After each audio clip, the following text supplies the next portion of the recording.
Good morning, everyone. Welcome, March 12th, Committee of Adjustment, Scarborough area. I'm going to read a few things and then we'll get into the agenda today. My name is David Stinson. I'll be chairing today's Scarborough Committee of Adjustment hearing.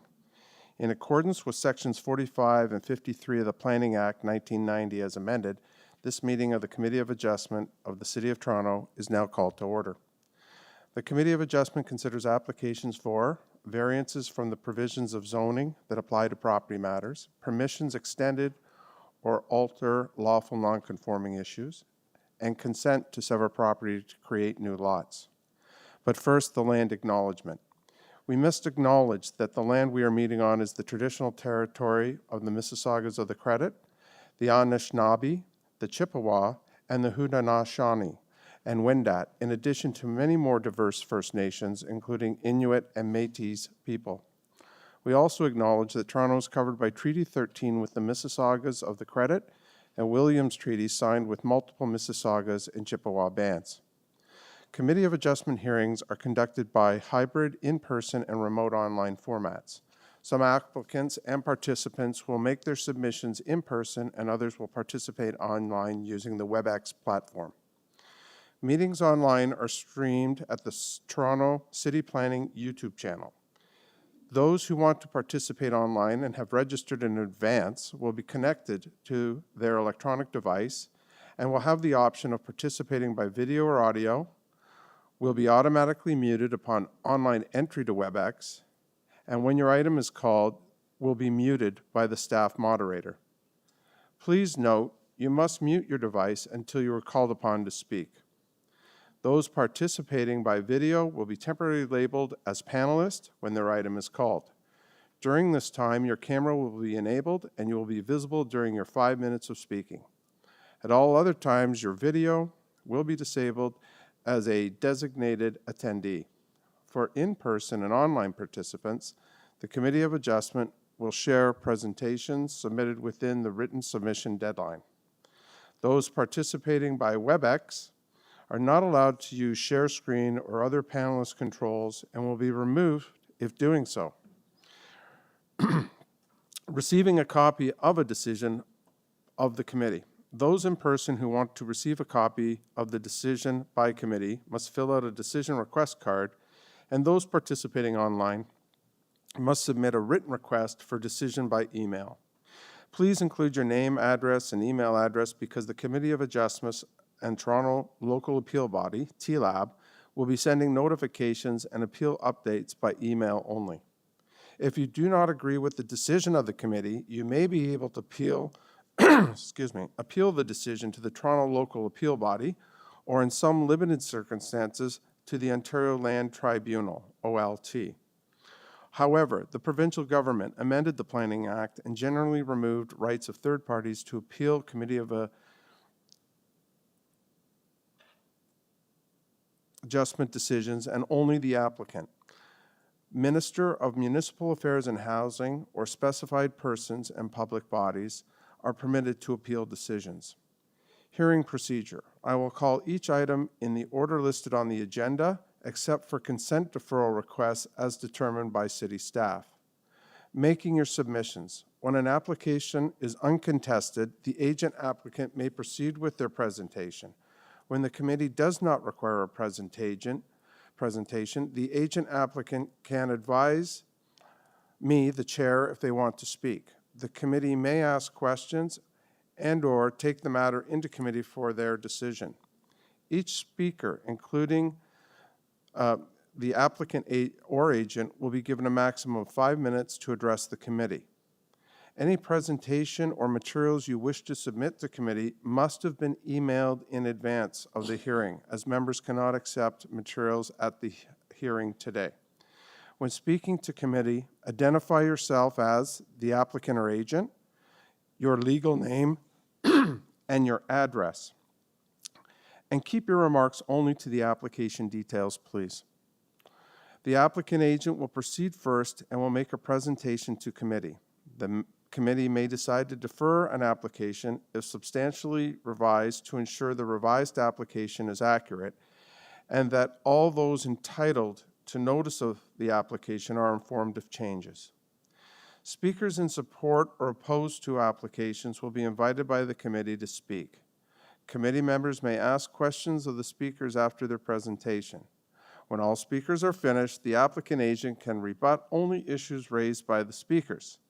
This will mark the end of the discussion, and the application will then be taken into committee for a decision where only committee members can speak.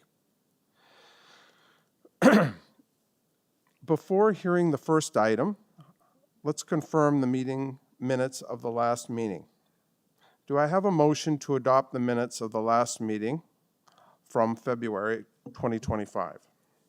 Through you, Mr. Chair, I'm prepared to move a motion to adopt the minutes. Thank you, Ms. Ullman. Do we have a seconder? Mr. Khan? I'll second the motion. We have moved by Ms. Ullman to adopt the minutes, seconded by Mr. Khan. All those in favor? And that vote is unanimous to approve. Are there any declarations of interest by panel? Deputy Treasurer, there's no declarations of interest declared here. Through you, Mr. Chair, I see no declarations from staff. Thank you. Are there any files to be closed? Through you, Mr. Chair, there are no files to be closed or withdrawn this morning. Thank you. Deputy Secretary Treasurer, have you received any requests for deferrals? Through you, Mr. Chair, no, there are no deferral requests for this morning's agenda. Thank you.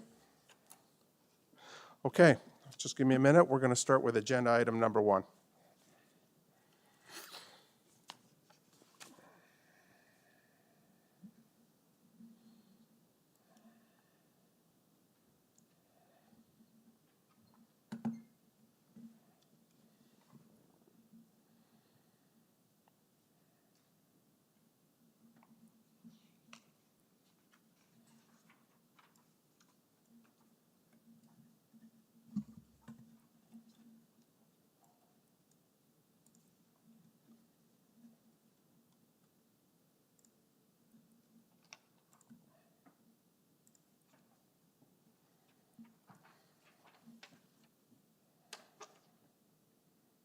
Okay. Agenda item number 1. This is the purpose of the application for 1207 Warden Avenue, Toronto, is to construct a new 2-story garden suite. And the existing detached garage will be demolished. And there will be a total of 2 dwelling units for the lot. This application was previously deferred by the Committee of Adjustment on September 18th, 2024. Do we have the agent or applicant? Through you, Mr. Chair, we have the agent online and no registered speakers for this item. Thank you. Agent, can you please identify yourself with your full name and your address? Certainly. My name is Dan Achimovic. I'm an architect for this project. I'm located at DA Design. We are at 1185 Queensway East, Suite 3A in Mississauga. Thank you very much. Let me just look to my left and right and canvass the committee. Does anyone need a presentation? It appears, Mr. Agent, we don't need a presentation. We may have some questions. What say you?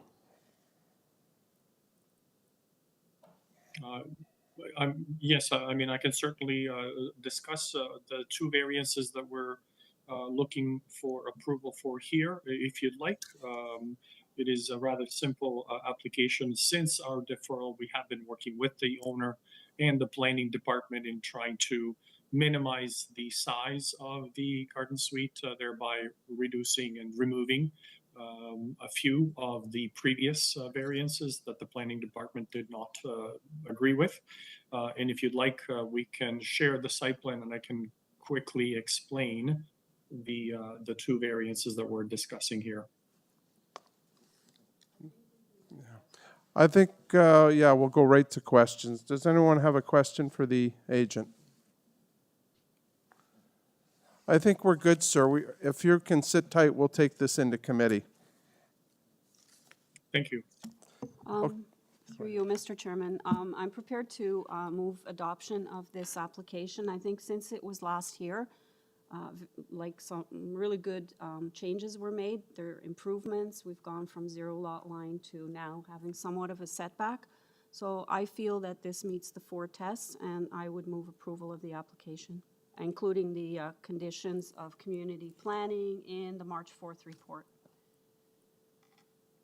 Thank you, Ms. Ullman. Do we have someone to second that? Mr. Chair, I will second that. Thank you, Ms. McCauley. Ms. Ullman has moved to approve this application. Ms. McCauley has seconded. All those in favor? And that is unanimous. Thank you. Good day, And sir. through the chair, that's approved with community planning conditions. With conditions. Thank you. Thank you. Have a great day, everybody.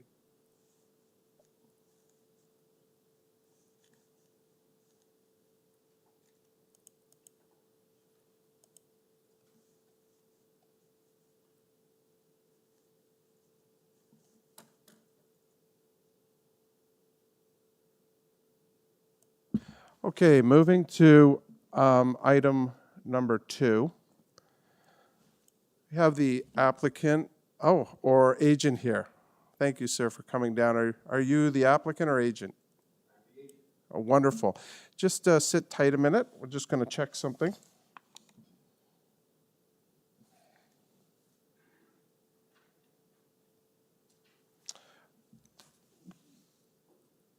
Deputy Treasurer, do we have any speakers for this matter? Through you, Mr. Chair, we have no registered speakers for this item. Thank you.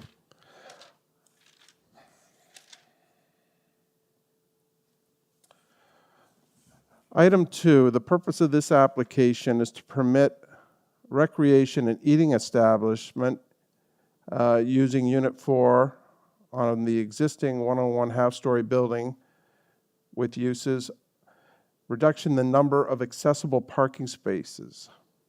This application was previously deferred by this committee on November 13th, 2024. Does anyone on committee wish a presentation? I don't, Mr. Chairman, but I would like the agent to speak to the transportation report that's asking for deferral. Does anyone else on committee have questions, just so I have Ms. McCauley afterwards? Okay, that's good to know. Okay, Mr. Agent, you have up to 5 minutes, so please use your time. There we go. Good morning. My name is Nicholas Dell. I'm a planning consultant, and my office is at 1370 here Ontario Street in Mississauga. I'd like to speak first, through you, Mr. Chair, to panel member Uman's comment about transportation. I'm a little confused about the comment. As you can appreciate through the process, I received these comments before the hearing and haven't had much time to respond. But I would like to ask staff to please put up the proposed parking site plan, because I believe I can address this quite simply. There is a accessibility space currently at the site, and if you can zoom in on the bottom left corner there, you'll see it.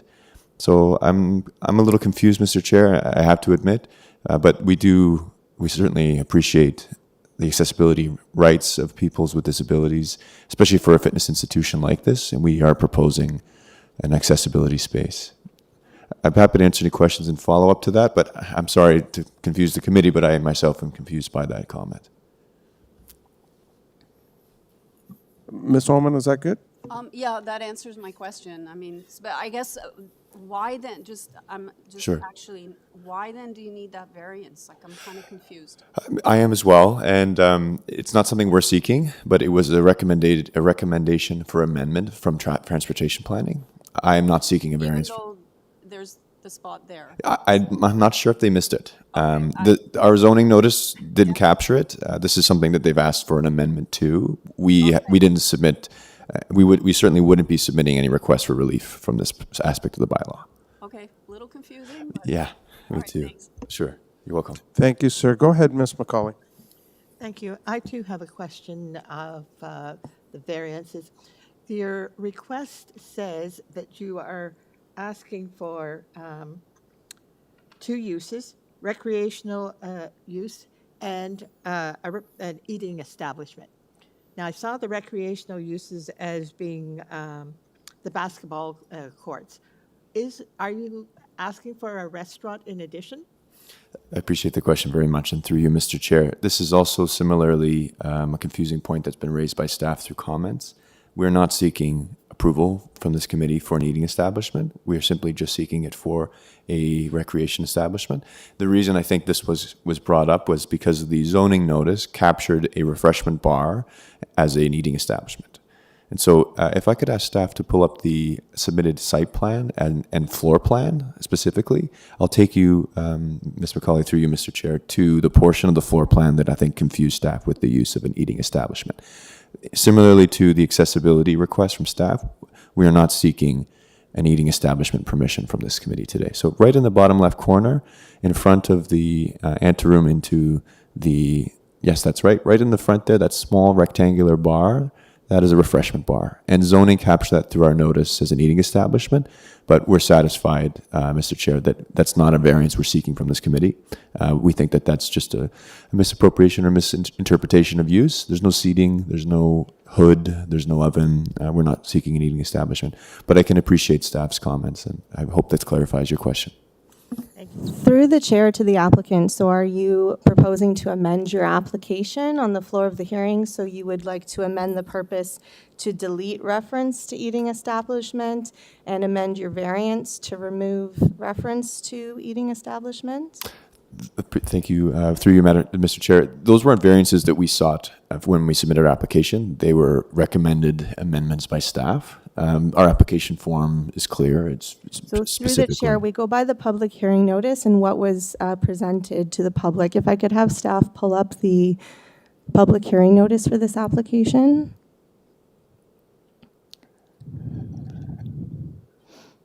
Okay, and if you can just zoom in a bit, please, and highlight that. Thank you. So the variance that you're seeking is for recreation and eating establishment. So are you proposing now to delete reference to eating establishment from that variance? Yeah, thank you for clarifying. Through you, Madam Chair, Mr. Chair, that's correct. I appreciate the public notice and the language has been captured there. Our application form was simply for the recreation establishment. I think because of the zoning notice and the capturing from the examiner on the refreshment table, that's been introduced. We're not seeking that today, and yes, I would like to amend the application to remove reference to an eating establishment. Okay, and through the chair to the agent, just so you understand, if you submitted with a zoning review, Right. and that was what was identified by the buildings department, when you go for permit, they will be looking at this approval, Yes. which has the deletion of eating establishment. Yes, no, through you, and thank you for clarifying. I appreciate the procedure for this. We are confident that zoning will be amending their definition for eating establishment, and we won't be back before the committee. Not that I don't mind being here, but I appreciate the question and the process clarification. Thank you, sir, for your clarity, and thank you, Deputy Treasurer.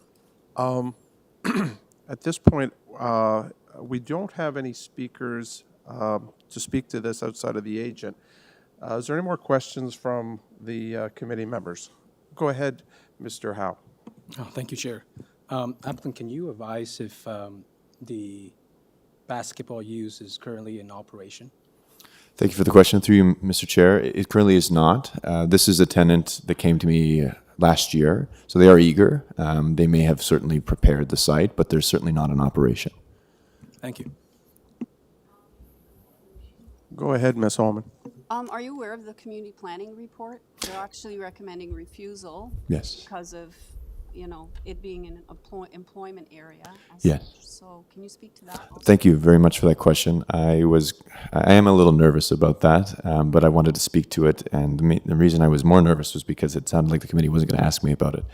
But through you, Mr. Chair, I recognize and work with community planning in the interim of the deferral of this application to address employment-related uses in core and general employment areas. The official plan designation is a little out of step with the split zoning of the property. The most important function of why I think as a planning consultant this is appropriate and good planning, and I hope the committee will be compelled to agree with me, is because the industrial employment zone does permit recreation uses. Because of the split zone nature of the site, this is more a technical variance in nature. If I ever see a use variance going to the Committee of Adjustment, I'm always concerned because they typically need to go through a more rigorous process of a rezoning. But because of the uniqueness of the site split zone and the overlapping designations, there are small-scale retail, there are fitness centers, there are restaurants, and ancillary uses adjacent to primary uses permitted in employment zones. That is permitted in the core zone. However, it's not permitted in the designation. So we have an out-of-step sequencing between the zoning bylaw, which hopefully you'll agree with me through you, Mr. Chair, as a tenant and as a landlord. I'm not looking at the official plan when I'm looking to occupy a site. I'm looking at the zoning bylaw. And the in-force zoning bylaw on the employment industrial zone section of the site, of which the Unit 4 borders it, saddling it, does permit the use. So this is more technical in nature. Because of the length and size of the building, fronting onto both Krause and Birchmount, we do have split zone technicality, but it is a permitted use with the condition that it fronts onto a main road. And the main road in this case under the schedule is Birchmount. So if I was a few meters to the right, I wouldn't be before the committee. And so it's technical in nature, and I've had a PAC meeting and several meetings with staff to try and parse the uniqueness of this split zone property and the fact that the official plan is going through a bit of a sea change with respect to a pandemic response, a pandemic response to employment uses.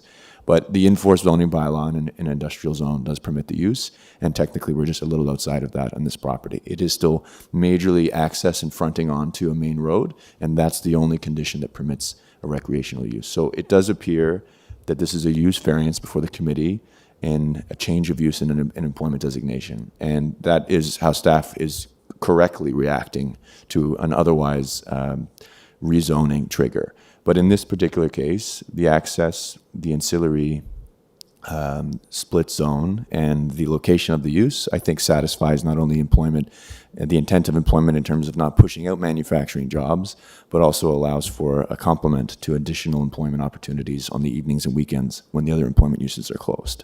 So in practice, through you, Mr. Chair, I find this use to be quite a complement to employment uses, especially for an adaptive reuse to our warehouse spaces, and it is technically a permitted use. It may not be in the designation, but that's because the designation is undergoing a change that's waiting ministerial review because of a pandemic response to employment designation. So it's technical, and I'm hoping the committee will be compelled that it is permitted in a zone that's adjacent and attached to this property.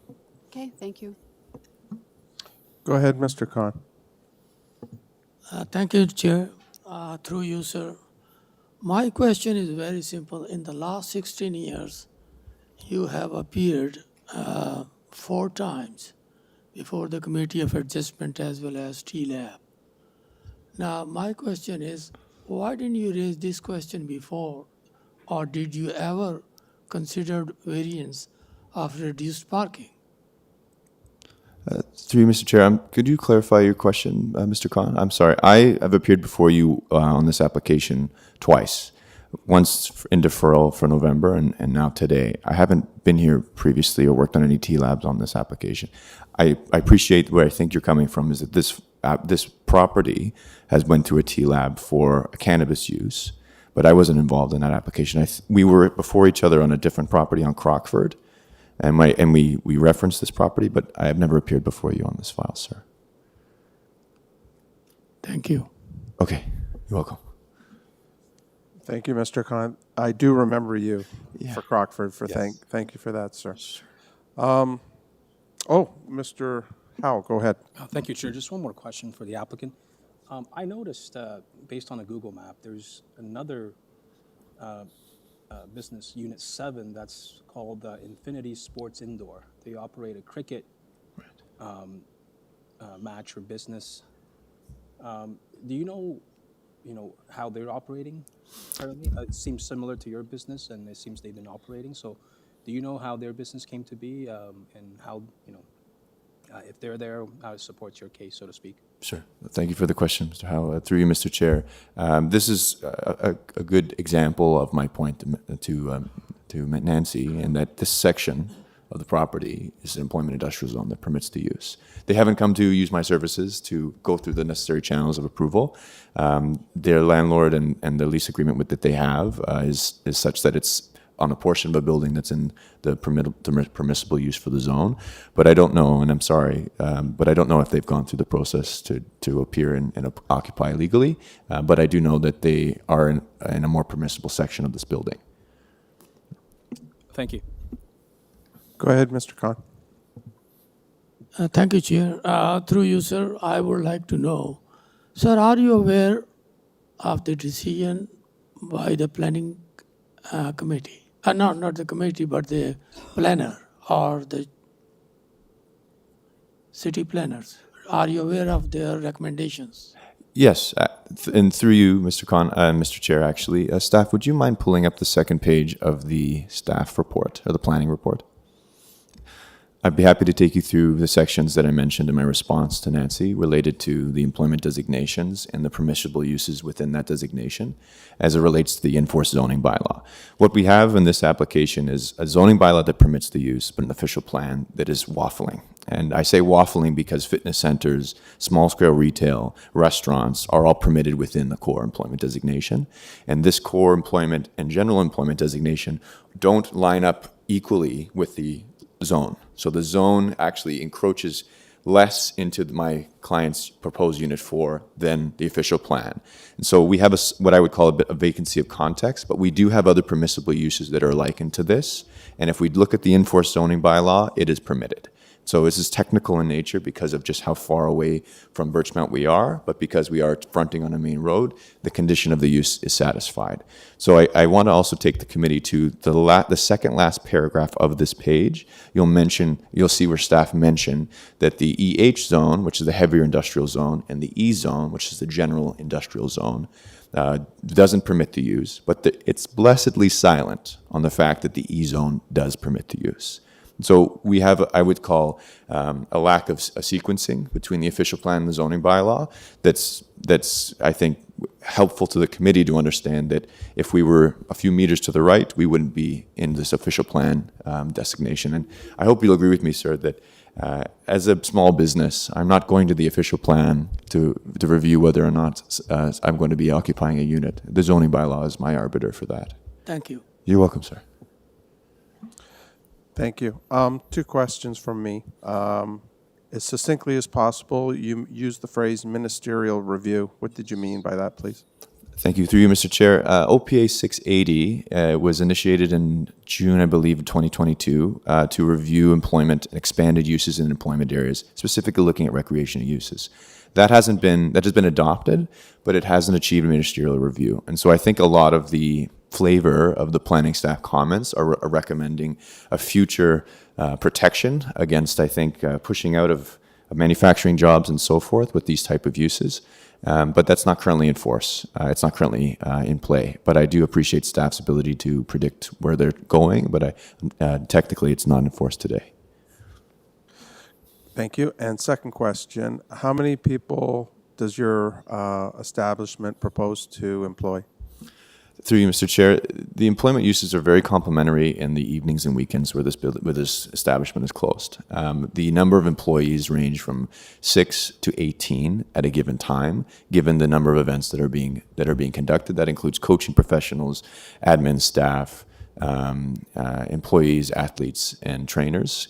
And in my opinion, that actually provides more jobs per hectare than a manufacturing or a warehousing business would if you look at the GFA. Thank you for your answer. I don't see any more questions. I think we're going to go into committee, so sit tight. Sure, thank you. Let's see what we discuss. Would anybody like to go ahead? Well, go ahead, Ms. McCauley. Okay, thank you. This is an application that causes me a little bit of confusion here. We've had applications in the past for recreational uses in employment areas, and I know one felt very strongly about, we approved, and City of Toronto said, no, it doesn't comply with the official plan.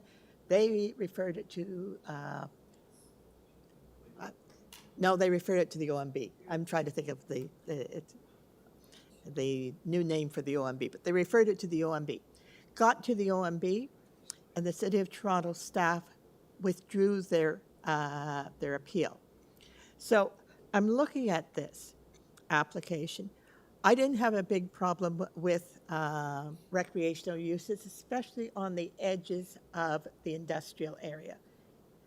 Most of these uses, and I'm not sure whether this is a basketball court, but most of these uses, as I've seen in other applications that have come before us, they need the 14-foot height in order to operate. And so that existing industrial buildings are often built at that height. And it makes this suitable. I re-looked at the application, and approval of this application, I believe, is only to Unit 4.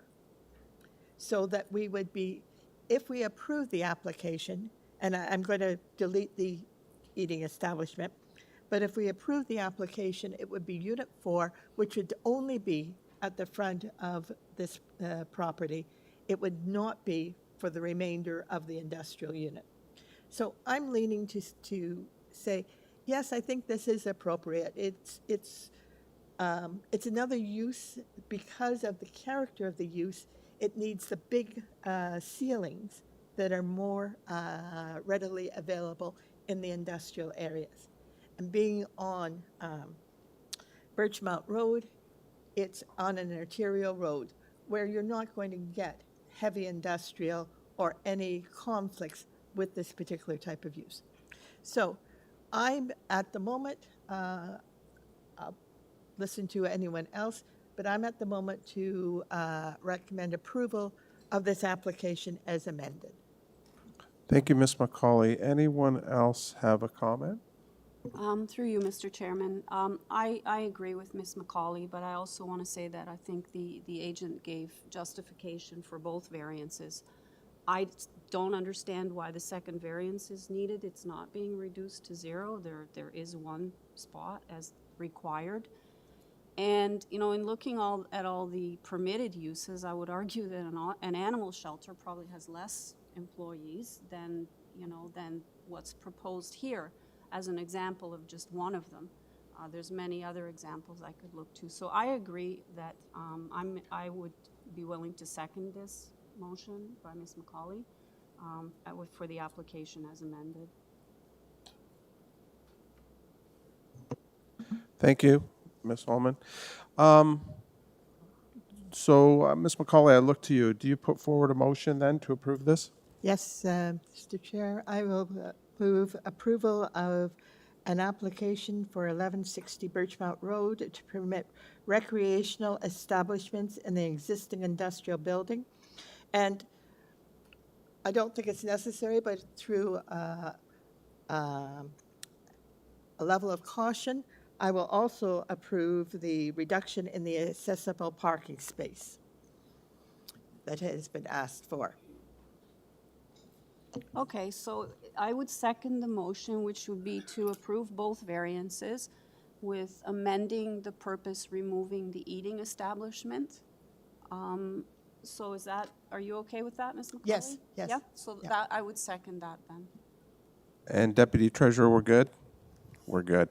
Okay, so we have a motion from Ms. McCauley to approve this application. It's been seconded by Ms. Ullman. All those in favor?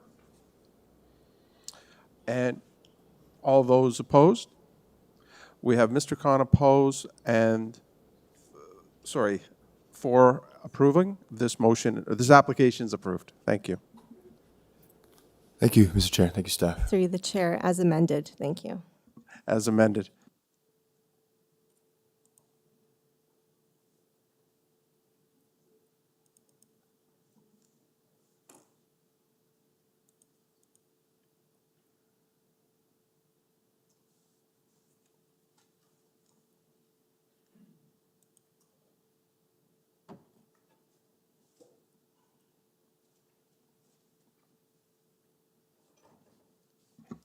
Okay, we're going to move to item 3 now. Through you, Mr. Chair, just before you begin item 3, it has come to my attention that the agent would now like to request a deferral for this application. We just received word. We do have the agent on the line, and they can speak to that as well. Sure. I think that'll make this a little easier then. Agent, identify your full name and your address, and can you just explain briefly why the deferral? Hi, my name is Roy Chen. I am the representative for the owner on this file. My address is 175 Riviera, and my number is 647-992-7799. For the reason we're deferring is we received the letter from transportation. We discussed with the owner yesterday, and this morning they came back and say because of the recommendation to defer the application because they're requesting for a parking justification report, we need additional time to hire to get that report prepared. This is due to the parking variance that we're requesting for the proposed pool hall. Thank you very much for your clarity. I think, unless, let me canvass the committee here. Does anyone have any questions? Yeah. Is there any speakers? Because I had none on my list. Through you, Mr. Chair, there are no registered speakers for this item. None in the audience? And no one's here in the audience to this issue? No. Okay, just wanted to check in on that. Sir, sit tight. We're just going to take this into committee. Would anybody like to take the first step at this? Go ahead, Mr. Howe. Thank you, Chair. Through you, I move deferral of this application, hearing that the request for deferral is from the applicant, so they could have meaningful discussion with transportation services. Thank you. Do we have a seconder? Ms. Holman? I'll second that motion. Is it sine die or to the first available hearing or? Okay, all right. So we have a motion to defer by Mr. Howe on this matter and seconded by Ms. Ullman. All those in favor? That's unanimous, and we're going to defer this matter. Thank you, sir. I think, Mr. Chairman, we need to defer it sine die because he's got to get a transportation planner. I don't think he'd have it for the next agenda. I'll let the Deputy Treasurer address this. Through the chair, it wouldn't necessarily be the next agenda. It would just be whenever the applicant is ready with a complete application to proceed. Doesn't necessarily need to be stated as sine die either. Just the next available hearing date when the applicant's ready. Okay, thank you. All good, and we're going to address item number 4 now. Is anyone here in the audience on item 4? Just checking in. Thank you.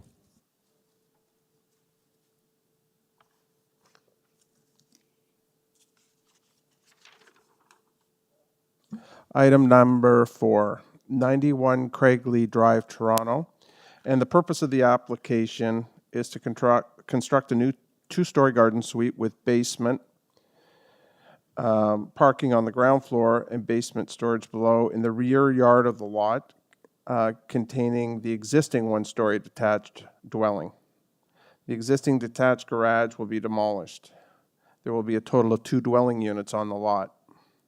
This application was previously deferred by this committee on January 16th, 2025. Do we have the agent or applicant available? Through the chair, we have the agent on the line, and we also have 1 registered speaker in opposition on the line. Thank you.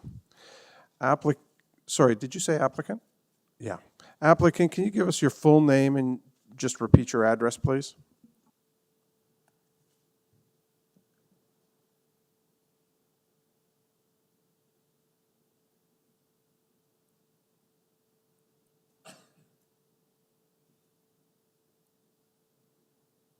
Hello, could you hear me? Yes, go ahead, your full name and your address. Yeah, good morning, Madam Chair and panel members. I'm Krishna Shah from CM Designers and Engineers, representing the client for the property 91 CRAIGLEE Drive. We're Okay. located at 537 Danforth Road. Thank you, agent. We're just going to, first of all, I'm going to ask the committee, does anybody need a presentation you would like? Yes, sir. I would appreciate a presentation In particular, the application is for a garden suite. Would the applicant address how she establishes that this is a garden suite? Okay, you're entitled to 5 minutes, as you know, Agent. You do not have to use all that time, but could you address Ms. McCauley's question, starting now? Sure. I would like to explain the variances for you. So we had 8 variances before, and after the deferral, we have eliminated 2 variances already. So now we only have 6 variants. So starting with the first one regarding side yard setback, we have discussed that with the neighbor regarding the setback concern, and the neighbor did not have any objection, and we have support letter for the same from 89 Correctly Drive. And to address the fire safety concern, we will be providing a concrete brick wall with fire and sound insulation. Moving on to the next variance regarding side yard setback for corner lot. The client does not have enough space to park the work van, which is 20 feet long and 8 feet high. Therefore, we are proposing to provide parking space below the garden suite so that the owner can park their vehicle on the property. And the client already had a garage in the backyard, and we are just reshaping the existing parking area while placing the garden suite on the top. The next variance is regarding internal floor area. So the client living with his children and grandchildren needs more space. Due to the cost expanding in buying the new house for him, a garden suite is more suitable option for him. And the livable area, the actual livable area above the garage is 722 square feet, which is less than the main building livable space, that is 977 square feet. So the basement is also unfinished storage and is not a part of garden suite, as we can say. I request the panel and Mr. Chair to consider this variance as minor as reasonable in nature. I would just like to list down the areas. The main building lot coverage is 977 square feet. The staircase is 114 square feet. Basement area is 668 square feet. Second floor, the actual livable area is 722 square feet. So please note that there was an existing garage on property where we are proposing reconstruction of garage as it is very old, and the owner needs 2 parking space for his work truck and personal vehicle. The next 2 variances are about lot coverage. As per the bylaw, garden suite must not exceed 20% of lot area, but as per our proposed drawing, it is 20.87%, which is, we are exceeding only by 0.87%, which is 3.3 square meter more. I would like you to consider this as minor in nature. And the next variance regarding landscape. The proposed rear yard area, rear yard landscaping is only 2% less than the city requirement. Moreover, we will be providing permeable pavement for the walkway in front of the step. Even though it is not theoretically soft landscaping, but it will allow water to seep underground and thereby act as soft landscaping. Due to this, we would like you to consider the variance minor in nature. And we have eliminated 2 variants already after discussing with the community planning. Thank you. Thank you for that presentation. Let me look to committee. Ms. McCauley first. We're going to have a bunch of questions, so sit tight. Okay. Would staff bring up the proposed second floor plan of the garden suite?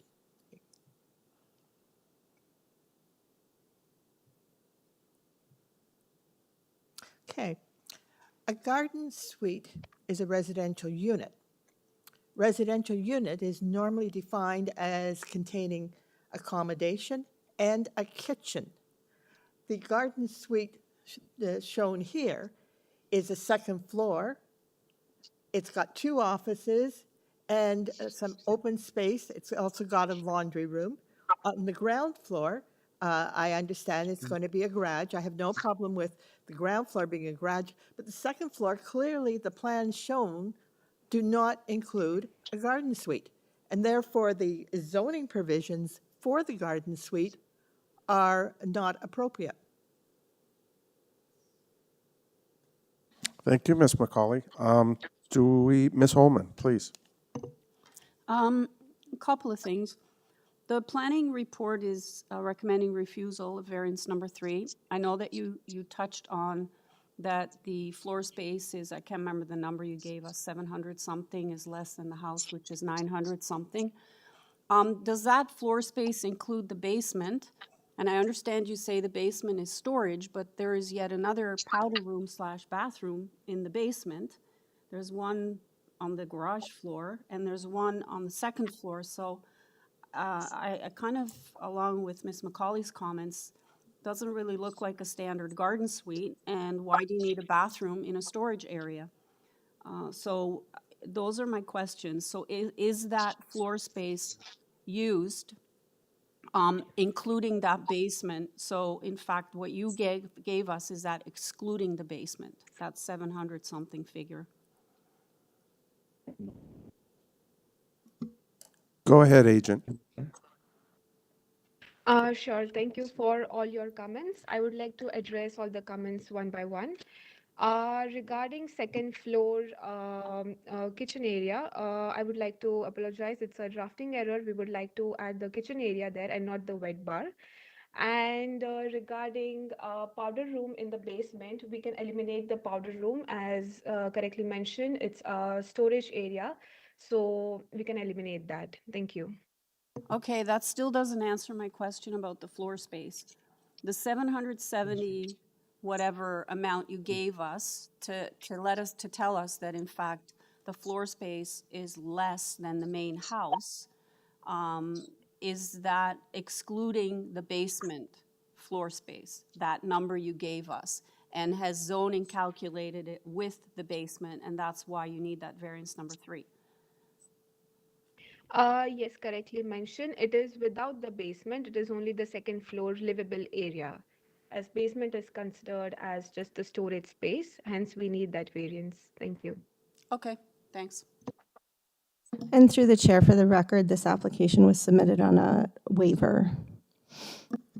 Thank you for that, Deputy Treasurer. Thank you, Ms. Ullman, for your question. Mr. Khan has a question, and then I believe Ms. McCauley afterward. Oh, Ms. McCauley, go ahead. If I could, I wonder whether the applicant would like to ask for a deferral so that this can be cleared up as to what they are asking for. They did it on a waiver, so obviously no zoning inspection was done. The application itself raises issues as to what are we looking at. I don't believe we're looking at a garden suite. The plans don't show that. The applicant may be wishing to have a garden suite. It's just that the plans that we have in front of us don't reflect it. And therefore, maybe we should ask the applicant whether they wish to ask for a deferral so that they can revise their plans, so that they come back to us with the correct information if what they're looking for is a garden suite.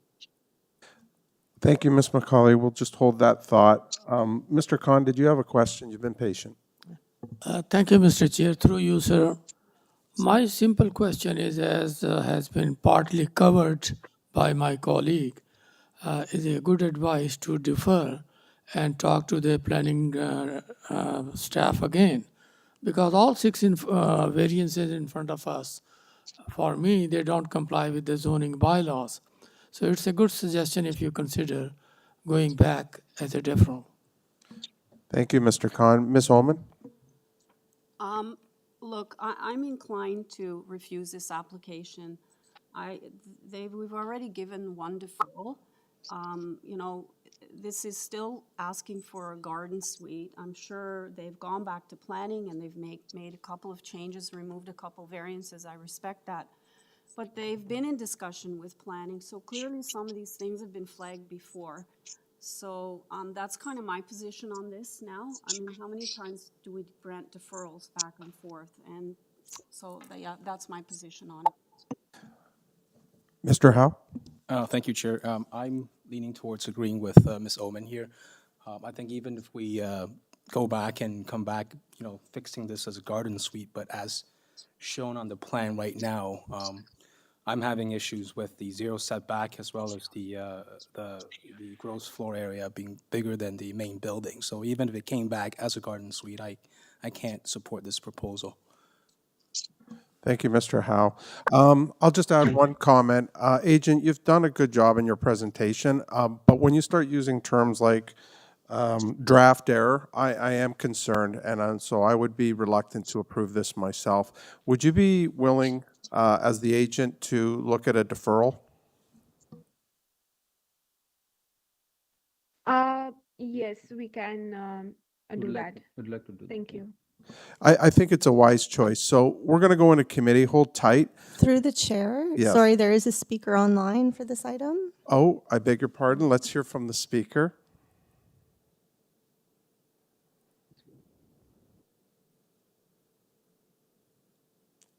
Hi. Hi. Can we have your first name and address, or first name, your full name and address, please? So I'm Shannon Smith. I'm at 87 Craigley Drive. I guess second house down from this location. Okay, so Um, where we're at, just to clarify for you, because it's important due to due process, you can only answer one thing here at this point. Sure. Would you agree or disagree with this matter being deferred by the applicant? That's fine. Yep. Okay, we're gonna probably go to committee to do that now, and so just we'll go that route, I think. And Through the chair, if there is no deferral contemplated, then the speaker could still have the opportunity to say their opinion on the Okay. proposal. So you have up to 5 minutes. I was thinking we'd streamline it because we have an applicant willing to defer. Keep that in mind. But please Yes. give us your opinion if you feel like it. Yes, I would just like, I don't think the neighbor has thought that the grading in this little strip of street is not very good. I'm the lowest point.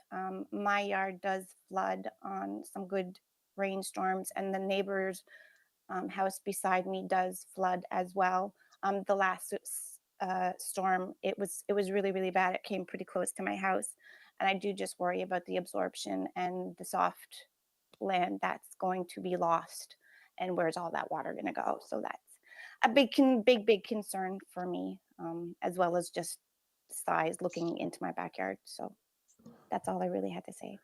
And And that have is consider- that is a considerable thing to say. So hopefully the agent's taking note of that concern. And now as a committee, we're going to go into committee and we'll look for a motion to defer. Do we see? Go ahead, Ms. McCauley. Thank you. I had put forth a suggestion to the applicant to defer. She has not asked for a deferral. And I agree with my colleague here that they had the opportunity to come back. This is a consulting firm. It's well known. They've been in front of committee before. I would be inclined to refuse this application, not defer.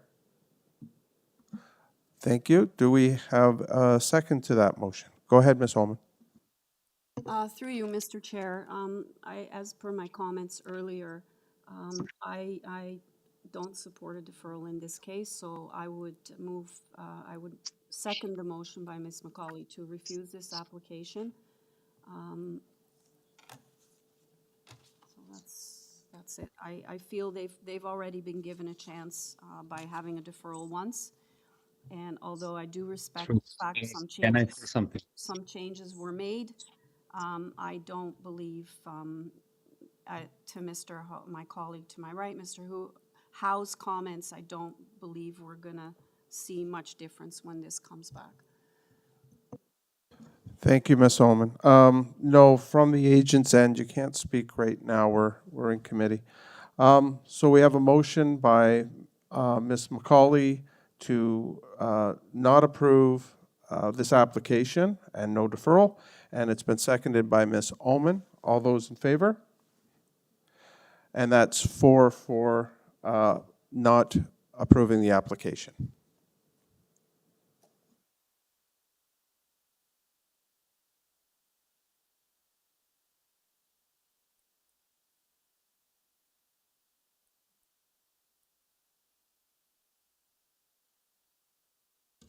We're just coming up to 10:55. I think this might be a good time to take a break, so we'll take a 10-minute break at this point, and then we'll be back. Please, hold on a second. Please mute your video and your cameras. Turn off your cameras. Thank you.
Okay, we're back.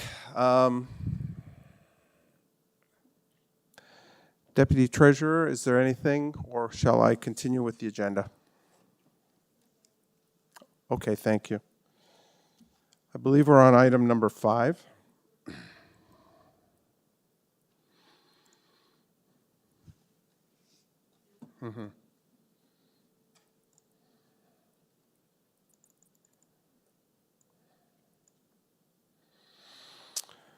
This is for 1420 Kingston Road, Toronto. The purpose of the application is to construct an interior alterations to convert 2 storage rooms into residential dwelling units on the ground floor.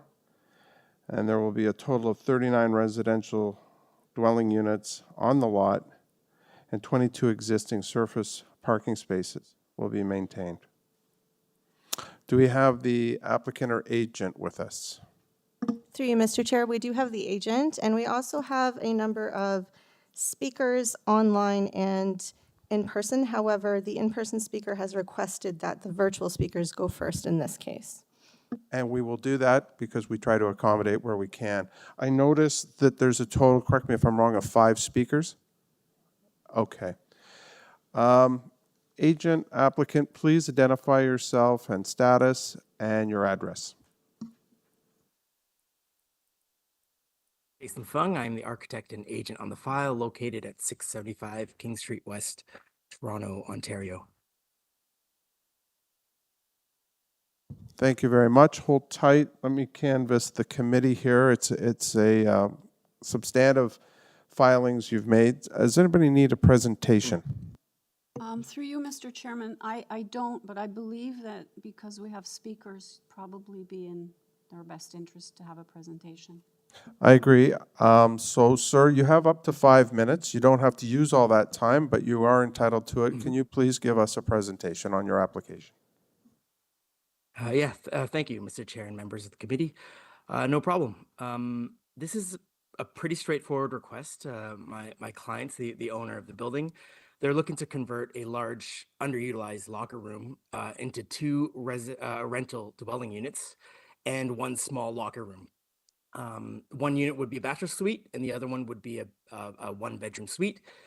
And in our design, we would maintain 6 full-size lockers, which could be converted to 12 half-size lockers if the demand is required.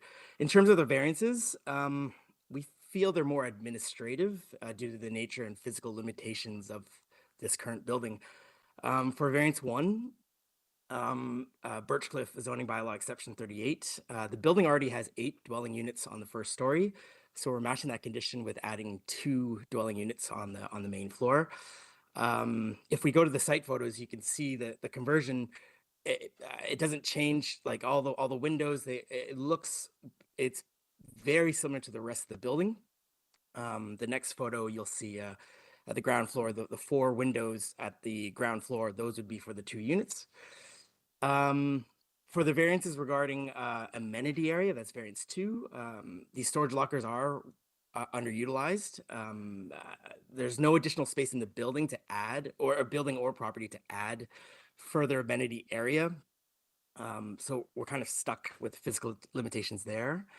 And finally, with parking, we currently have 22 parking spaces. We can't really add parking spaces to the property. We do propose to add 5 bicycle parking spaces outdoors. And this location is a 5-minute walk to both Kingston Road and Warden Avenue TTC bus stations. So at least it's serviced by transit. So I mean, overall, I mean, we feel the 2 units being added would be a creative use of underutilized space.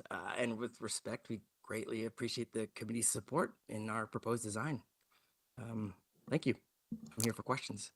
Thank you, sir. Let's look for some questions. Go ahead, Mr. Khan, and then Ms. McCauley. Thank you, Mr. Chair, through you, sir. I have 2 questions, if I am permitted. My first question is, the ground floor, you had the opportunity converting into a bachelor apartment in July 2017. And now you are asking again to convert a storage room into residential. You have a small building and conversion is not providing what zoning requires, no, and there's no parking that you are supposed to provide two parking. And also you don't have any amenities, which you are supposed to provide amenities inside and outside. Now, how can we approve when you are short of these two things? Yes, so the ground floor, that 2017, that was an application that was done by a different architect, but that did get passed forwards. It got built. It was the former administrative office and part of the laundry space on the main floor, I think on the northeast corner. What the owner has been doing has been converting the suites to have their own laundry in each one. So that reduction of amenity area is being injected back into the suites to have their own laundry, stacked washer dryer. I'm not part of that application, but it went forwards. It got passed at committee in 2017, is my understanding, and it's constructed. Oh, and to the parking. Sorry, the parking. We just can't add. We can't add more parking spaces on the lot. We're stuck at 22. That's it's the nature of this proposal. We don't have a choice here. Sir, if you cannot provide two parking spaces, which is the requirement of the variance that you are applying, so how can we can give you permission to have two apartments? Yeah, that's the relief we're asking for here. We don't have the space for more parking. We have connection to transit. We are adding bicycle. It's just the nature of the property. We don't have the space for more parking spaces. Even when the building was built, 22 parking spaces for originally I think 36 suites. It was underserved when this building was built. Anyway. Thank you. Yeah, thank you. Go ahead, Ms. McCauley. Thank you. I have a question, and hopefully you'll be able to answer this. I guess the first question is how many existing dwelling units on the ground floor? I counted 7. So I think there's Oh, yeah. existing 7. Yeah, Oh, go let me ahead. see here. Is I that might correct? have. I might be. Yes, I think you're right. Yes, there are 7. There's 7, and you want to add miscounted 2 more, correct? That's correct. Yes. Yes. Okay. So my second question, you may not be able to answer this, is that the zoning does not permit any dwelling units on the ground floor. How did that get approved? I looked at the previous variance. The previous variance didn't approve additional residential uses, or didn't approve residential uses on the ground floor. Yeah, I suspect this building predates the Birchcliff exception, 38. I think it's written for the idea that you would have commercial spaces on the main floor to serve Kingston Road. This building sets back significantly into away from Kingston Road, and it's relatively historic. It probably predates this zoning bylaw to raise up residential units. The building currently it got built it got built decades ago with the originally 6 on the main floor, adding the 7th in 2017, and we're proposing 2 more on the main floor, despite this zoning bylaw, a specific exception to the Birchcliff area. Okay. I think you've answered my question in that you don't know. It's really, when was this building built? And you may not know. It's an old building, and we've heard from the residents that there's a lot of issues with it. Can you address how you're proposing to deal with some of these issues? Yes, so the property management needs to address these issues. There are building repairs that need to happen. That is 100%. So I'm their new architect. I would be enforcing repairs to the building. Okay, thank you. Yeah, thank you. Thank you, Ms. McCauley. Go ahead, Ms. Holman. Hi, in your covering letter, you talked about there are 22 existing outdoor surface parking spaces. I understand they're all for the tenants. Are they all being used, is my first question. And then secondly, in one of the opposition letters, they believe parking spot, the size of them, that they're really not up to standard. And I think they also talked about somewhere being used for garbage bins. Can you speak to that? And then finally, do you have tenants in the building that need a parking spot that can't get one? Oh, I don't have those statistics. My understanding is that 22 are spoken for. I do know that there is a garbage bin on site, but that's part of the site plan. It needs loading for garbage removal. My understanding is the 22 spots are what are existing on site, and they are used by tenants. Okay, and there's no visitor parking whatsoever, right? No, no. Just one other question, is there any kind of amenity space inside this building? Is there a party room? Is there anything or nothing? No, there is nothing. So what remains is this storage room. What's left is honestly a mechanical space for the building mechanical, and that's really all that's left in the building, and their lobby, their side lobby. Okay, thanks. Thank you. Oh, go ahead, Mr. Howe. Thank you, Chair. Through you, could the applicant advise, so as I understand from one of the letter of objections, the storage room is used as a locker. And the resident is complaining that they have a rental agreement to use the lockers with management, with the building. How will you mitigate the effect if we allow you to remove the storage room? Yes, so in the design, we've injected back 6 full-size lockers. We know that we need to have 4 at least for the tenants. There's also the option to split those into half-size lockers, where we put a medium in the middle, and you have the upper and lower portions to separate if necessary. But part of the proposal is to put a smaller locker space because, there are residents that require some storage locker space. But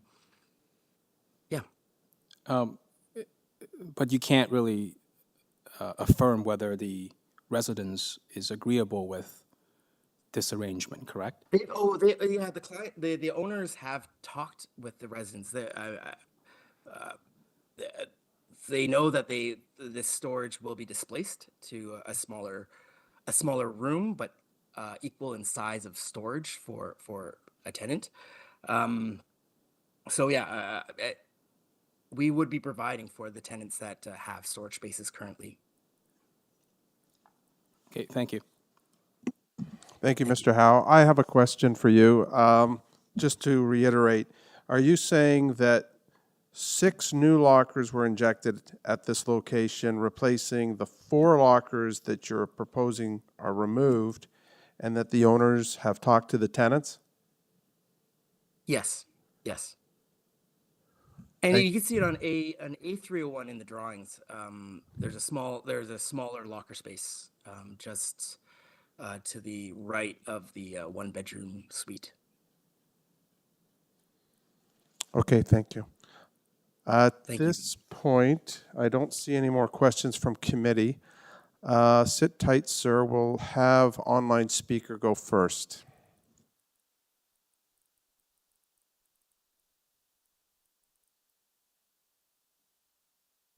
Is there a speaker online?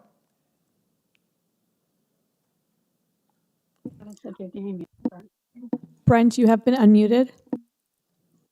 Am I muted? Yes, sir. Your full name and address? Can you hear me now? Yes, full name and address, please.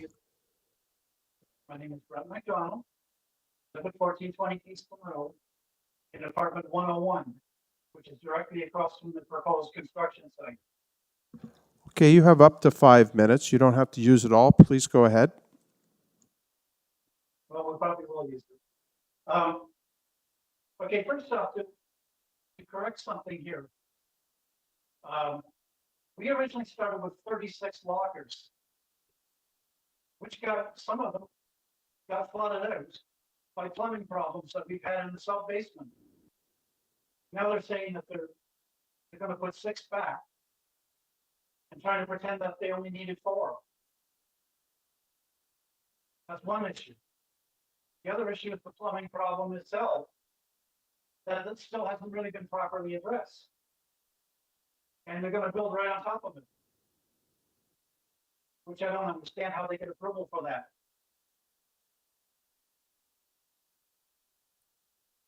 Okay, then. I mean, we've been subject to a number of nightmares since Achilles took this building.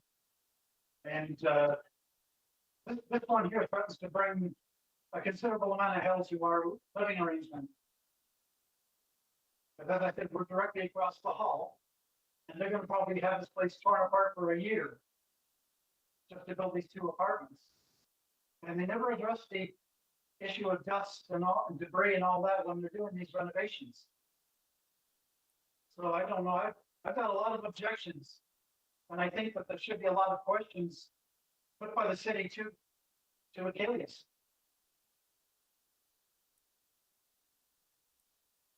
I can't hear you over here.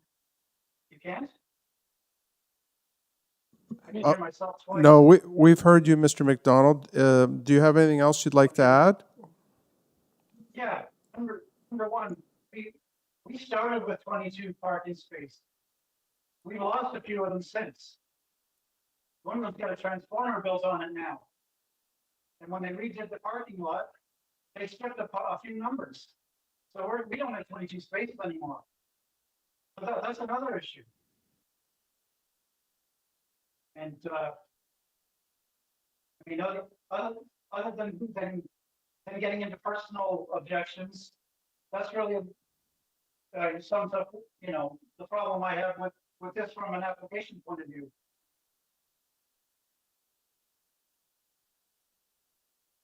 Okay, sir, thank you. Those are very good points and very clear. Let's hear for some other speakers. Do we have, oh, we do have a question from Ms. Ullman. Hi, sir. Can you just tell me how many parking spots are actually there that are being used? That's one question. And secondly, all the lockers, are they all being used? Okay, you talking to me now? Yeah, I'm talking to you. Okay. Okay, to the best of my knowledge, after the flood, a lot of lockers were abandoned.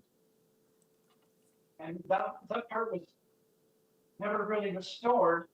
Instead, they offered to buy out people's lockers. So a lot of people sold their locker back to Achilles. I don't know the full number of that. Okay, do you know how many parking spots there actually are that are being used? Probably 20. Okay, thank you. Thank you. Can we have, sit tight, sir. We're going to hear from the next speaker.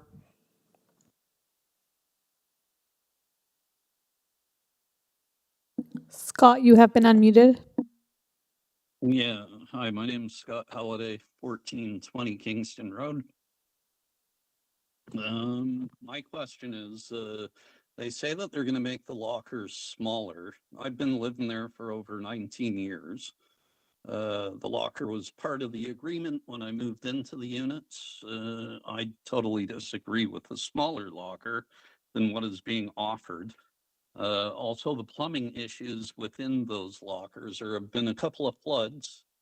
So my equipment that used to be in there got destroyed, along with a lot of other people's equipment. Due to the flooding, they also had a mouse infestation and bug infestation. So if they plan on building down there, they're going to have to address these issues. Along with the parking, contractors tend to use our spots. So we have no choice but to block them in, because the building doesn't seem to want anything to do about it. They just tell us to call the police to get them removed.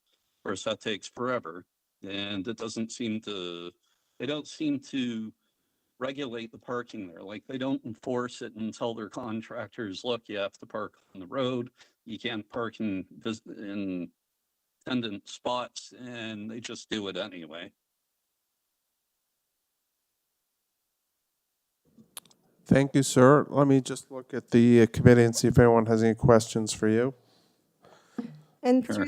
through the chair to Scott, can you just clarify for the record your unit number, please? Yeah, my unit's 310. Thank you. Okay, Scott, we're just going to move to the next speaker.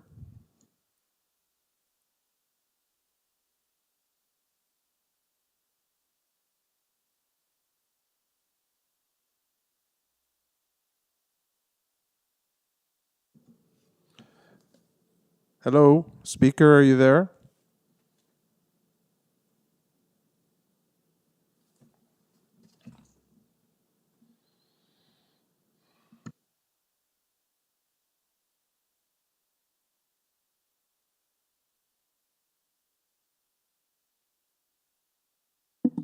To the chair, Jennifer, you have been unmuted. Thank you very much. My name is Jennifer Wan. I am a resident of 1420 Kingston Road, Unit 102. I've been at this address for 15 years. I submitted a written opposition, including 2 exhibit photos. The proposed application site is located directly across from my apartment, currently is used for storage lockers. Per my rental agreement, lockers were included in the cost, and I currently occupy 2. Just to preface, this is the first time after several construction we've actually been given an opportunity to join this meeting. I oppose the application and have 4. I've added 1 since the first writing. One would be the application site. The location of the application site, 2 units, is beside an electrical room, above the sub-basement, across from units 102 and 101. The space combined for this locker is about 845 square feet. Each locker is about 16.25 square feet. So I personally would like to know what the proposed size of each unit. One full usually is about 5, and the smaller ones are approximately 300, 500 and 300. That's 800. Now, I normally represent the tenants in common area issues, one being the locker storage. Achilles has at no point communicated what they will be replacing for the tenants. I believe the applicant stated that they spoke to us. No, they have not. Because I represent some of the tenants, I can assure you there are more than 8, possibly more, current storage units that are in use. The unit itself, the windows are extremely well. If they build the apartment, it'll be a little higher in the apartment, but for ground level, it would be just at exhausts, vehicle exhaust. That's exhibit 1. There was the office conversion that you mentioned in 2017. One of the complaints currently coming from the resident there is they are getting exhaust into their units. They're not able to open up the windows. Flooding. This area has been flooded multiple times. There's the roof drainage that drains directly into this area, and sewer backup that breaks right underneath the area and floods directly below that area. The electrical room, that's going to be located right beside the application site. That flooded by 2 feet. For me, that's specifically dangerous because another half foot, that would have made contact with the actual hydro boxes. The hydro boxes would be exactly at floor level should they build these units. The hallway. There's an opening in the hall right in front of my door that'll be in front of any new applicant site. property standards did order Achilles to close this hole in 2021. They have not been done. That is Exhibit 2. Now, the sub-basement, which they will be built above. There's flooding, multiple. There's broken pipes. We've had one very recent, not even a month. The water drains into that area. The rainwater drains, the sewage drains into all these areas. Broken pipes, we are now increasing it to about more than 2 times every year. Management is extremely slow to fix these areas. One issue went on for approximately 9 months. It was hot water that was leaking. That created a lot of damage, in my personal opinion. It eroded a lot of the cement. So they're building on cement that has great erosion. The sewer backup. The sewer backed up in 2021. This flooded the sub-basement. Again, they were ordered to clean this area. They did not do it. Every time there is a flood, and these units are being built right across. If you look at pipelines, they would run directly across from where they are building these units underneath and across into mine. If there's an issue, I normally could tell you first because I smell it. I feel it from the air. And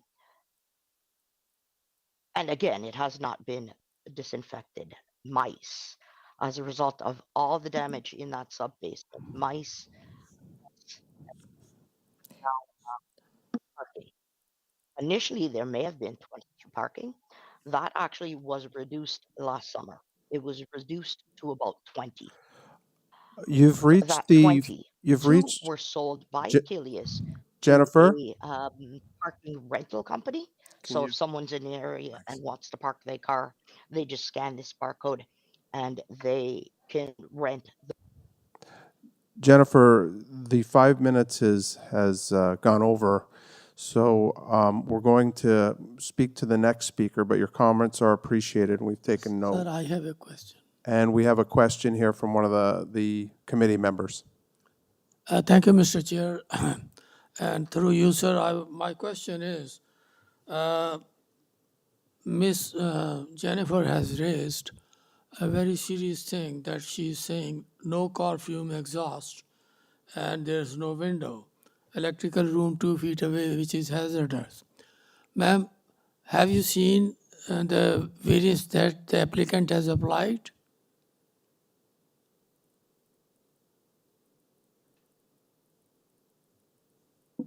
Through the Hello? chair. Jennifer, you have been unmuted.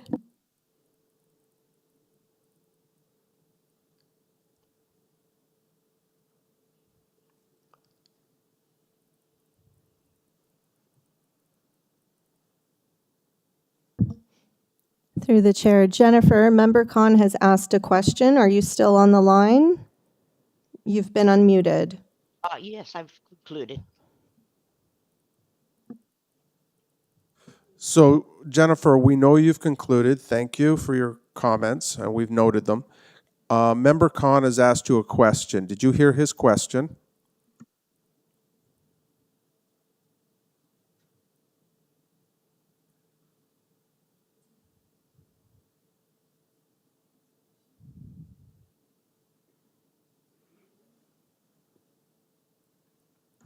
Jennifer, are you still online with us?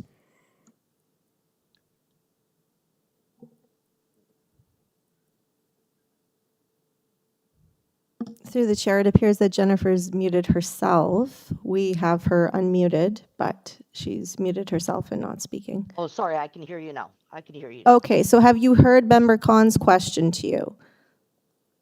I did not. Okay. Okay.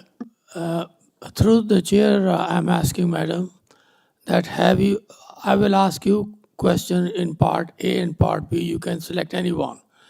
Did you have a meeting with the applicant before knowing what he's applying for, what the variants are? Absolutely not. Absolutely. So you are not aware about the variance that he has applied for? No. Okay, I can tell you that he is applying the unit on the first floor, and you are talking about the car fumes, exhaust, and no windows in the basement and electrical room, 2 feet away hazard. So when the thing is not happening in the basement, how could all this claim we should understand that you're making? Um, okay. Uh, the land is at different levels. Um, my unit is actually ground level to the backyard or side yard. That area is the proposed area. There's a sub basement.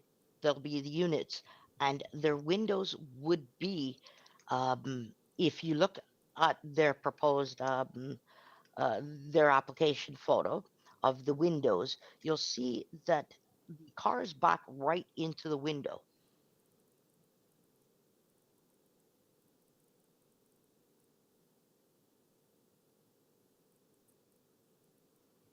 That question will be asked, from the applicant anyways.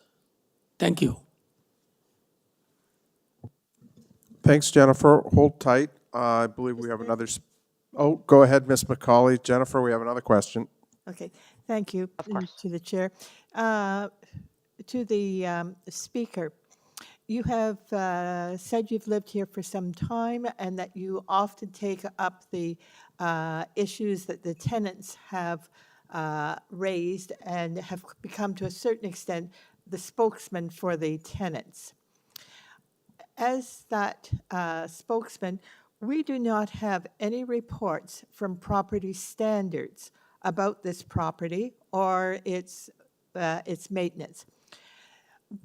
When was the last time, to your knowledge, was property standards out taking a look at this property? In 2021. Okay, thank you. No other questions? Thanks, Ms. McCauley. Hold tight, and we'll go to our next speaker. Through the chair, we have a speaker in person from Unit 304. If you could please come to the podium.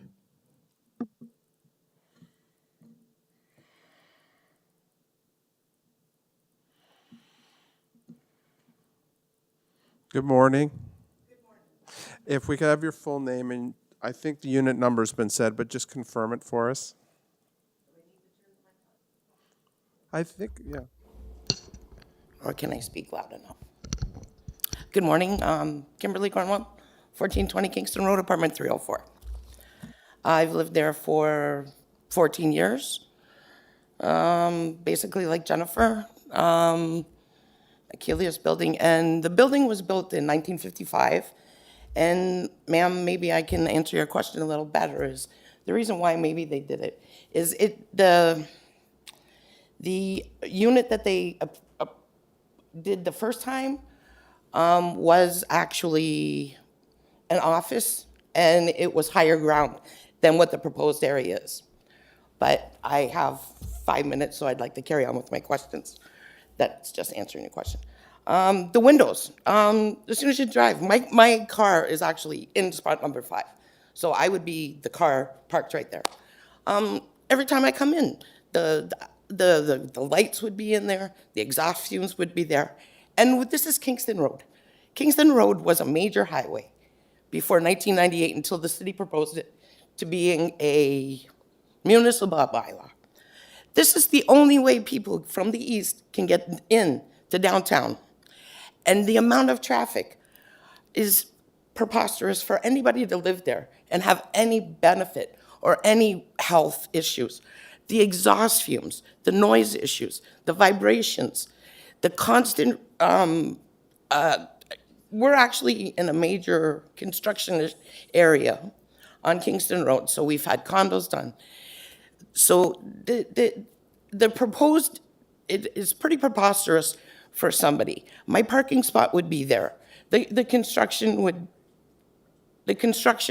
would be, I don't know how they would take out the concrete. That's something that, where would they put the snow? That's something that I would like to know. Where are you gonna put the snow? The bright lights, the exhaust. That was one of them. Also, I know there's only certain things that we can talk about at this meeting. And where's the bicycle parking gonna go? Where are you gonna put it? There's actually only 18 units that are available to the tenants at the moment. There was 22, I don't know.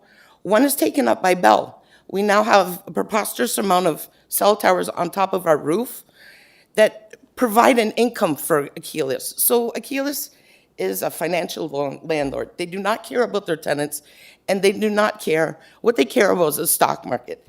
They're a financial landlord. They don't qualify for us. There's 14 towers on top of our roof. And Bell and Rogers went and did an adjustment for us. Well, they didn't do it for us, but they increased the amount of electrical power that they needed. So they're actually taking up one of the spots. That's one part that's taken away. So that one, we actually have a transformer there. Now, when they did the renovations in the back, there was 3 parking along the back, but they put a new fence up, a monstrous fence that doesn't fit. So parking, there's only 2 spots in the back. And then, like Jennifer said, there's now a visitor's parking. I don't know where this is. So there's a QR code trying to get the visitor's parking in the spot. And where it is, it actually imposes one of the 2 back tenants from actually getting in and out. Now, I know the height of the tower. On Mr. Fung's Architectural Digest, there's no picture about the height with the towers. And, the CN Tower, it goes up to the top of the needle and says, that's the height requirement. So the height requirement, I don't know. I know Kingston Road had some problems, but it's not even on as proposed. Oh, yes, there's the picture. Thank you. It's not even the amount. I got confused about that. Sorry. My personal parking space is not adhered to code. We've had 1 year to do this. They just did our parking spot last year, and I haven't even had a year to enjoy it. But now I have 2 tenants on either side that like to park right on the yellow lines. And HEALE hasn't done that. I've had a problem since 2022 with this tenant, and HEALE doesn't do anything. I've called TPS. Just so you know, Kim, you have about 10 seconds left. So Well, why you can? it's okay. You can go over a little bit, but just try to wrap it up. Okay, thank you. It's okay. Thank you. I lost my train of thought. I called TPS 19 times between 2022 and 2023. TPS does nothing for me also because it's private property. TPS is mostly worried about city property and city standards. Now, on those 19 times, one occurrence that they actually did tow somebody. And and that's between 2022 and 2023. 2024, I didn't even have a parking spot because of what they did. So, and now we've had ongoing issues. Kim? Yes. I am sorry. Okay. Really, I think it's a very passionate, and I've noted a lot of points, and I think you've made yourself crystal clear. There is some issues here, and you've been very specific, and I've noted them. We need to just now let some other people speak and also get some feedback from the applicant. Am I allowed to ask questions to Mr. Fung after? No, but we're gonna ask some questions up here on committee, and then we'll get back to the group, okay? Just let us, you have 5 minutes. Actually, you went over, and we're gonna do that now, okay? Okay. Thank you. Oh, sure. Yes. In your letter, it's not really planning related, but just to get a bigger picture, you said there are only 2 washing machines for the entire building. Yes. Is that correct? And do any of the units have their own washing machines? I can't speak for any, because I do not know. I know myself. There's 2 wash machines, and they removed a table. One of the washing machines is not working at the moment. There's always issues with Coinomatic, with the dryer. And what I didn't like is that... Okay, yes, I know maintenance issues aren't part of it. One's not working. Are they Yes, ma'am. Okay, Kim, we have another question. Sure. Thank you, Mr. Chair. Through you, sir, my question is simple. I appreciate simple answer. Did you raise all these questions and had a meeting with the applicant or the owner? They didn't approach me. Thank you. So to be clear, I just need to follow that up. These issues that you have you ever made the owner aware of them? Yes. Thank you. I think we need to let the applicant now have an opportunity to respond to this. Applicant, if we can have you back online. I do not believe we have yes, any I'm more here. speakers. Thank you. Keep in mind, you have up to 5 minutes, so let's see how you do. Yeah, thank you. I appreciate, I mean, this is a lot of input from some very long-term serving residents, multiple decades. These items of repair on the building, I will have to address as the architect for this owner. It has to be brought up to the property owners, especially if this is granted. There's going to be building permits. We're going to have inspectors like this. The building needs to be brought up to snuff, 100%. And I greatly apologize to the residents here. In terms of this application, I mean, we're trying to bring 2 new dwelling units to the building. There are 600 square feet for the bachelor suite, 900 square feet for the 1 bedroom. The window area, that's a big problem to me, is we have the right daylight requirements, but exhaust from cars is a big problem to me. So with great respect to Mr. Chair and the committee, I would love to impose a condition for screening. We can add a screen to divert exhaust to the rest of the open air rather than into the windows, and which would also protect from light pollution. In terms of the parking spot sizing, they must be made to City of Toronto bylaw standards. From our review, we had 22 spots. I'm hearing now we have 20 spots. The spots were there from now I'm hearing 1955. They have to be up to standard, or else we wouldn't get a permit anyway. And I'm realizing now, yeah, there is an amenity space that's small. It's like 200 square feet. It's the laundry room on the main floor, and it will be still existing in the building. In terms of providing storage, yeah, we are providing 6 full-size storage lockers, and that's I understand now that the owner had been buying out locker spaces from current tenants. This explains why it's so underutilized in there. We went into almost an empty storage space when we measured. Yeah, I think that, I mean, for the rest of the, in terms of the problems of the building, all I can say is I will have to address that with the owner and get those rectified as soon as possible. Thank you, sir. We have a question from Ms. Ullman. Can you answer the Yes, question please. if there's I know it's not planning related, but it's just in the bigger scheme for how Mhm. looking at this. Do individual units have their own washing machines? Yeah, so I know that the owners have been converting suites to add washing machines.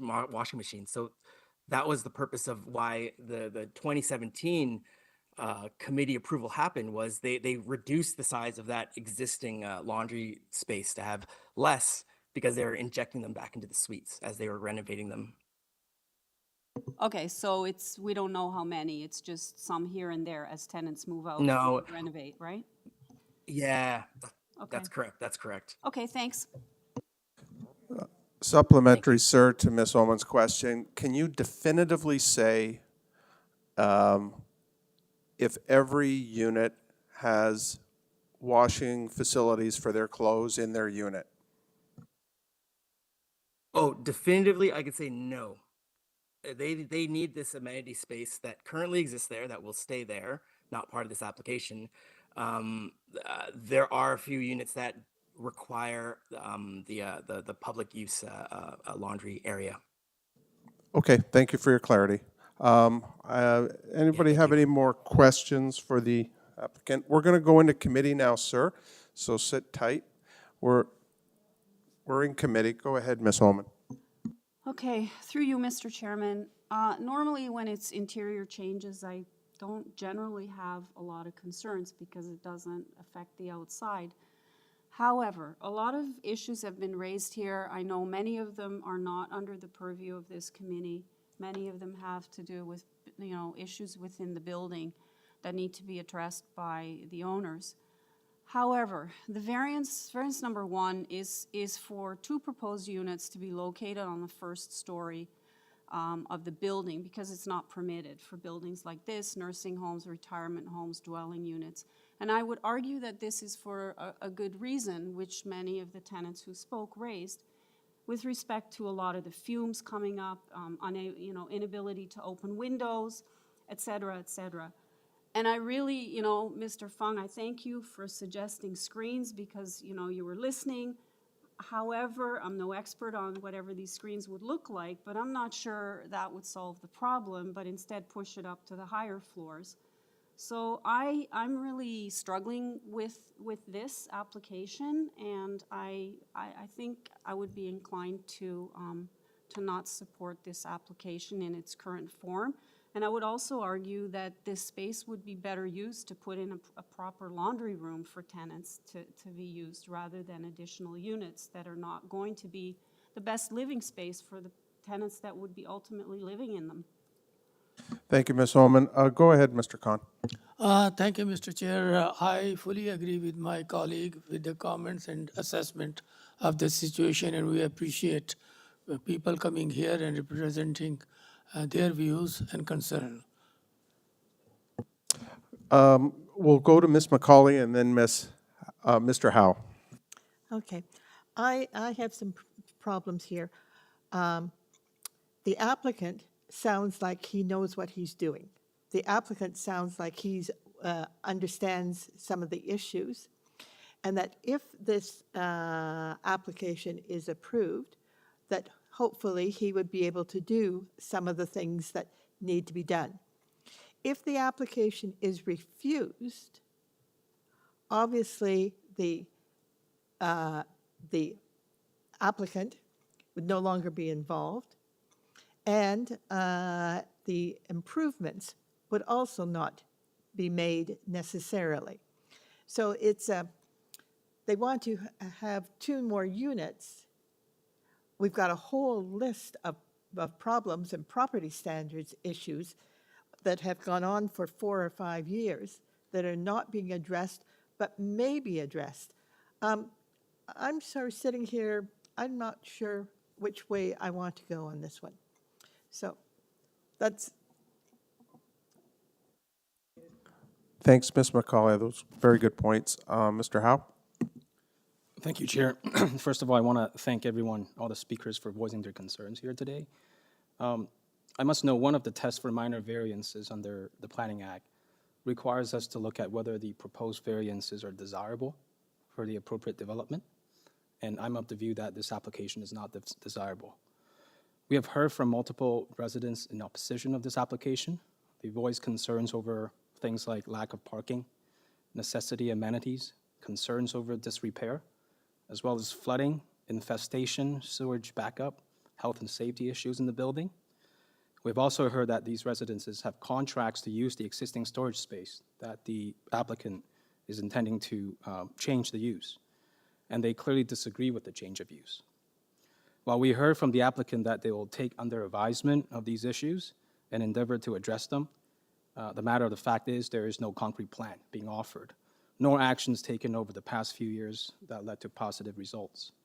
We've also heard that there are no other amenity spaces for this building. So in light of all of these, I can't see how the variances proposed is desirable for the building, and therefore I cannot support this application. Thank you. Thank you, Mr. Howe. As we are in committee, would anybody like to put forth a motion? Go ahead, Ms. Holman. Through you, Mr. Chairman, for all the reasons I stated earlier, and to Mr. Howe's point, I don't believe that this is desirable. Therefore, I move refusal of this application. Do we have a second? Mr. Howe. I will second the motion. We have a motion by Ms. Ullman to refuse the application. It's been seconded by Mr. Howe. All those in favor?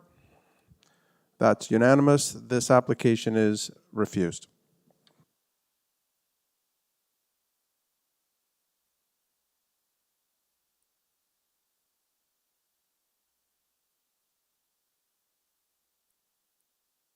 Going to move now to item number 6.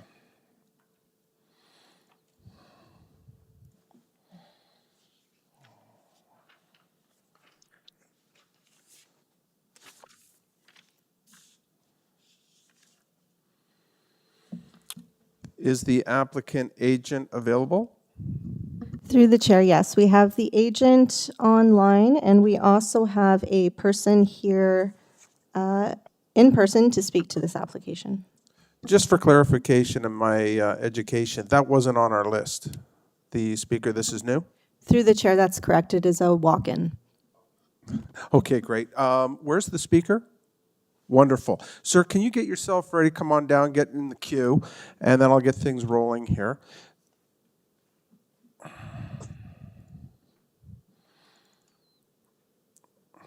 Just give me a moment.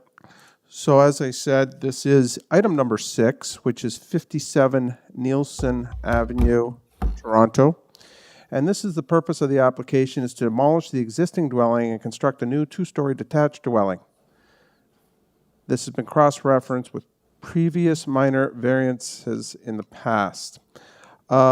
Agent applicant, can you identify yourself and your address, please? Yeah, thank you, Chair and committee members. This is the agent on behalf of the owner, Imran Khan, and my address is 1906 Parkside Drive, Pickering. Yeah, so can I just have the summary of the proposal? Yes, 1 second. I'm just going to canvass committee here. Does anyone need a presentation? And I'm not getting that anybody needs a presentation. Is there anything, sir, that we might not have in your package already that you've provided us that you'd like to add now? No, actually, it's very simple and straightforward minor variance, so we don't have any additional things. Okay, sir. Let me ask now any of the members. Does anybody have oh, Ms. McCauley, go ahead for a question.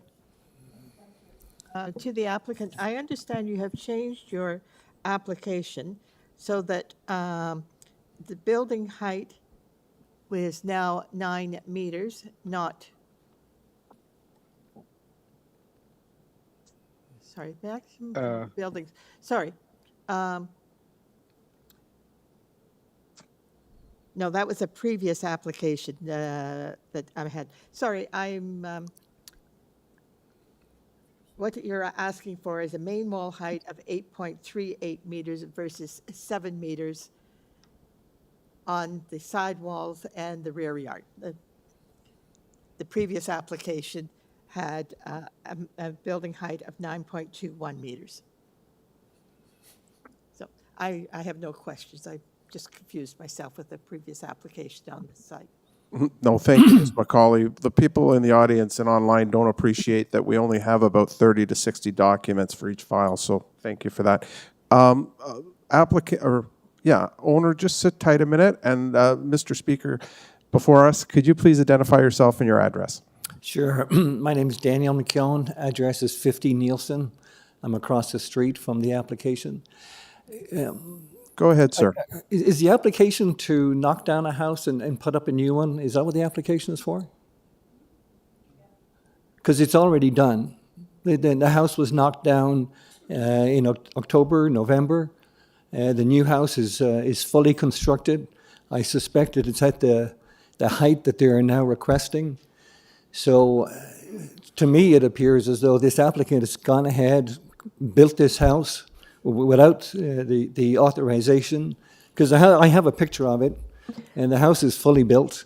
It's not fully completed, but The walls are up, the roof is up. It's huge. It's typical of what is happening in our community. The 1.5 stories that are traditionally there are all getting knocked down, and these monstrosities are going up all over the neighborhood.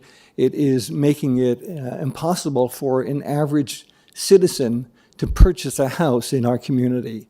These houses get knocked down, and the new houses that go up are 4,000 square feet, single-family homes for $3 million or more.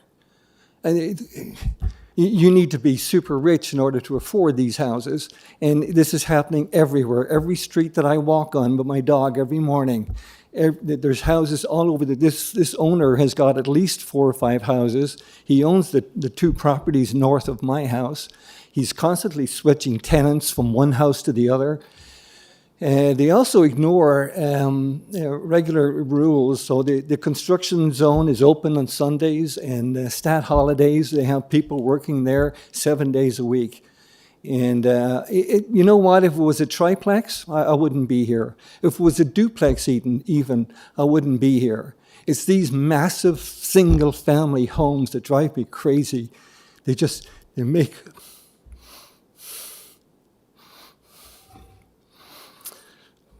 They make our city unaffordable for young people like my kids.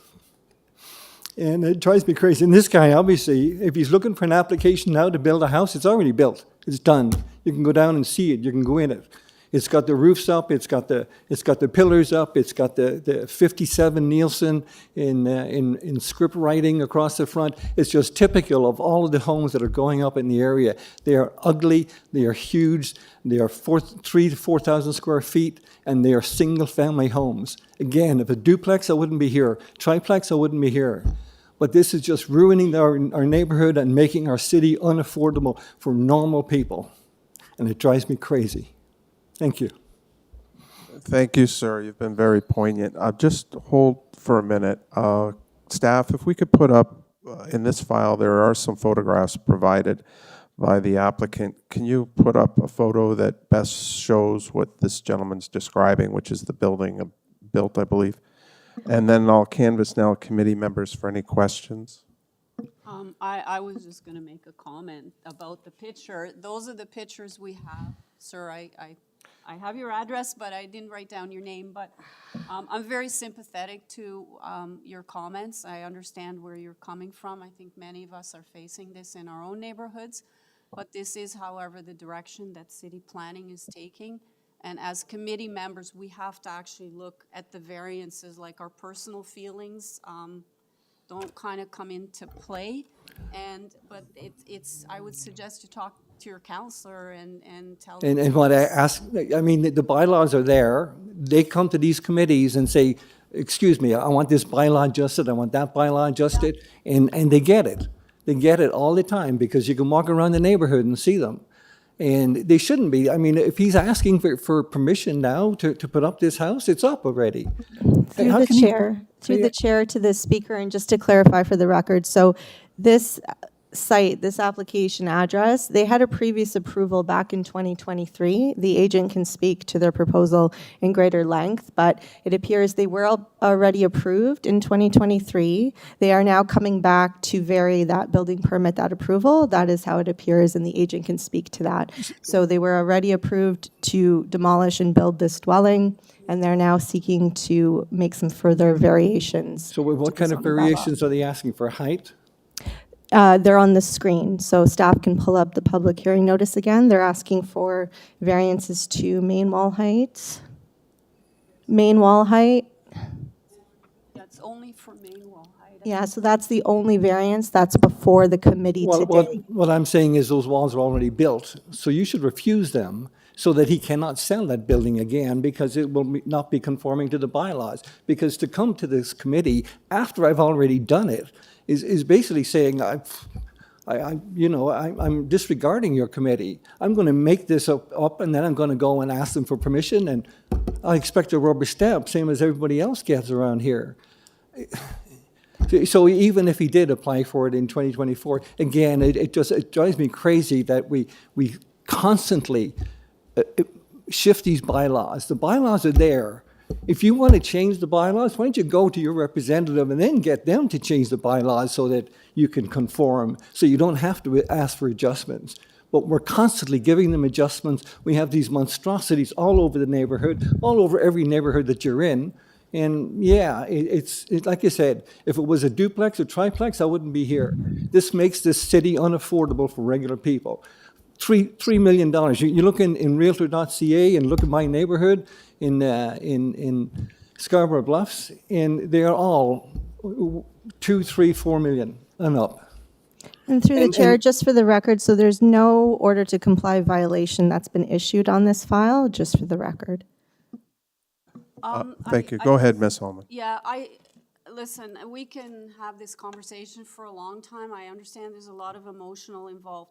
I do want you to understand that, as our Deputy Secretary Treasurer said, in October of 2023, they were before us to build a home, and it had a number of variances that they came in for, 6 to be exact. It was approved, so they got the 6. So Yep. They didn't build without a permit. Okay, they got their 6, and one of the 6, just so you know, was for the main building height at 9.21 meters, which is why my colleague was a little confused earlier. They're now asking only for a variance on the main wall height, and the agent can probably dive into this a little bit more in a minute, but that isn't changing the actual height of what the original approval was for. It's probably an adjustment to the roof, or they made some change to the slope of the roof. So it's only for the main wall height. Everything else was approved. So in other words, everything that they've done, you've already rubber stamped, But right? they did it Yeah. legally, and then whatever they did with the roof, the building department flagged it. So again, I would just ask this committee sometimes to stop these applications, to say no. Your bylaws are there, you're here to uphold them, and you constantly say, no, we'll give you that application, we'll give you that adjustment, and we have these McMansions that everybody, every neighborhood that you all know when you go around, you see them, and it makes our city, how is anybody supposed to afford a house in this city if this is what we're putting up? We're putting up these 4,000 square foot single family homes. I'm sorry, but you guys are the people that can stop it. So, okay, sir, let's hear from, we're going to put the question now that you've asked to this applicant, and so hopefully some of the information you've brought up, and it's very valid stuff, has been addressed. Understand, we're not a rubber stamp. You just saw moments ago the file before you, and that didn't go the way of the applicant. So we're not a rubber stamp. We live in the city. We understand what you're talking about. We do. But all the houses in my neighborhood that are monsters have all been approved. And you know, So I won't give you the speech understand on your- change is inevitable, but this city changes, and that's part of this, and I get it. Let's just hear from the applicant. Applicant, are you there? Just let's hear him out for a minute, sir. Yeah, I'm here. You've heard some very Actually, poignant points, so address them, please. Yeah, so as committee members already told that this is already approved 2023, and the construction is done as per the construction drawing, building permit drawings. Nothing changed. Only we came for the main wall height, but this main wall height is already there, as even in our previous proposal, but that main wall we didn't show. We just had in our previous that the current building permit, right? We had the wall. We hide the wall by the overhang eaves, right? So, it is shown on the previous drawing. But we are just removing the overhang eaves from in front of the main wall. So now this main wall is exposed from the rear side, also 50% of the 2 sides of the building. This is the thing only we are asking for. Just removing the overhang, downward overhang of the eaves. Eaves. That's it for the rear and 2 sides. And the front side, we only proposing to extend 2 feet above the undersurface of the roof truss. That means the roof eaves overhang level, only 2 feet from the front side. That is the only change we are asking for in this proposal, nothing else, and everything approved previously. Okay, sir, hold tight. Let me canvass committee. Does anybody have a question or comment with respect to what's been said? Oh, go ahead, Mr. Howe. Thank you, Chair. The applicant, could you advise if there's any way you could reduce the main wall height at all? Right now, it's stated as Basically, right now it's stated as that 8.38 main meter. wall, Is there any way you could reduce that? yeah. Yeah, that actually this roof support, right, for the main wall, right, 8.38. That is the front part, but this is just 2 feet above the eaves level, roof eaves level. So I take that as no. Actually, if we take it out, then that will be just the same as the backside. That's it. But are you willing to do that? Like the roof, roof. That will be uglier, more uglier than now. Okay, the building will be more uglier. Actually, there will be no achievement taking it out from this 2 feet increase of the main wall. But that after we taking out, that will be more uglier. This building will be more uglier. That's it. Okay, so I'll take that as a no. Thank you. Thank you, Mr. Howe. Sir, just to confirm for my education, that is a no? Yeah, actually, if we take it out, like even if we take it out 6 inches, that nothing is changing. We're like we can reduce 6 inches, but if we take out, like we have to do something at certain level. We have the roof drain for technical reason, right? That is, we have 2 options. So whether we can do 2 feet or we can remove the 2 feet, right? And if we remove the 2 feet, that will be a very ugly looking building. And if unless we keep the 2 feet, and 2 feet we require for the roof drainage. Okay, hold that thought. Just stay there a minute. So if I hear you correctly, there may be an opportunity, Mr. Speaker, ahead of me here, for 6 inches. And I just want to look back to Mr. Howe. Do you have any comments to that? Yeah, the applicant, could you confirm if you could reduce 6 inches, or are you willing to do that? Because that would make my decision a lot easier. For the approval, we can do for 6 inches, yeah. Okay, thank you. But yeah, that is the time. But if you do that, can you just tell us what does that change the variance to? Do you still need the variance or what? Does that change the 8.38 meters? No, there will be no changes for the other variances, only for the 8.38 meter, that will be 0.15 meter reduction. So it's, okay, so what's the number going to be then? 7 point what? It will be, no, that will be 8.223 That's it? meter. 8.23 meter, yeah, only 6 inches, that means 1.5 meter, yeah. Okay, do you want to amend your application then to 8.33? Okay. Yeah, we can do this for approval purpose. Okay, through the chair to the agent to be clear for the record. So you have the proposed front main wall height is 8.38 meters. Are you proposing instead of 8.38, proposing to amend to 8.23 meters? Yeah. And what about the other one? Okay, and then what about the proposed side east main wall height is 8.38 meters? Does that, those all will be same size, yeah.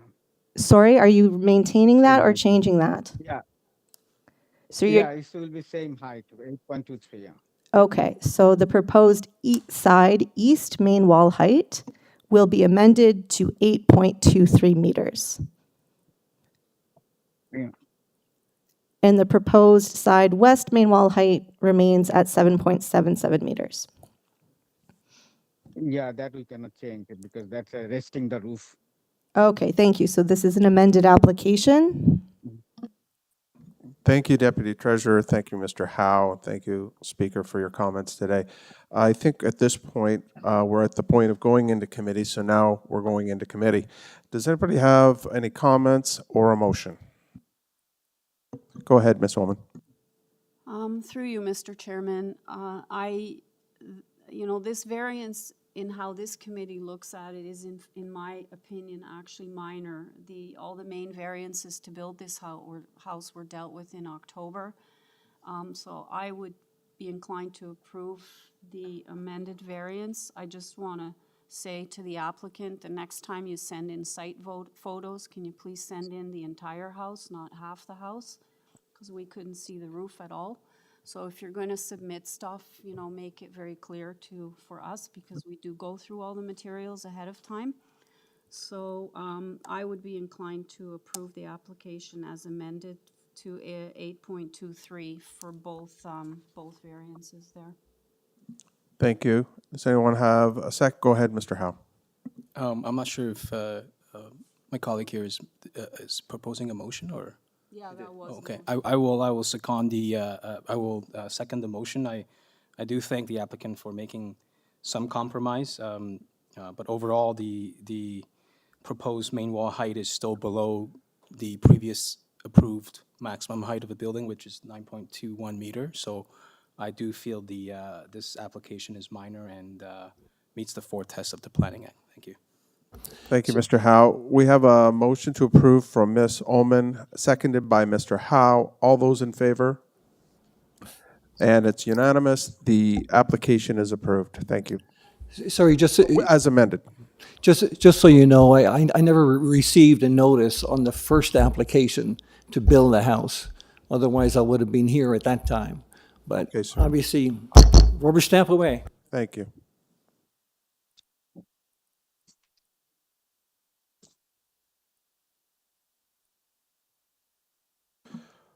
Okay, we are now at item number 7. And this is for 23 David Drive, Toronto. The purpose of the application is to alter the existing 2-story detached dwelling by constructing a rear 1-story addition, in brackets sunroom. Anyone in the audience here on that matter today? No? Okay. Through the chair, we have the agent online and 1 registered speaker online. Wonderful. Thank you, Deputy. Applicant, can you please identify yourself, full name and address? Actually, you unmuted me. I'm not the right applicant for this. Thank you for that. Stand by. Through the chair, while staff are finding the correct applicant, you can read the address and to the record and the purpose. Oh, Yeah, I did. I started off with 23 David Drive, Toronto. thank you. It's okay. You're keeping me on my toes today. Yes, Ahmed. Good afternoon, Mr. Chair and committee members. My name is Syed Ahmed, 944 Crawford Drive in Peterborough. Okay, sir. Thank you for that. Just hold tight. Let me look at committee members. Does anyone need a presentation? Does anybody have any questions for this applicant? Agent. No. Sir, I've just canvassed the committee. Do you have, I know we're going to go to a speaker. Do you have anything you want to add for us that's not already included in your comprehensive package we've reviewed? Not at the moment. I'm quite satisfied with the building department and planning reports and the proposal we have for our sunroom, which is 20.44 square meters and 3 minor variances. And I hope that should be no problem to have that approved tonight, this afternoon. Really appreciate that. Thank you.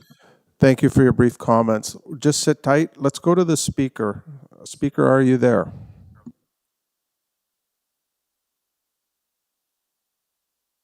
Hello.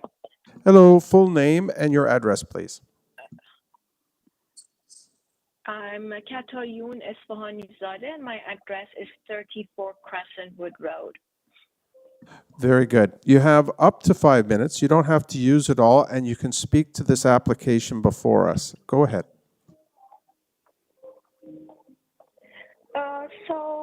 I want to thank you, the committee, for the time that they put in here. And actually, I don't have much of a concern with the building that's being built.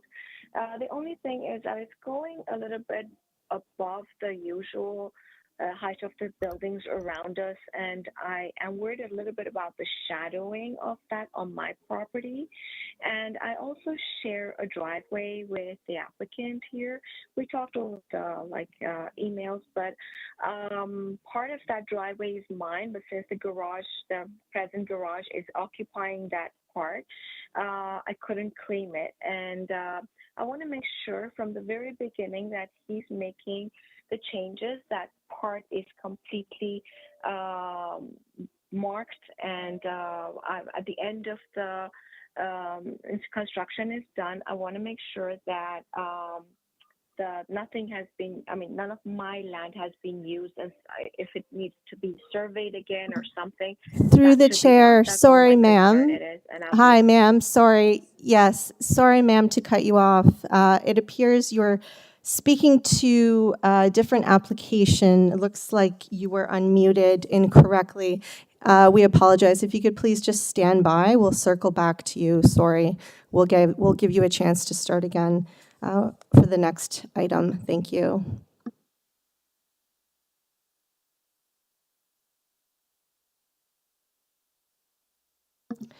Through the chair, we do have a person registered from 27 David Drive.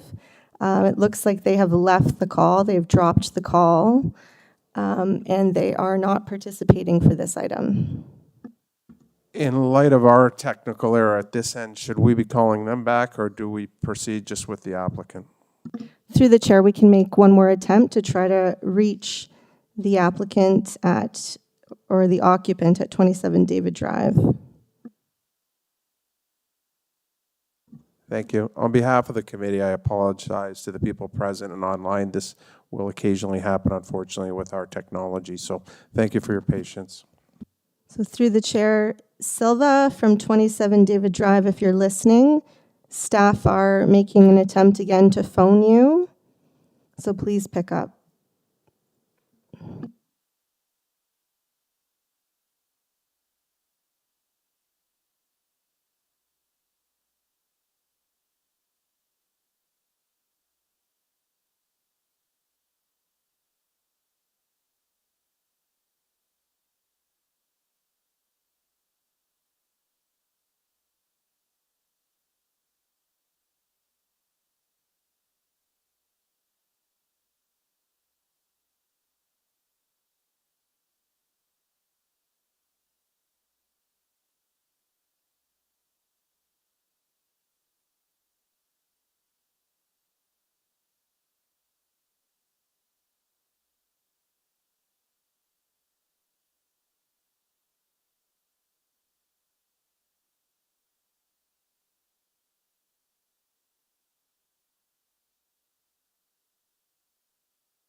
So obviously, Deputy Treasurer, we could proceed with just the applicant, or we could hold this down, go to the next one, come back. What say you? Through the chair, it looks like the speaker has decided not to join anymore, so we can proceed. We shall proceed. Thank you. Agent, are you there?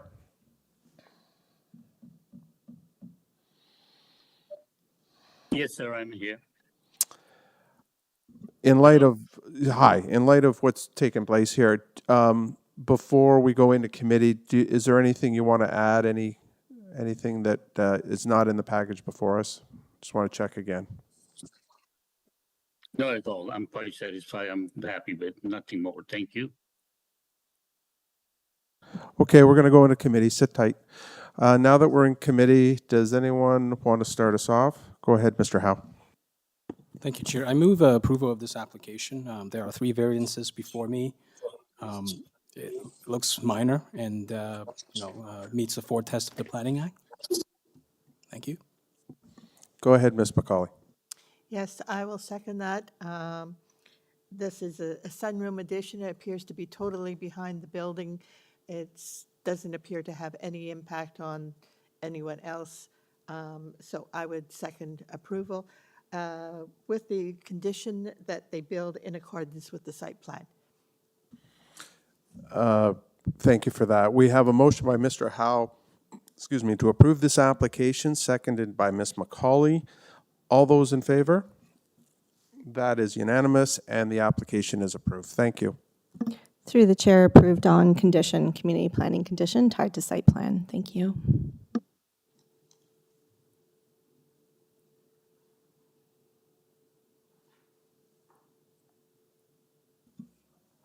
And now we move to item number 8. Is anyone in the audience here for item 8? Okay, 2. That's what I see. Thank you. We'll get to you in a second.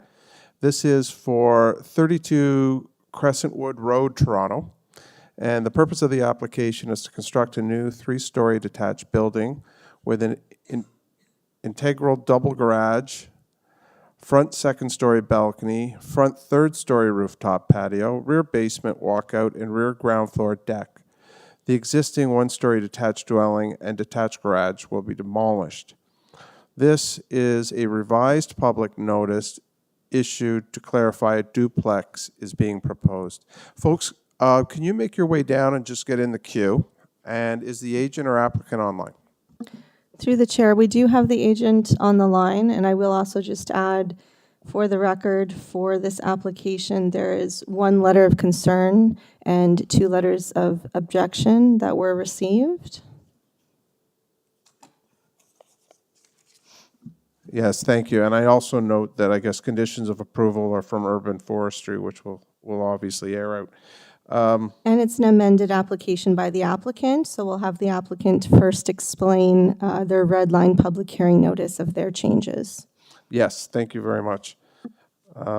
So do we have the applicant agent online? Yes, I'm here. Please identify yourself, your status, and your address. Hisham Hussein Ahmed. I'm the owner and the applicant of said 32 CRESCENTWOOD Road. Okay, sir, you've heard the Deputy Treasurer, and this committee would like to know, you have up to 5 minutes, but can you give us, in a concise way, why we're at this point with what's taken place? Okay, so we took on the project at a point where it was being proposed to the TRCA by the previous owner. So this actually led us to start working with the TRCA first, and we got from them what would be agreeable to them and feasible for this area, especially that there's a shoreline hazard that extends in the front line of the property, at the front of the front yard of the property. We worked closely with them to make sure that there is no passing over this area, and that this stays as a safe area. And we part of the this is a duplex, so we do not have a variance anymore on items 1 and 2. As per the recent change for the bylaws from I think February 16, duplexes are no longer required to have. There's no more variance anymore. It's not applicable to the duplex. So this items 1 and 2 for the proposed coverage ratio has been removed, and they're no longer a variance.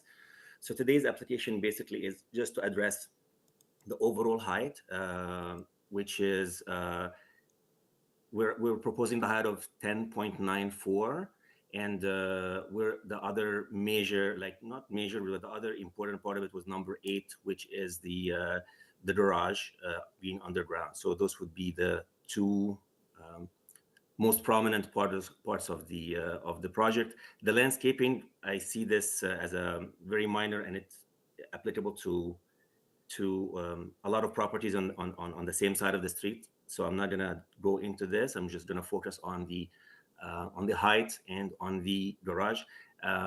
So for the garage, based on the building process that we're going through, we're not able to elevate the garage to grade level because the building is well, regardless of the type of the building, it's going to be a concrete construction, but we cannot, like, the structural engineer is not recommending that we put any footing on refilled land. So this leaves us with the options with either pushing the garage to the front a little bit, which we have a limitation with the shoreline hazard. So we're really stuck at this stage with this location where it is below grade, and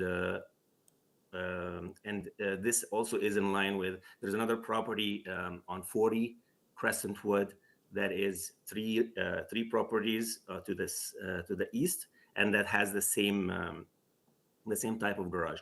I do not see that it would be impacting anyone for that matter. So I'm going to put this aside. If there's any specific focus, I would be focusing more on the height.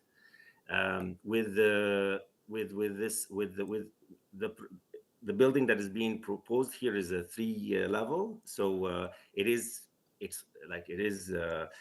expected that whenever there is an extra level, that it comes with a certain expectation for height. Like this, every level minimum would be like 2.5 to 3 meters. So with that being said, and with reviewing the bylaws as well, we see that with the 2 stories, there's a 9 meter in this area, and there's for above that, for the duplexes, it's 10 meter. What's happening here is we're having a little bit of an issue with the inter floor space. So even though the drawings are showing like the 1.2, 1 foot 2 inches per inter floor space, this actually may be increased to 1 foot 8 inches because we're using like concrete panels. So there is very little space that we can give away and to work with, and even like the 11 feet that are showing on the main floor will end up being 10.5. The 9 feet that are showing for the second floor are going to end up being 8.5, and the third floor is going to only be 7.5. So from the get-go, we were planning to, we did some consultations with the TRCA, with other zoning members, and with other applicants, previous applicants, and also we reviewed some of the decisions, the committee decisions, and we were not trying to make the biggest or the largest. We left about 5 feet in the back. We didn't. Okay, sir, I'm going to stop you right there. I do appreciate, and so does this committee, your comments and understanding and observations, but you've got 5 minutes and you've gone over it. Can you wrap up in the next 10 seconds, please? Well, what I'm saying is that the variances that we're requesting here are 2 main variances. Like those are the 2 main, the 0.94 and the garage. These are the main things that we would like to go with. Okay, sir. Let's hear, because we've given you your time and then some. First of all, a couple of questions will maybe come from this committee. I'm going to ask one right off the bat. You're aware that community planning has some concerns with your application, yes or no? Yes. Are you aware that the Conservation Authority, they have no concerns but are requiring you to get a permit?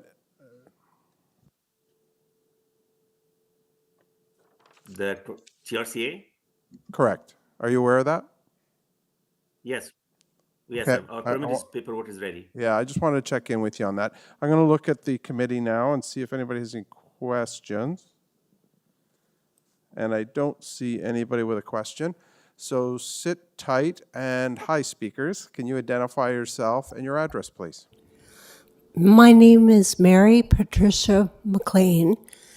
Address number 2, Valhalla Boulevard, Scarborough.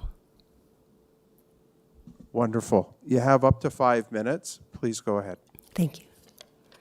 Hello, my name is Mary Patricia McLean, Pat. My property is at 2 Valhalla Boulevard, Scarborough. I have resided there for 15 years. My house is around the corner from the 32 Crescentwood Road property.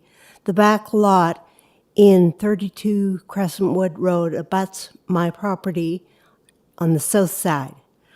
I oppose the variances to the zoning bylaw 569-2013 on the following grounds. I will make 4 points. 1, there are no other 3-story homes in the immediate neighborhood. I don't want for this to set a precedent. 2, the proposed structure is a duplex, is 416.92 square meters, which is almost double the allowed maximum of 214.068 square meters. This will mean increased pedestrian and vehicular traffic, which will lead to increased noise levels.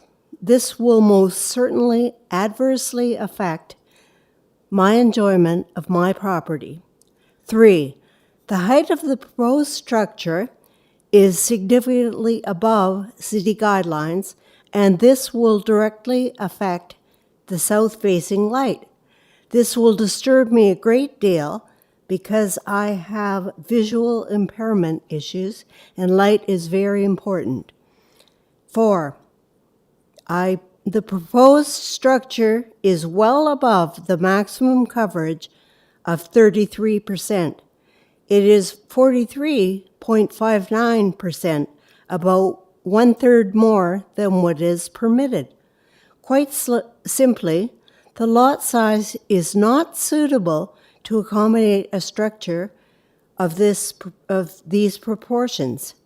It will affect volume of traffic and noise in the neighborhood, which is immensely disturbing and disruptive to myself. In closing, I am strongly opposed to the above-noted proposal. Thank you. Thank you, Pat, and thank you for your concise, specific points. I'll look to the committee. Does anybody have any? Go ahead, Mr. Khan. Thank you, sir. Through you, Mr. Chair, I would like to ask the ladies, Madam, are you aware that some of the variances has been deleted? Yes. You know, it's number 1 and number 2, they address your concern already, but they're out. They're out. I don't have my papers in front of me. They're up at my seat. I don't know what they are. You want me to read it for you? Please, yeah. Yeah, I can read it. Or could I go get my copy? It's up at my seat. Say it again. Can you grab my purse? My sister will get it, thanks. Thank you.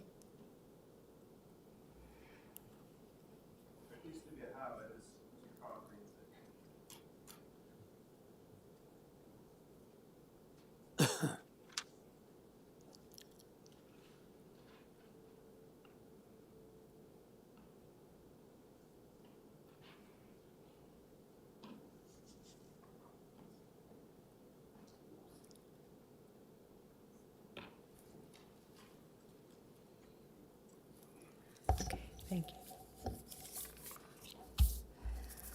Okay. The main issue is the garage that abuts the property, and it is right up against her property, a good portion of her backyard. Okay, I have addressed both of these. Yeah. Yeah, I've addressed them, and I pointed them out, so duly noted. So just to be clear, I believe the speaker has just said she's read what you pointed out, Mr. Khan, and she says duly noted, acknowledging she understands that those two things have been removed. Okay. Are you good? Yeah, I'm okay. Okay. Go ahead, Ms. McCauley. I'm confused. And I'm trying to find it, because there's been changes made to this application. The The application, as I understand, and let anyone confirm, because I'm trying to read this fast, is that we still have 3 stories. We still have a building height of 10.94 meters. And we have a report from planning staff recommending refusal of that. Secondly, we have an application for a below-grade garage. And planning staff are also refusing that. I understand that. I'm not sure they have much opportunity to change that. I'm confused as to how this below-grade garage is adjacent to her property, because she's on the other street. Perhaps. Garage is not going to be against your backyard. There's an item there now which would be replaced. Okay, maybe we can get that from the applicant, then thank you. And thank you, Ms. McCauley, as always, very concise. To Mr. Khan's point to the speaker, Pat, we do acknowledge that points 1 and 2 have been amended and removed, and you've acknowledged you know that now that you've read it. Yeah. I just want to make sure that's clear, because that was Mr. Khan's point. I think it's important. Deputy Chair, anything? Through the chair, I also just wanted to clarify the report from community planning. If staff can please bring up the community planning report. So planning is recommending deferral of the application in its current form to address the concerns identified in the report from planning. Secondly, however, should the committee otherwise determine not to defer consideration of the application, community planning is recommending that variance number 1 regarding height, building height, and variance number 2 regarding main wall height, and variance number 6 regarding the elevation of the vehicle entrance below grade garage be refused. Thank you. Yes, very clear. Thank you.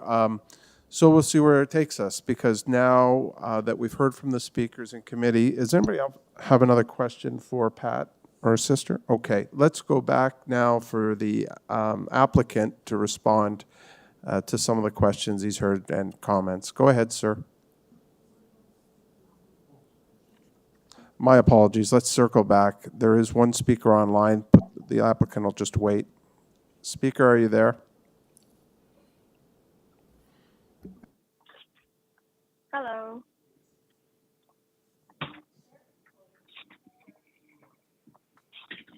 Hi, your Hello. your full name and address, please. It's Katoyun Esfahanizadeh, 34 Crescentwood, Scarborough.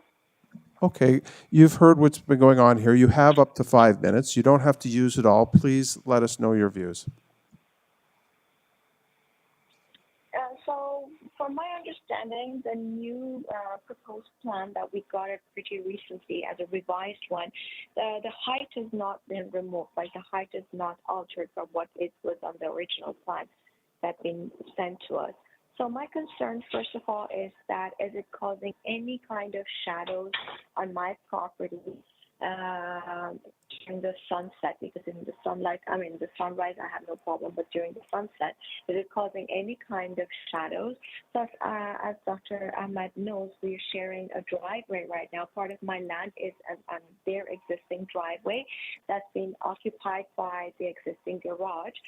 And my understanding, as he said, is it's gonna make sure the boundary is completely like clear, and then from very beginning. And I wanted to make sure, as soon as the construction is done, is there a need for a survey to make sure that it's been done properly and my land has been given back to me, and they are not actually invading my part of the property.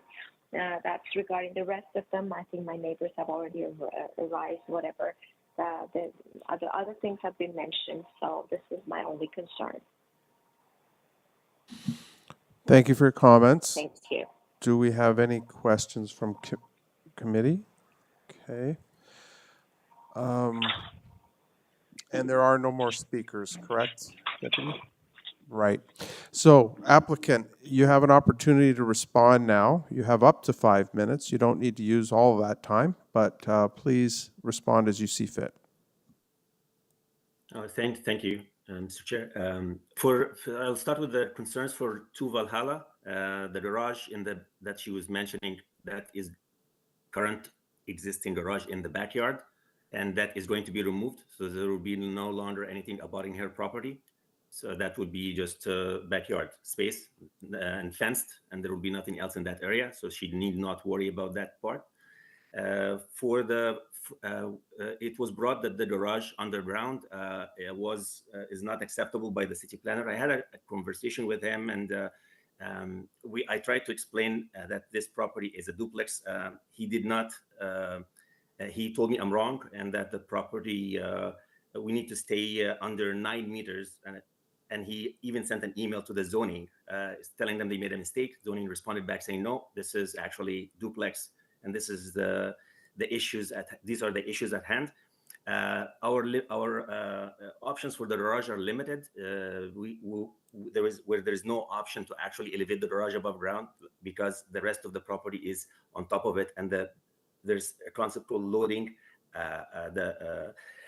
For the loading of the property, we will not be able to work on unstable or refill lot, which really limits our option. We either have it or we don't have a garage at all, and we're working with what we have at this point.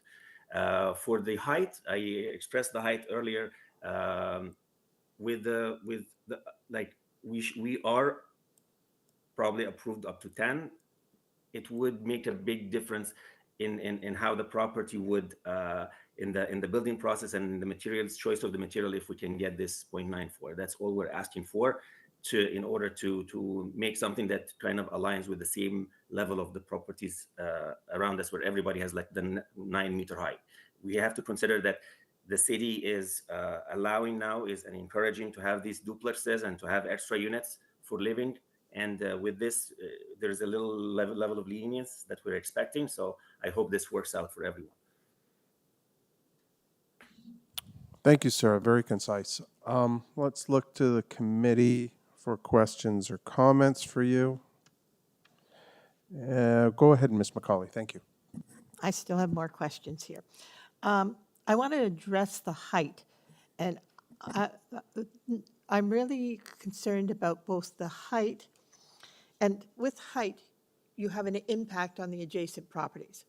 Now, I understand the building height that you're asking for is a 10.94 meters. The wall height will be the same, and the plan that I see here is it's a very flat roof. But I was also under the impression that you were proposing to have some rooftop or some access to the rooftop so that you would have an overlook on top of the roof. Could the applicant clarify what he's proposing? Actually, we will not access Okay, thank you for sharing your concerns. The rooftop will be like if we were talking about the third floor will be 60%, the 65% of the back built into rooms as per the plans, and the front will be open space. The actual roof that falls on top of the third floor is going to be solar panels. There's no access required there. There's nothing that is happening up there. So there's the real roof where this marked area in gray on this drawing, where there is the zigzag lines. This is not accessible. This is just only accessible to maintain the solar panels, not for any other purpose. Okay, thank you. Thank you, Ms. McCauley. At this point, Mr. Howe, go ahead. My question to the applicant is, are you willing to consider a deferral of this application? From my perspective, looking at the materials before me, community planning has issues with 3 issues, right? The height, center line of the driveway being lower than, the driveway being lower than the center line of the driveway. And also they pointed out to some issues with your proposed platforms being 33 square meters on the third story. So, it sounds like community planning really wants have a discussion with you and the owner and resort, some of these issues. And I think that's the appropriate approach forward. So I would recommend that, or highly recommend you seek such a deferral at this point in time. Otherwise, if you insist on moving forward, I don't think I would support this application. After the conversation that was that has taken place with the city planner, it appears that the city planner has had a misunderstanding of the application. And once he understood the application correctly and that it's a duplex, he's taking the stance just to delay. But nothing is going to change in the sense like we don't have any other option for the garage. It's either have it or not have it. So that's the garage. For the height, we can discuss height, and these are only the two variances, and they do not seem to be like major variances. I do not see that the deferral is going to make any change in his stance or what is available to us. And this is why further discussions are okay, but if they're not going to result in any different outcome, then we're just delaying with the building season coming around the corner, that this will not going to happen in this year. So my concern here is the application is clear. There is the number of variances are very little. There is for the garage, there is a garage 3 houses down with the same specification. It does not impact anybody. It's not against the official plan. So the garage, I feel that it should not have his disapproval, especially that he brought in the conversation that TRCA would be against it. And I gave him a letter showing that the TRCA is in approval, in support of this application. So this part with the garage is already kind of clear where everybody's standing on. So the only thing that's standing out right now is the height. If we can come out with a height, with an agreeable height to both parties, then we can move along and there would be no other issues at hand. Thank you, sir. Go ahead, Ms. Ullman. I would be inclined to agree with my colleague, Mr. Howe. I mean, it is quite a large structure. I know that the city for a long time has shied away from having basements that are sort of below grade or partially below grade because of flooding issues. And, and then there are the concerns raised by the neighbors also. And with the amended application, so just so I understand, are you removing variances 1 and 2, and then planning has concerns with 3, 4, and 6? And I would agree with Mr. Howe that, are the plans before us, do they even reflect like you going to comply with floor space index and coverage? So I think a deferral probably makes the most sense. If I may, Mr. Chair, because it seems there's a bit of a misunderstanding here. It's not me who's removing these variances by choice. There has been a change in the zoning requirements across the zoning codes. They are now encouraging having this type of property, and they remove this thing as a variance. So I do not necessarily, if the official plan is asking for us to make these changes and giving us the lenience so these things are no longer a variance. I'm not complying with them because they're no longer a variance. So think me being here on the first hearing after this has been officially changed, that should not have an impact on me being penalized for it because nobody's used to it. This is the official plan, and this is the changes that the city is putting in place to allow us to proceed with duplexes. So I mean, fully in line and in compliant with these guidelines. Just those 3, like essentially what's going to happen here. I'm sorry to interject, but so you had a zoning review, right? And they said you still need these variances. So, I mean, I can ask staff, but maybe if staff could weigh in on this.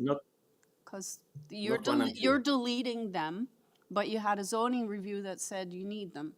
No, through the chair, and the applicant can confirm because it's their application. From my understanding, they received a zoning review from buildings that did remove those variances.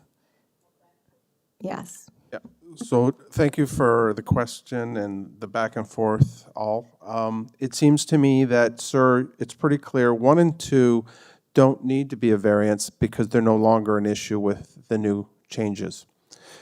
2, there are, to Ms. Ullman's point, there are other issues still remaining in this application, and they certainly cause me, as one of the members here, concern for the size and scope in terms of meeting the 4-test rule, and I don't think this application meets that right now. But that's my opinion. Let me turn to Mr. Khan or Ms. McCauley, if anybody. Go ahead, Ms. McCauley. Yes, I still have some concerns. I particularly have concerns with the building height. Yes, we've increased the height. I'm not sure why he can't meet that.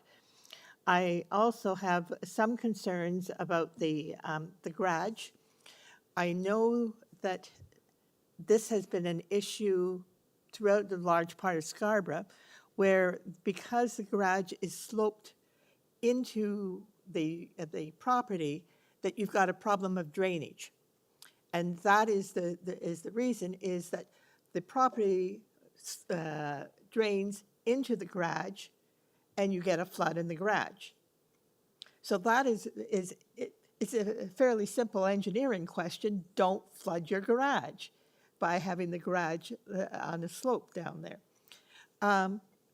I would think that the applicant would do everyone a favor by deferring his application, coming back with a clear application that perhaps has gone through a zoning review again, because to have zoning say, well, those two items are no longer needed, and yet they were addressed previously, is confusing to us.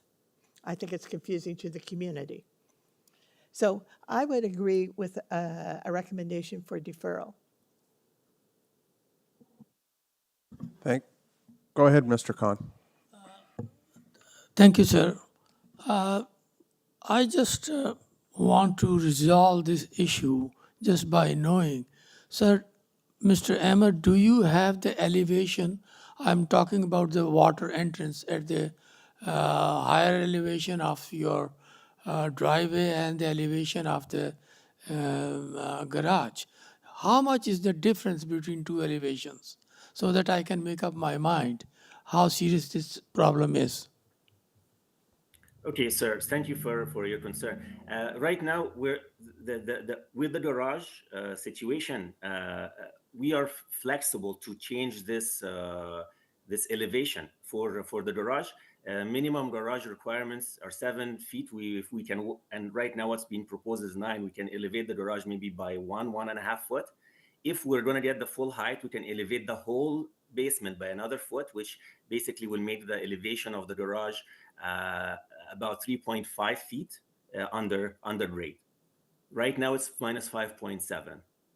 So that would be, and we have into the front about 30 feet. So it would give us a very nice slope. And for the concern for the drainage, we're going to have a dedicated sump pump with a dedicated sump pump with a dedicated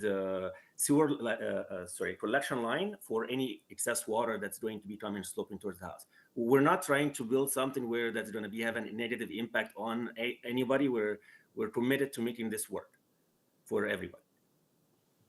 Thank you. Yes, certainly. Thank you, sir. With your last comment, that's obvious, and you should be commended for trying to make this work for everyone concerned. Does anyone have on committee a question now that you've heard from the applicant this his revision, his potential revision of the garage? Go ahead, Ms. McCauley. Okay. The fact that he's proposing a sump pump tells me that, yeah, he's recognized there is a drainage issue. Otherwise, you wouldn't have to put a sump pump on the property. I would think that, yes, go back, get a clarification as to what you're building. If it's a question of having to raise the garage, what is that doing to the overall height? Because those are the two issues that we're dealing with. I don't think those are issues that we can address today. If we wanted to proceed with this, I would say I have concerns with those issues. I have a planning staff recommendation to defer, and I would recommend defer. My alternative is refuse. Thank you, Ms. If I may, Thank you, Ms. McCauley. Sir, it's apparent at this point that there's the options that have been laid out. There's a possible deferral, or there could go to a vote, which could result in a refusal. What are your thoughts on that? If it is a refusal, would I still be able to go with the 10 meter that is the standard for the bylaw? Or at least would the refusal be for both items? Maybe for one item I can get approved and for the other item removed, refused? Because I honestly do not think that any further conversation with the planner is going to result into any different outcome. He's completely against the third floor, which is the bylaw. The bylaw has changed and he's against it. And there is nothing that's going to change. We're not going to remove the third floor, to be honest, because it is allowed by the bylaw. And I don't feel that the planner understands that or is working with the official plan or understand that the official plan is actually recommending this. So this is going to be an ongoing issue, whether we defer it now or come back later. So if there is something to be approved now, please do. And if not, I'm sorry to interject, but just to clarify, and staff can weigh in if I'm incorrect here. If the application is refused, you would have the option to appeal it to TLAB. The other option would be to build something that complies with every bylaw and you do it with no variances. Those are your two options if it's refused.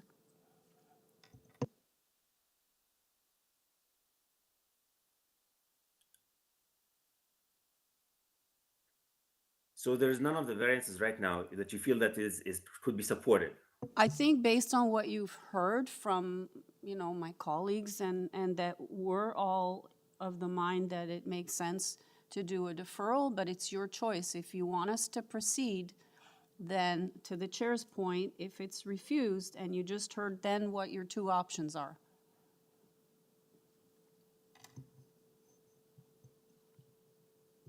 And if it's deferred, how long will the deferral be?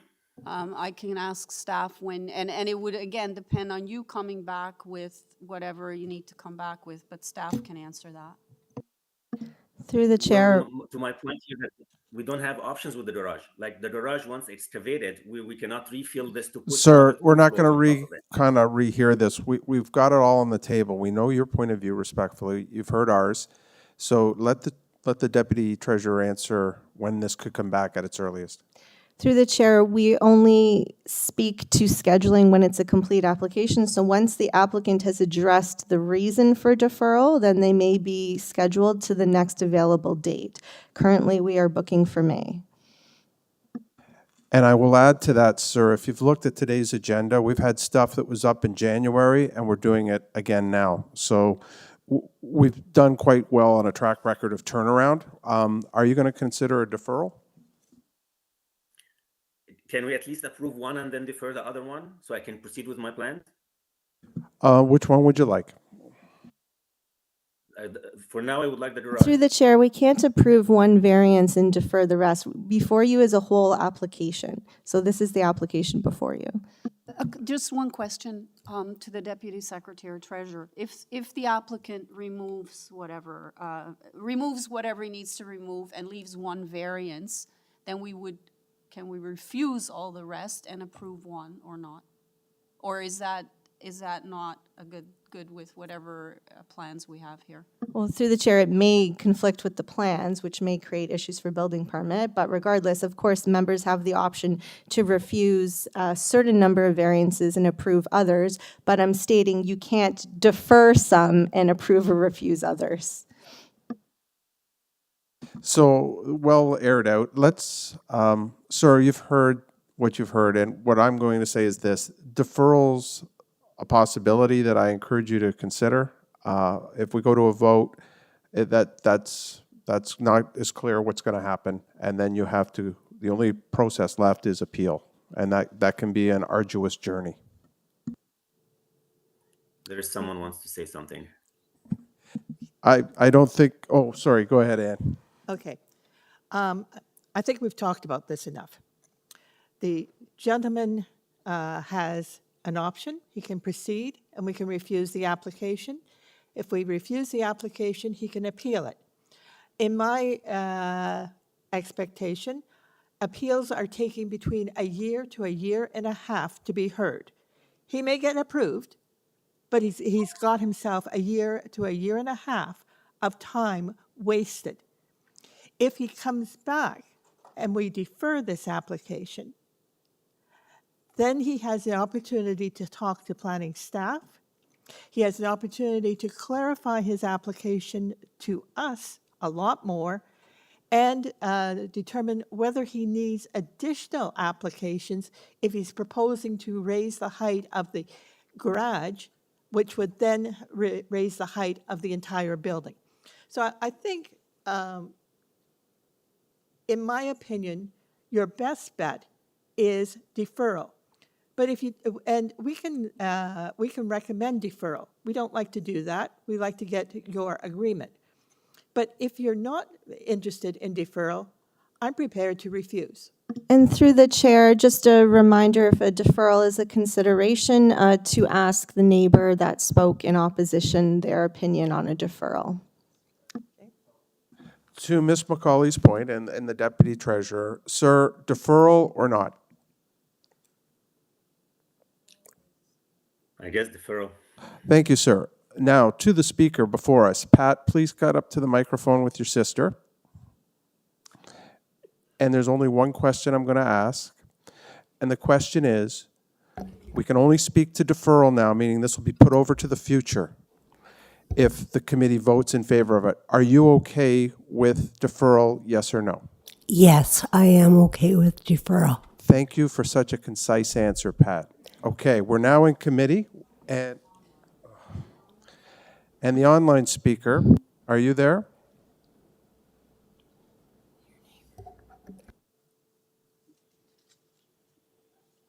Hello?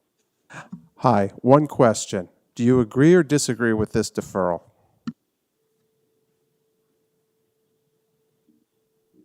I agree, but I want him to start his work, but this, I mean, I don't want to be any, cause any Okay. kind of objection to the Thank you. beginning of the work. Deferral, yes. Yeah, thank you. Yes, It's- thank you. You agree? You did. Thank you. We've got your recording. I got a lot of hungry people in the audience here. We're going to proceed.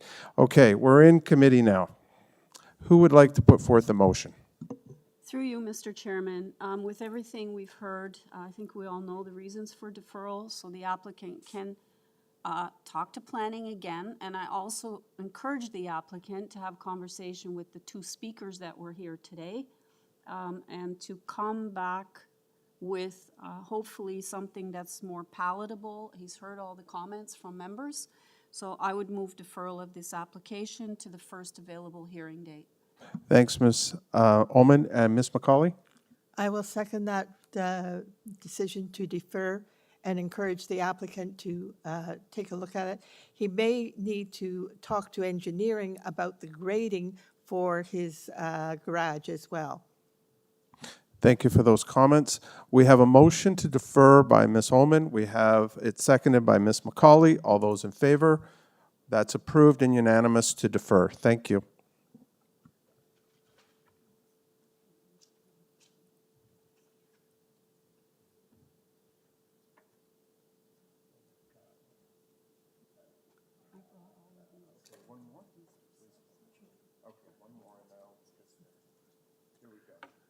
Okay, we're on item 9, and this is 18 ABBOTTSWOOD Road, Toronto. The purpose of the application to construct a first-story side east yard addition, a second-story rear addition, and to convert the existing one-story detached dwelling into a duplex with 2 dwelling units. 1 second. We have conditions from Urban Forestry and Community Planning, and this is an amended application, revised variances 1, 3, and 5, delete variance 2. And in terms of speakers, I believe we have 1 speaker. Through the chair, we just have the agent registered to speak for this application. Thank you. Agent, are you, oh, go ahead. Are you with this? Can you hold? Okay, we're going to hold the phone for a minute. Come on down.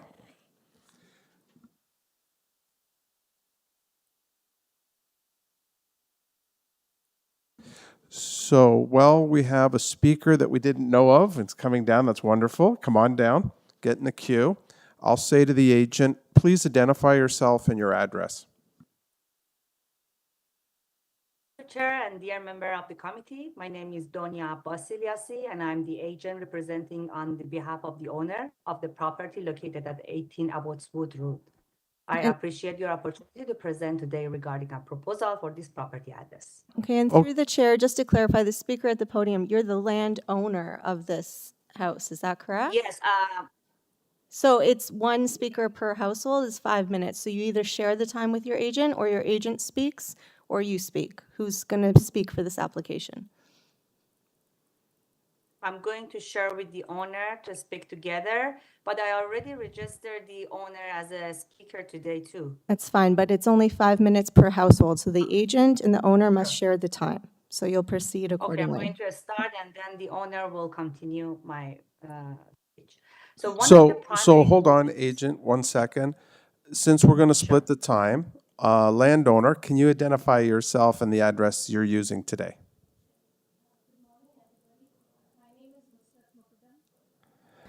And I reside at 18 ABBOTTSWOOD Road. Okay, that's great. Let's restart the clock too, staff, please. I apologize for the confusion, but let's restart the clock. I just wanted to get everybody on the record who's going to be speaking today. Okay, agent, when you see your 5 minutes, go ahead. Sure. One of the primary goals of this project proposal is to provide affordable housing option for small families. This proposal allows us to build a unit that can comfortably accommodate a family, creating a practical and long-term living solution. It is important to note that affordable housing remains a critical need in this area, and this development aims to meet that demand. The length extension over the existing houses necessary to accommodate the growing needs of the family. Also, this property is situated on a pie-shaped lot, which results in a more constrained front yard, but offer additional space at the rear of the property. This configuration allows us to maintain suitable setback and still optimize the design of the unit. The rear of the property provided sufficient space for the proposed extension, which we have carefully planned to minimize any impact on surrounding properties. On the other hand, we have made an effort to keep immediate neighbors informed about the proposal. In terms of privacy, we have proactively consulted with the neighbor to the east side, and they have expressed no concern regarding our proposal. This positive feedback reinforced that our design respects the privacy of neighbor properties. We have carefully reviewed the feedback provided by the planner and made significant revision to our proposal in response to their concern. Specifically, we have worked to reduce the requested variance to align more closely with the bylaw while maintaining the integrity of the design. However, after discussing with the owner, we are requesting slight adjustment of the 50 centimeter more than what the planner recommended in order to ensure the unit provide a reasonable and comfortable living space for a small family. The owner feels strongly that this adjustment is essential to offer respectful and sufficient living space home. For the variance regarding a parking space, we acknowledge that the bylaw intends to preserve the street space and limit visible paving. However, due to the unique configuration of the property shape, the side yard is the most practical location for parking, which already has one existing car space there. Also, the requested variance for the wider driveway, 7.3 meter instead of 5.2 meter maximum, is necessary to provide 2 parking spaces for the 2 units. This additional width allows for safe and efficient vehicle movement. In summary, this project aims to create a functional and affordable living space for a small family while respecting the character of the neighborhood. I would like to kindly ask the owner to come and speak on behalf of the position regarding this proposal.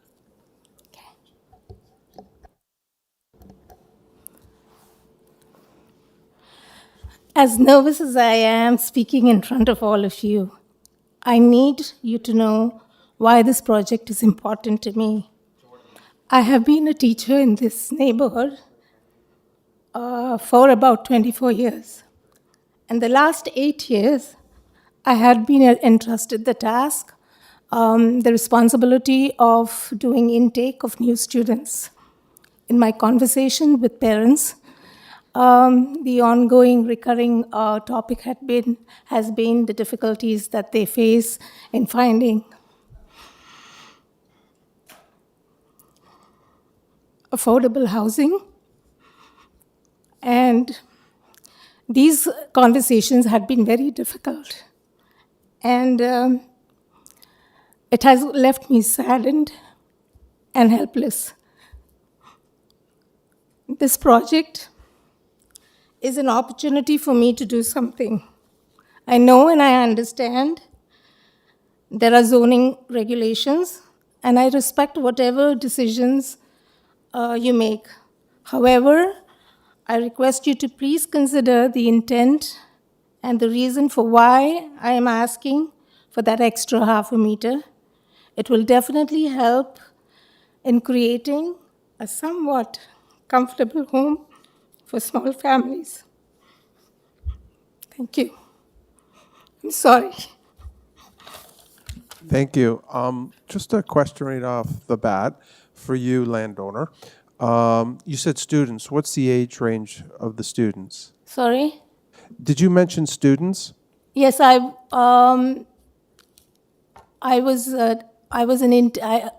was responsible for intake of new students in the school. So what age group? This was across the board. Okay, and its relationship with this property is, when you say you had involvement with students, is that somehow involved with this property? I just wanted to make clear. No, I just, so I've been talking with parents, and this has been a topic for the last 8 years, is affordable housing and how it's difficult to get some. So this project this is my house, and we thought of renovating the place and having an extension, and this gives me an opportunity to provide an affordable housing for families, other than, as my family is a multi-generational family, so that the extending our own home, plus providing like an annex for an independent unit for another family. Okay, so if I understand you correctly, this property application could help with multi-generational family living. Yes, multi-generational as well as, yes. Okay, thank you very much. I turn to the committee now. Oh, go ahead, Ms. Holman. I just have a question.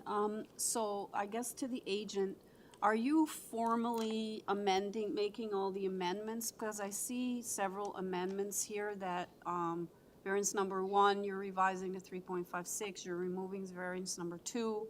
Number 3, you're revising to encroach 3.4 into the rear east yard setback, and then that the eaves are located 3.56 from the rear east yard lot line. And then variance number 5, building length, you are revising to 21 meters. So are you revising that officially today? And then my question tandeming onto this is that I really appreciate these changes. I don't believe it still is what planning was looking for.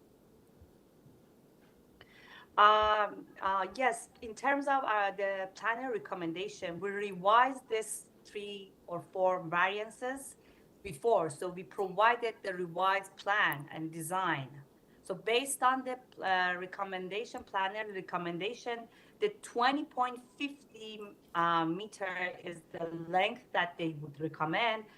As basically the owner asked me to increase it a little bit more to 21. And to be honest, in terms of the design, this 50 centimeters give me opportunity to have 2 bedrooms upstairs, which the owner can have rented to the small family other than a single, like a resident. So he preferred to have a family as a tenant, not a single person. That's why we tried our best to have 2 bedrooms upstairs. But we did this revision based on the planner recommendation, and we provided the plans and the site plan revised. Okay, I understand that, and I respect your willingness to make some modifications, and you have. Are you able to actually meet what the planning department wants 4 variances, 1, 3, and 5. Because it seems to me like number 5, you're going to 21 meters, they want 20.5. I mean, I don't see how that makes a difference in removing an entire bedroom, just using that one for starters. So my question is, can you revise further to meet what's in the planning report?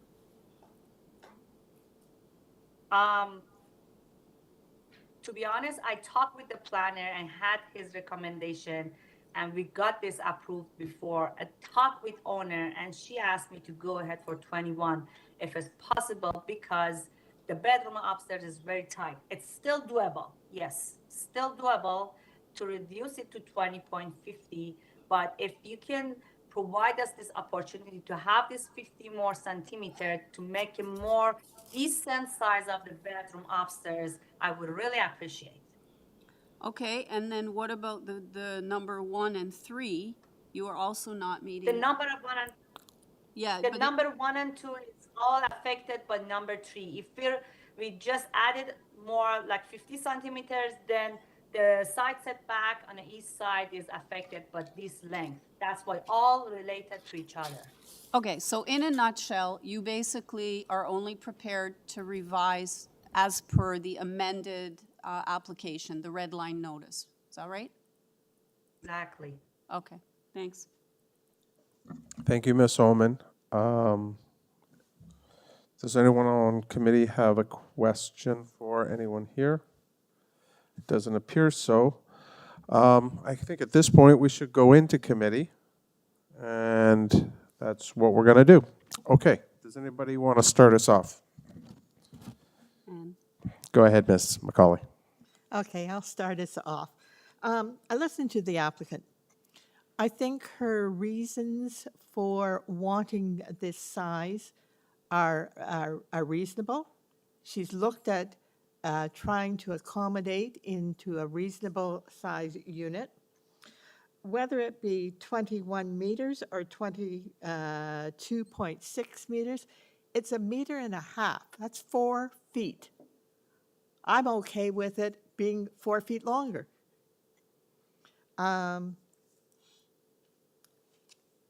That's my comments at the stage.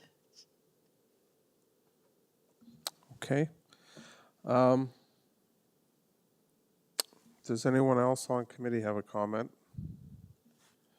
Go ahead, Mr. Khan. Thank you, Mr. Chair. Through you, sir.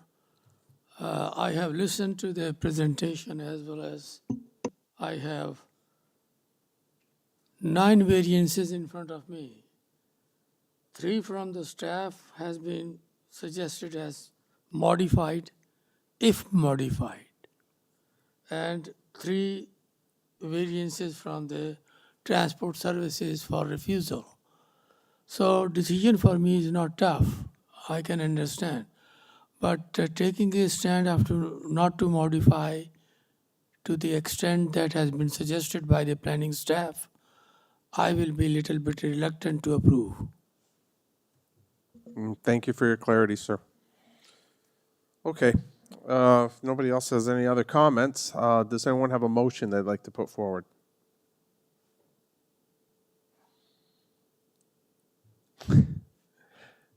Go ahead, Ms. McCauley. I am just double checking what all we are approving here. So we have from the applicant a revised proposal. And we have the original proposal. So I am prepared to move the application as revised by the applicant.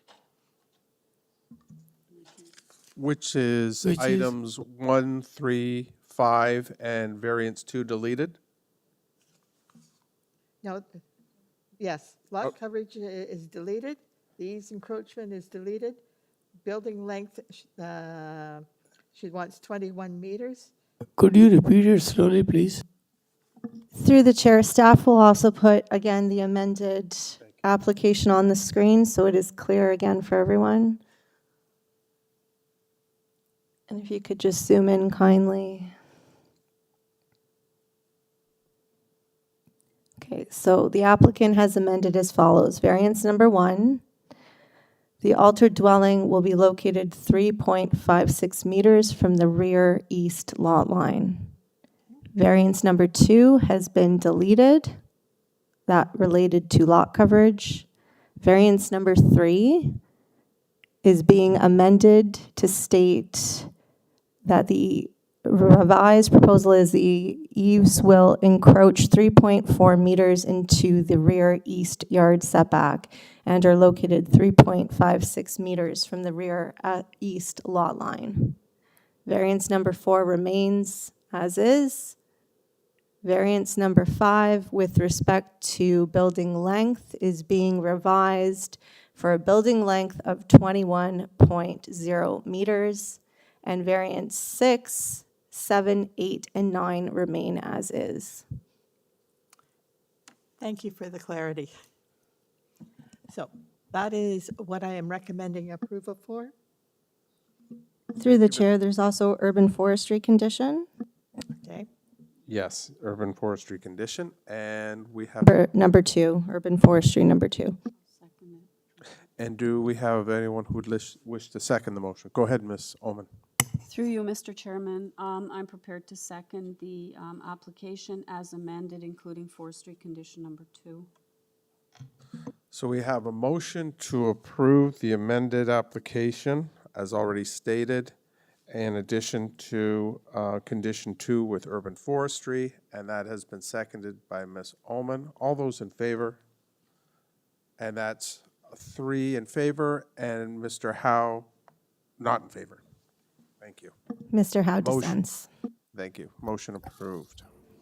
Thank you. Let me canvass committee for a minute. In your canvas, are we talking about a break?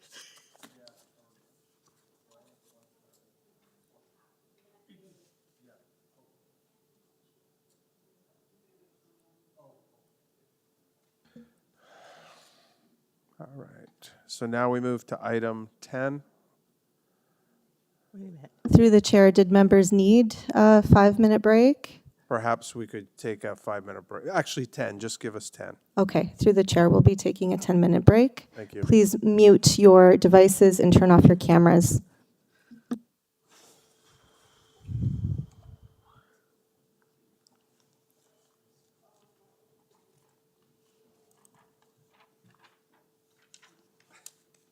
Sorry about that. Why can we not? Yeah. Okay. I think we're trying our best. I know.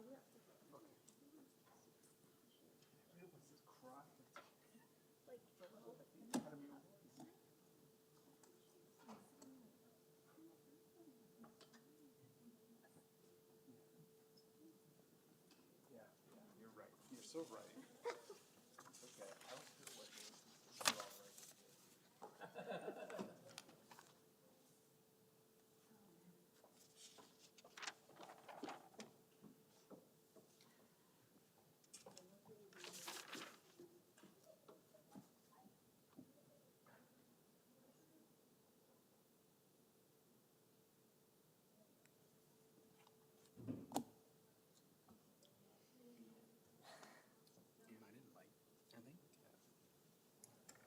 The last applicant was trying to be sneaky because she's aware the CP wanted to do. So she's trying to maximize 50 centimeters or so.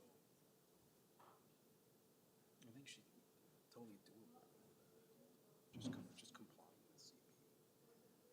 Yeah, so that's why, I didn't like the fact that she's trying to just extend that little. You saw her as sneaky and trying to push too much. So I thought I'd make a statement. I didn't want to be Yeah, with this because I don't want others to just, like CP said this much and they go a bit more just to. Yeah.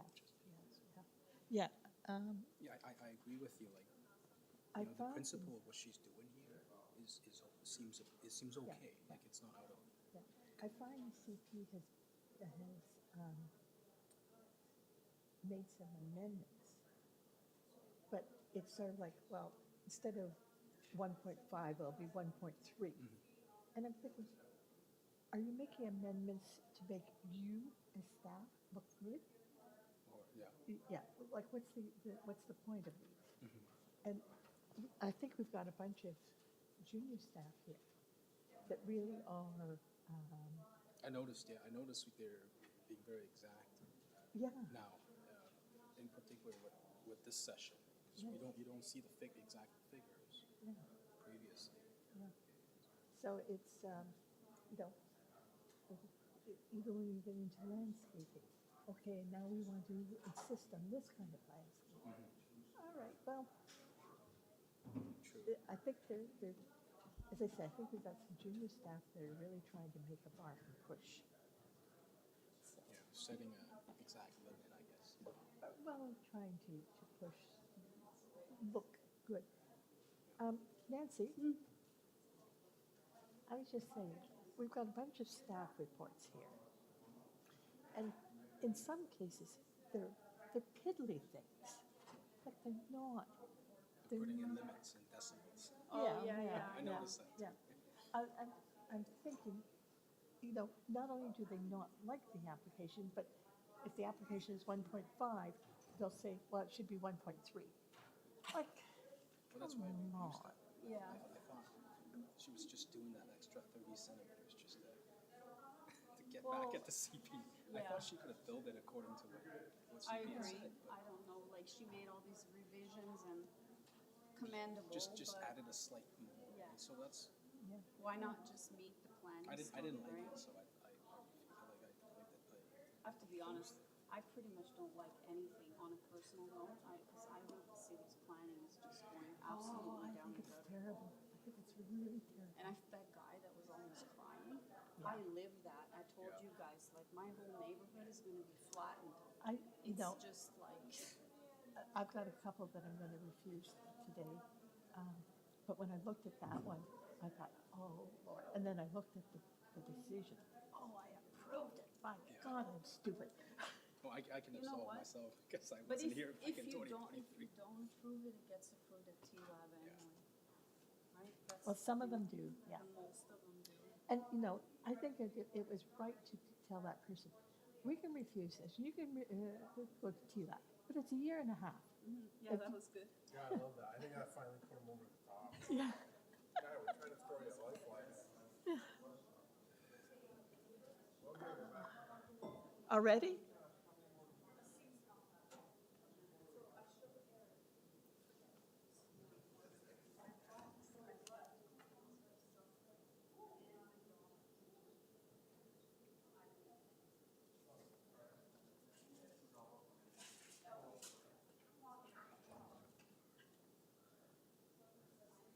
We got 8 more? You want something, do it.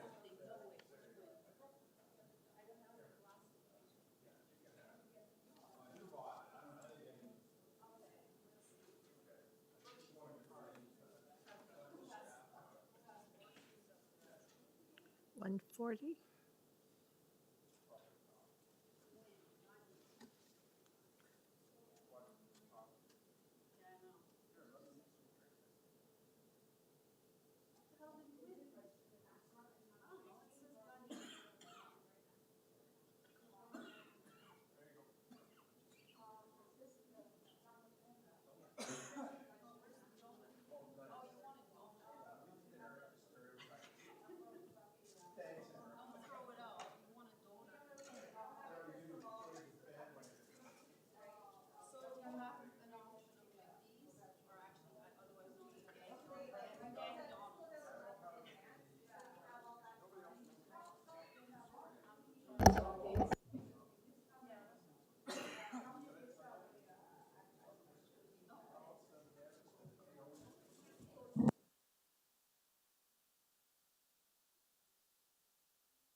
Welcome back, everyone.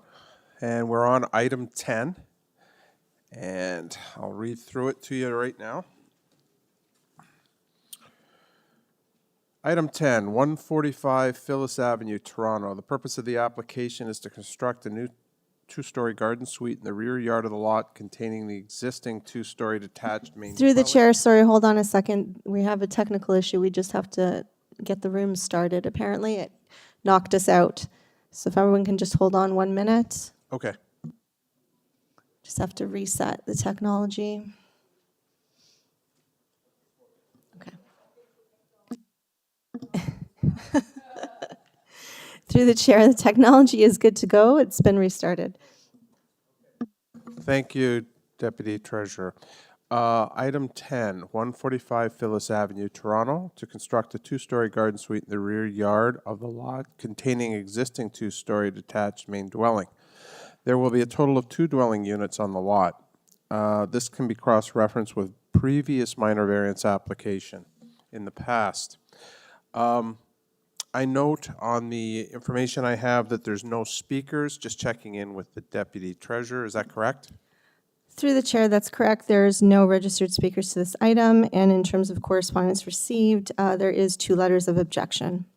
Okay, you beat me to it, so that's established. So, agent applicant, are you on the air?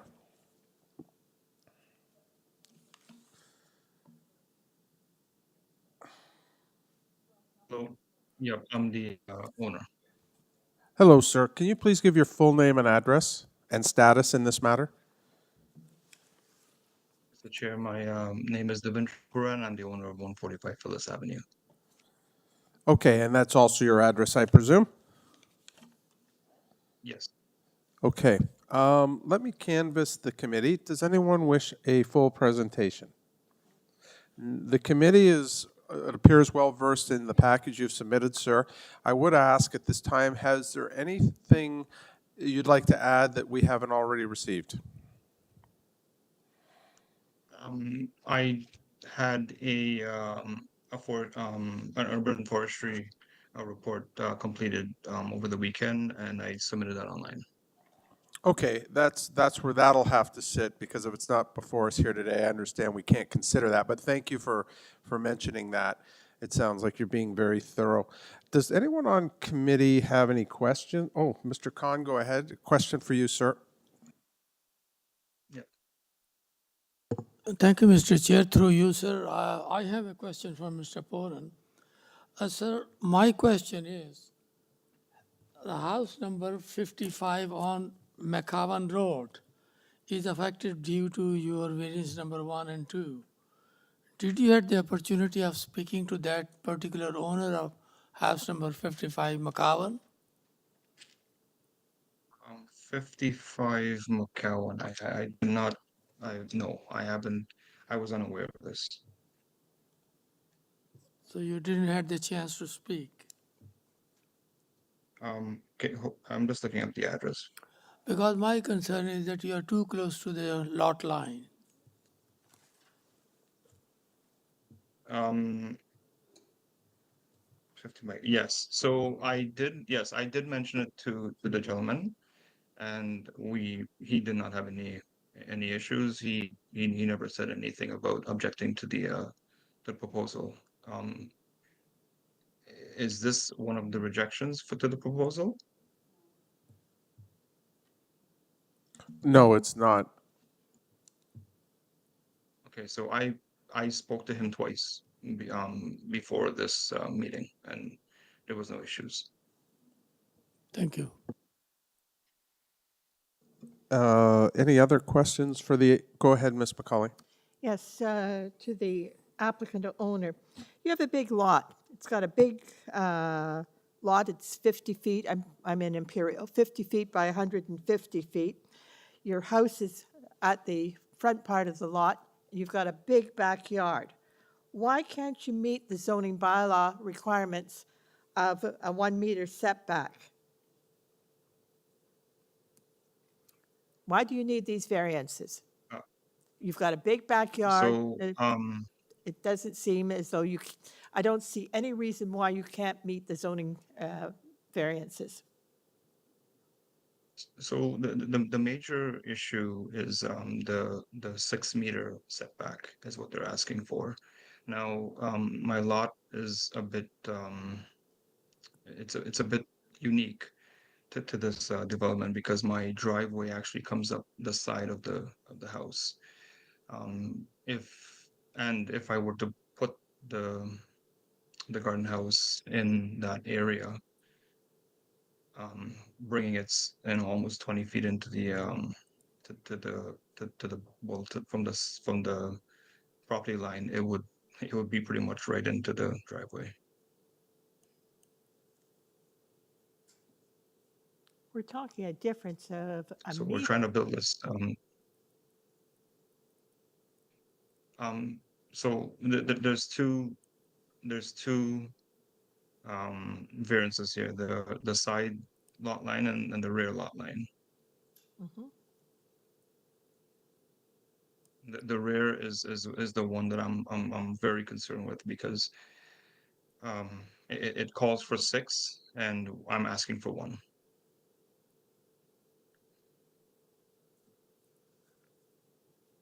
Let me just clarify, the rear lot line, you're asking for 1, Yes. okay, you're asking for 1 versus, yeah, 0.91 versus 3 meters. 3. Yes. So And if you move that sorry. to 3 meters, what's it going to do? It's going to take a little bit more of your grass area, but I don't see anything else that it's doing. If you look at where the driveway comes into the backyard, it's going to be almost right into the driveway.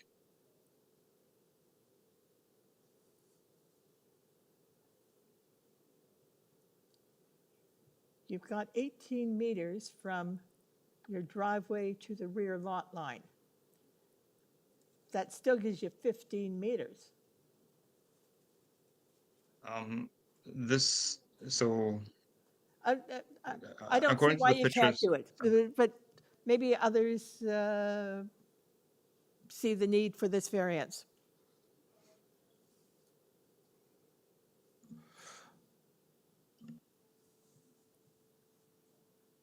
As I said, it's a big lot. Just for my if you clarification, you're saying, Ms. McCauley, that go it's ahead. possible he could alter this a bit so it's not so close to the property line? Yeah.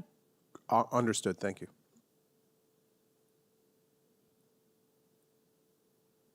So from if you search look at it on Google Maps, the entrance to the driveway is a bit further back than this actual this layout here, and where the house is.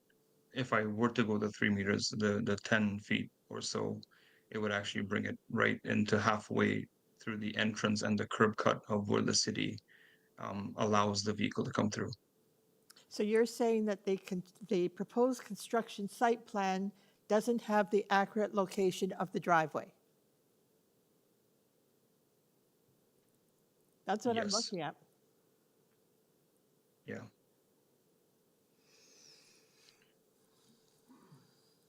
Just to further clarify too, Where it seems, sir, that Google Maps has a dated view of the lot versus the one that includes pictures from you in your package. There's a difference there with the fence. Is that correct? Exactly. Yes.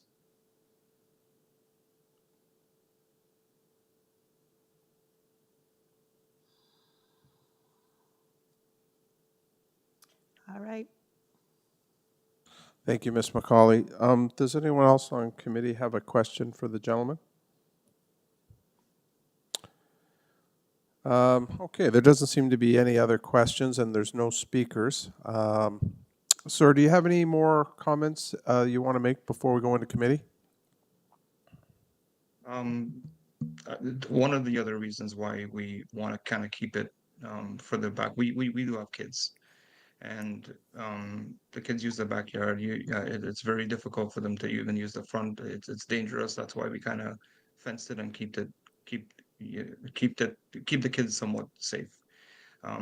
If we were to push the house in the 3 meter range, which is not going to be need a variance, it's going to take up a lot more of the backyard. So we're trying to keep a lot of the grass area for the kids to use.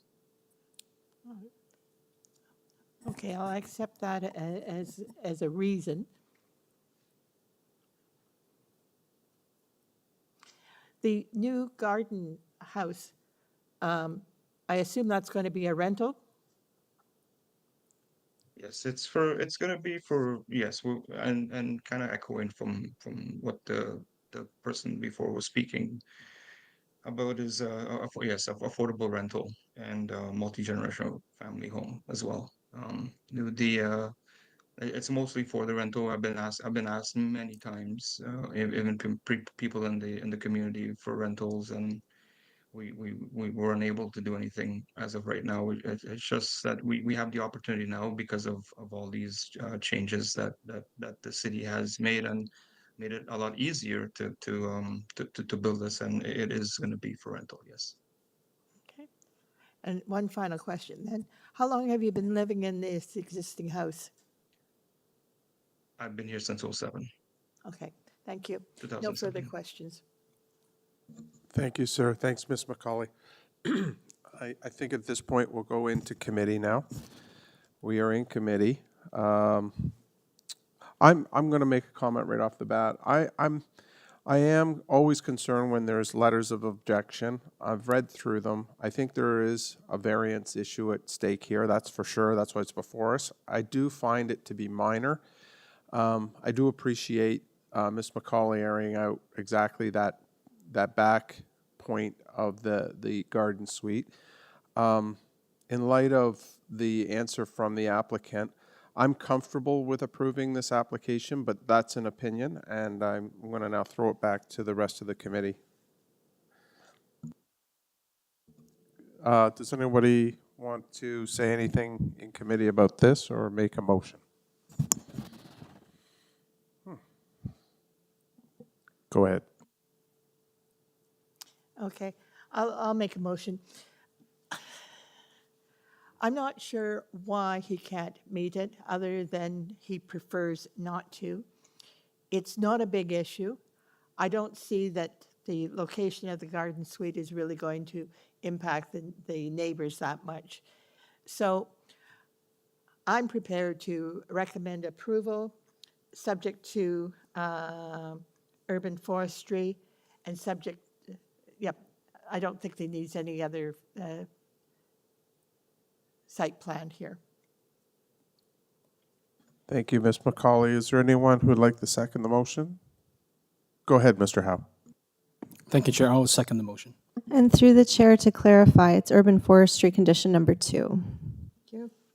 Thank you, Deputy Treasurer. We have a motion to approve this application, conditions of urban forestry number 2 by Ms. McCauley, and Mr. Howe has seconded. All those in favor? And that's unanimous to approve the application. Good day, sir.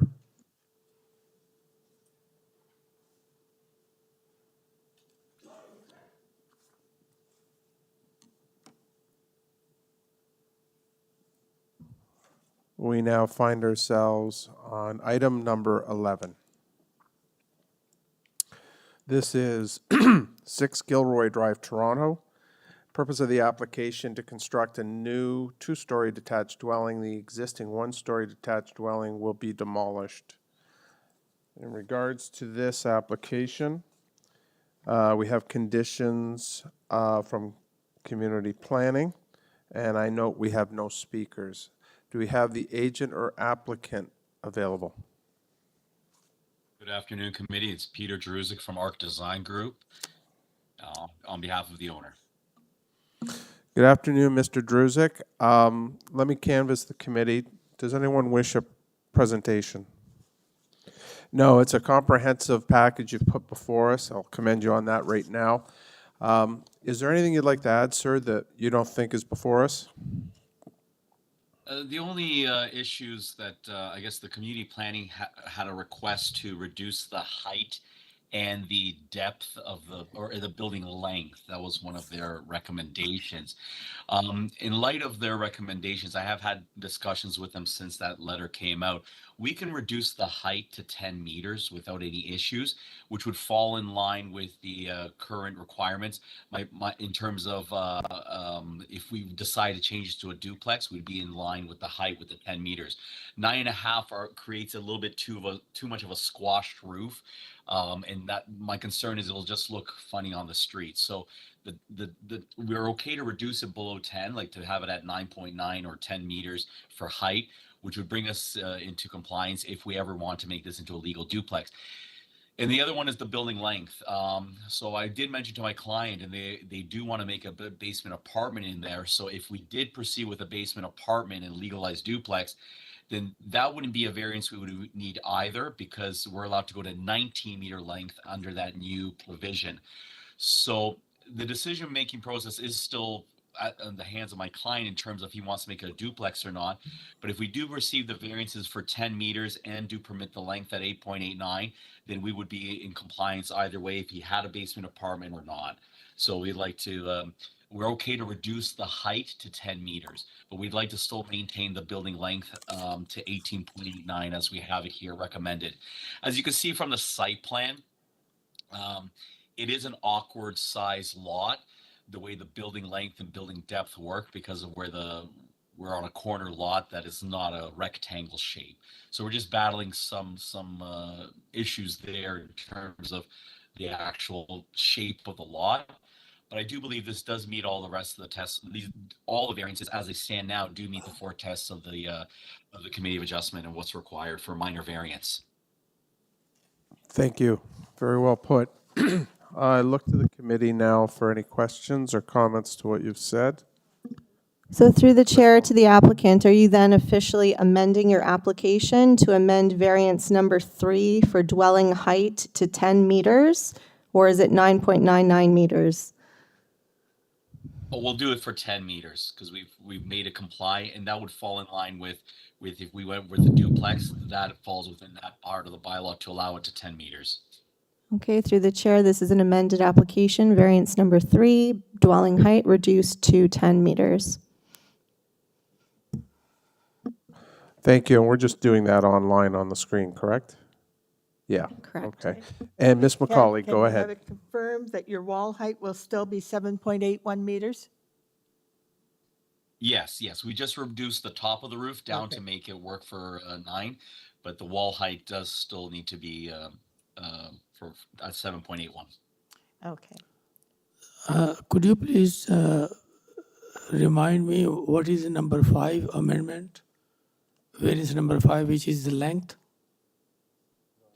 That's the building length, which the bylaw requires 17 meters. We're proposing 18.89.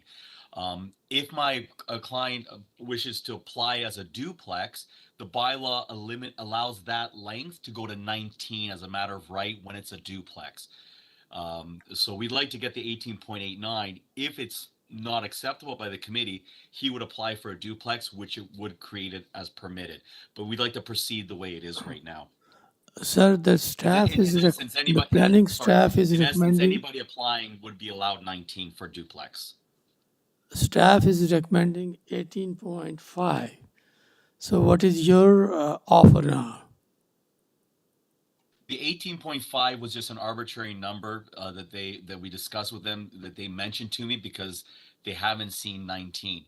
But knowing that we can apply for a duplex, which permits by matter of right to go to 19, we would like to continue on with the 18.89. Through the chair to panel members, just a reminder, the application before you is for a new 2-story detached dwelling, not a duplex.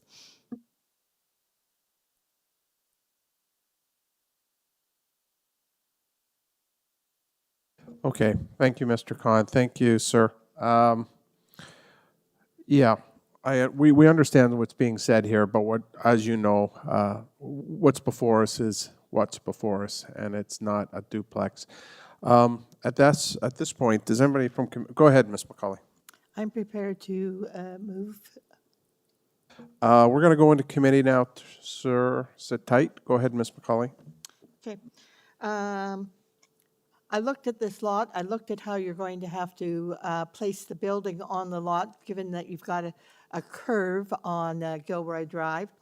I have no problems with the variances. Just need to check, is there anything, any conditions? Gilroy? Nope. Oh, well, community planning have conditions, but I'm not going to add those because they're asking you to change that building length, and you've already indicated that you're not willing to do that. So my recommendation is approval as submitted with the one change of, building height, I believe it was. Yeah, variance 3. Variance 3 to 10 meters. Thank you, Ms. McCauley. Go ahead, Ms. Ullman. Okay, through you, Mr. Chairman, I'll second the motion to approve this as an amended application with the reduction of variance number 3 to 10 meters because I feel it meets the 4 tests and fits within the context of the neighborhood. Thank you. We have a motion to approve by Ms. McCauley, an amended application, variance number 3 to 10 meters in height. We have it seconded by Ms. Ullman. All those in favor? That's unanimous. The application is approved. Amended application.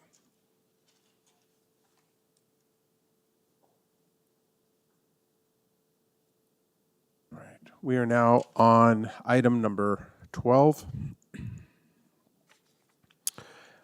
59 FENWOOD Heights, to construct a new 2-story detached dwelling with rear basement walkout, rear ground floor deck, front and rear 2nd-story balconies with secondary unit. The existing 1.5-story detached dwelling will be demolished.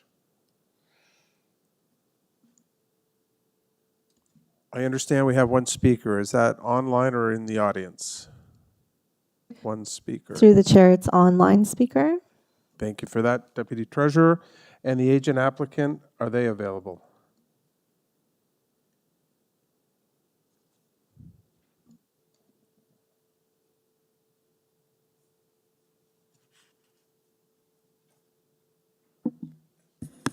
Through you, Mr. Chair. Imran, if you can stop muting yourself, I will unmute you.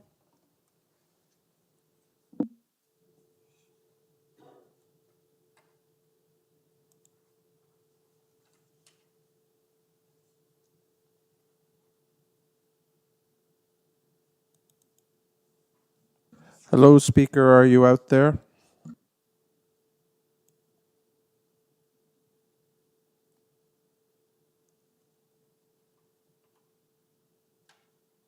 And through the chair, the applicant did submit a revised proposal, a red line public hearing notice, so the agent can go through their amended application. Thank you. As soon as we hear from them, we'll get them to give us a brief presentation about that.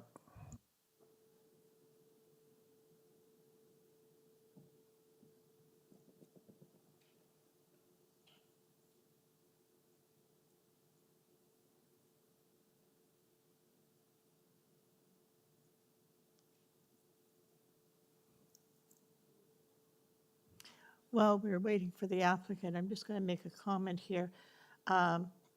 We've had a couple of applications where we've got fairly detailed plans of what they're proposing. In this particular application, he was proposing floor space index of, I think, 6.53 times. He has deleted that, going back to 4 times. My comment here is that the site plans that we have in front of us will not reflect that reduction. They reflect his original very large house. I still think it's a good reduction. Thank you, Ms. McCauley. We'll have to ask about that. Are we any closer to speaking to the applicant?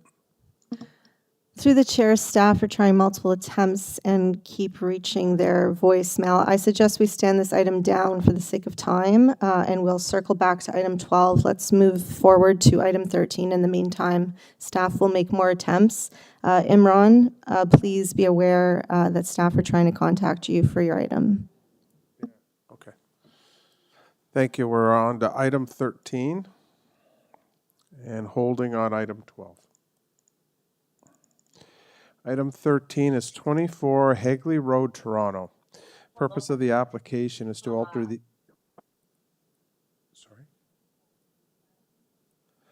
to alter the existing one-story detached dwelling by constructing a one-story side yard, east addition, a second-story addition, and to convert the building into a fourplex with 3 secondary suites. I understand we have 8 letters of objection, 4 letters of support, and 3 speakers. Are some of those speakers here in the audience? 1, any more? Okay. Do we have 2 more speakers online?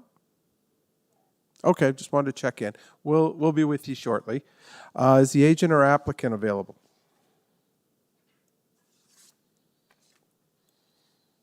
Mohammed, you have been unmuted.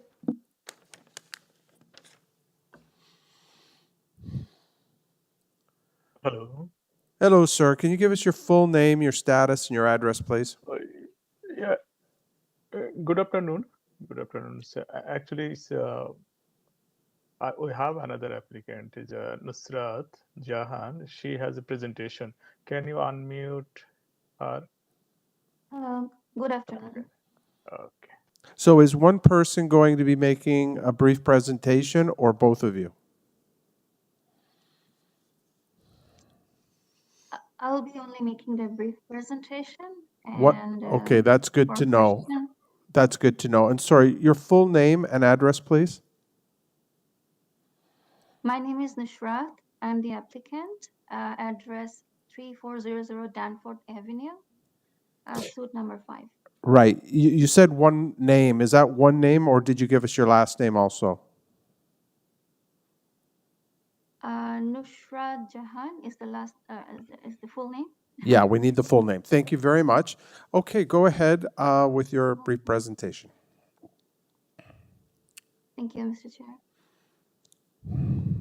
So we already submitted a presentation. It's the same thing that I'm going to say one more time, that if it's so multiplexes usually do not have the floor space index. So the variance that we have on floor space index is basically because there's an exception by law, RD 1462, and that's why we have this variance. We are requesting this variance to be approved, considering it's minor in nature. And the second variance that we have is the front yard setback. So what happened here is that the proposed front setback is actually the existing setback, because the proposed addition is basically the top up vertically, and only the garage front wall, which is part of the full front wall, is beyond the minimum required setback. So we haven't we are not removing our the front wall. We are not changing that part. We are just topping up vertically.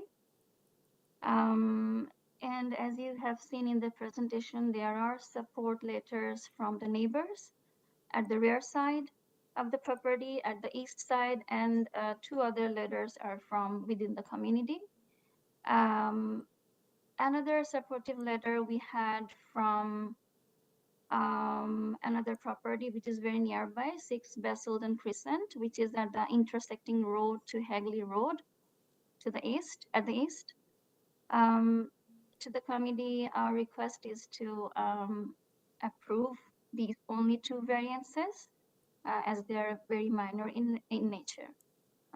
And we have also added a reference to other property which are nearby, where the floor space index variance was previously approved, where which is in the same community within 600 meter of the 2824 Hagley Road, and the same zoning RD ZR zone, same cliffside community. So we are requesting to take consideration in that too. And yeah, please approve these two variances. Thank you. Thank you for your brief presentation. Let's look to committee here. Any questions? Go ahead, Mr. Khan.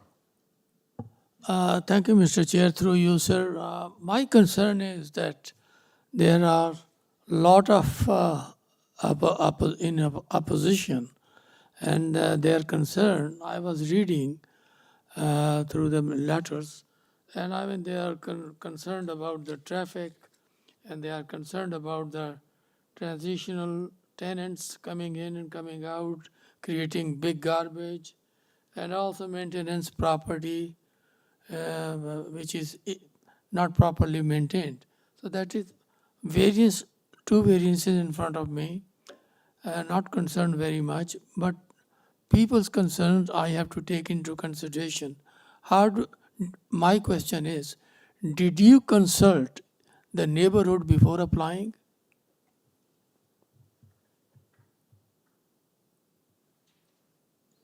Go ahead, agent. You can answer.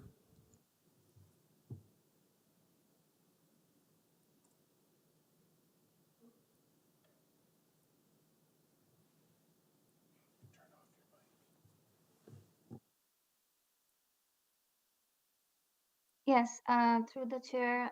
So yes, we have seen those letter of objections. But about the parking, if this was a concern, I am sure that would have been brought up by the zoning examiner. And the garbage, yes, if it's an issue, house owner will take consideration in that, and definitely he will take care of that. Thank you. So just to be clear, let me reiterate what Mr. Khan said pretty clearly. The question was, did you consult with the neighbors? And if you did, what neighbors did you consult with? So we consulted with those supportive letters are in the presentation. If I go through the addresses, these are 258 Shrine Drive, which is at the rear side of the property. And then we have 22 Hagley Road, which is at just at the right next to the property at the east side. And then we also consulted with 6 Basildon Crescent, which is at the intersecting road to the Hagley Road at the east.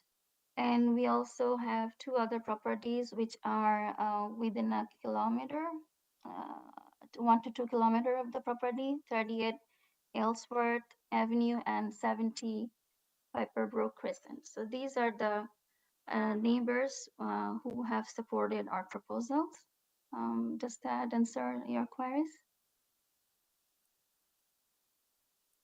Yes, thank you. That satisfied Mr. Khan. That's good. Thank you. Just looking here, committee has no more questions. I think we'll ask you to sit tight, and we have a speaker in-house. Why don't we start with them, or would you prefer Deputy? Yes, we'll start with you. Please step up. Your full name and your address, please. Thank you.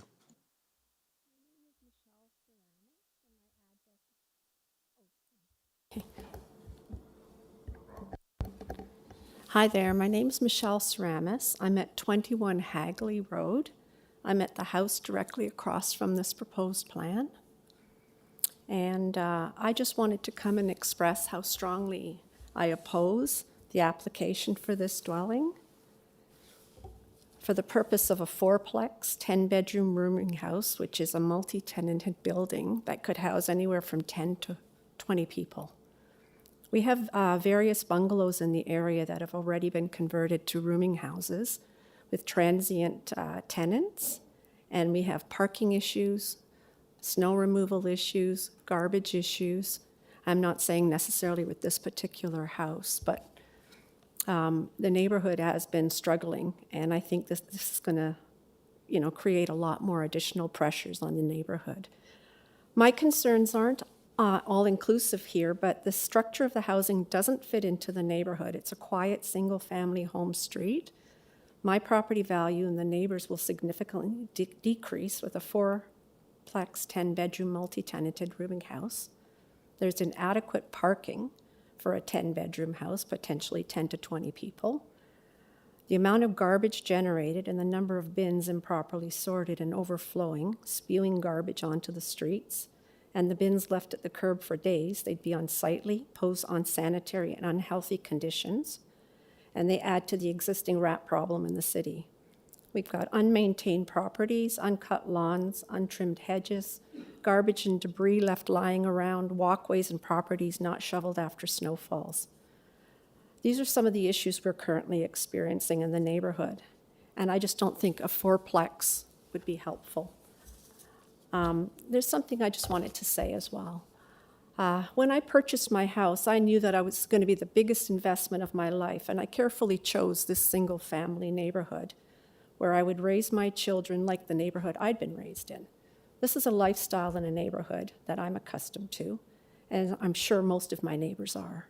Over the years, I ensured that my home was maintained inside and out, and that it remained neat and tidy, and it wasn't just for me, it was for my neighbors.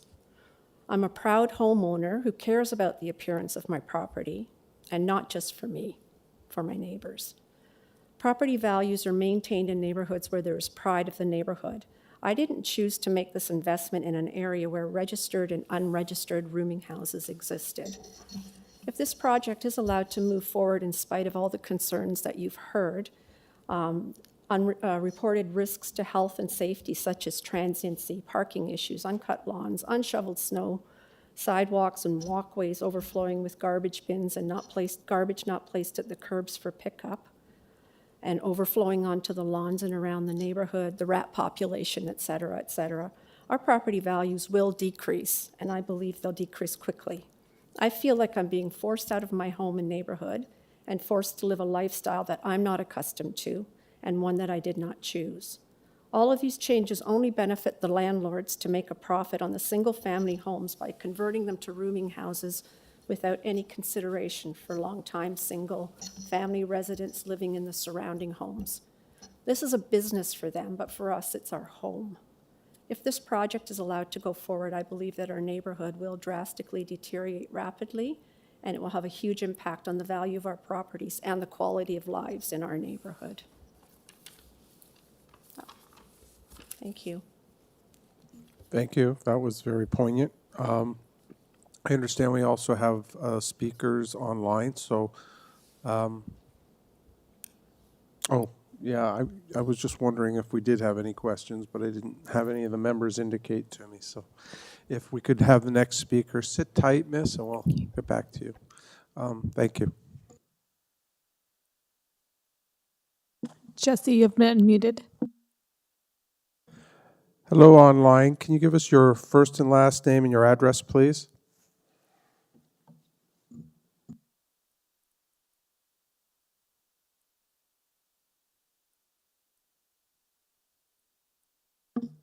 Jesse Michaels, are you there? Yeah. First and last name and your address, please.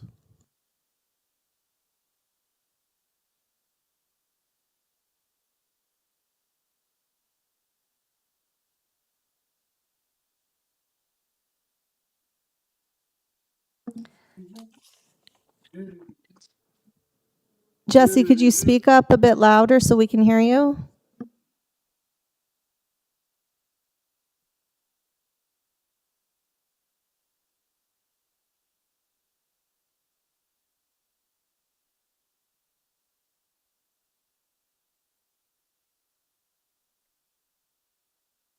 Hi, can you hear me now? Yes, perfect.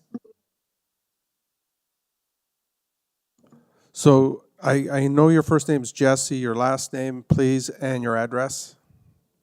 Is Michaels, and the address is 19 Hagley Road. Thank you very much. You have up to 5 minutes to speak. You don't have to use it all. Please give us your thoughts on this application. Well, my wife and I have been on our house now for about 16 years. And, we've obviously, we chose this neighborhood because of its uniformity, because, it seemed to be a great, quiet place. Eventually we had our son, and he's now growing up here. We love the uniformity of the neighborhood, and we especially love the bungalows. And so we're quite concerned about turning a existing bungalow into a fourplex that is definitely going to change the neighborhood, the look of the neighborhood for sure. I'm concerned about adding any house that would add a second floor will be completely out of context in this neighborhood. We're concerned about the parking situation. We're certainly wondering how much more on-street parking will be needed, because that's essentially what's happening right now. Is that there's only the overflow parking, excuse me, is only on the street, and we're just worried about the general, increase in traffic on our street, on Hagley, and on neighboring streets.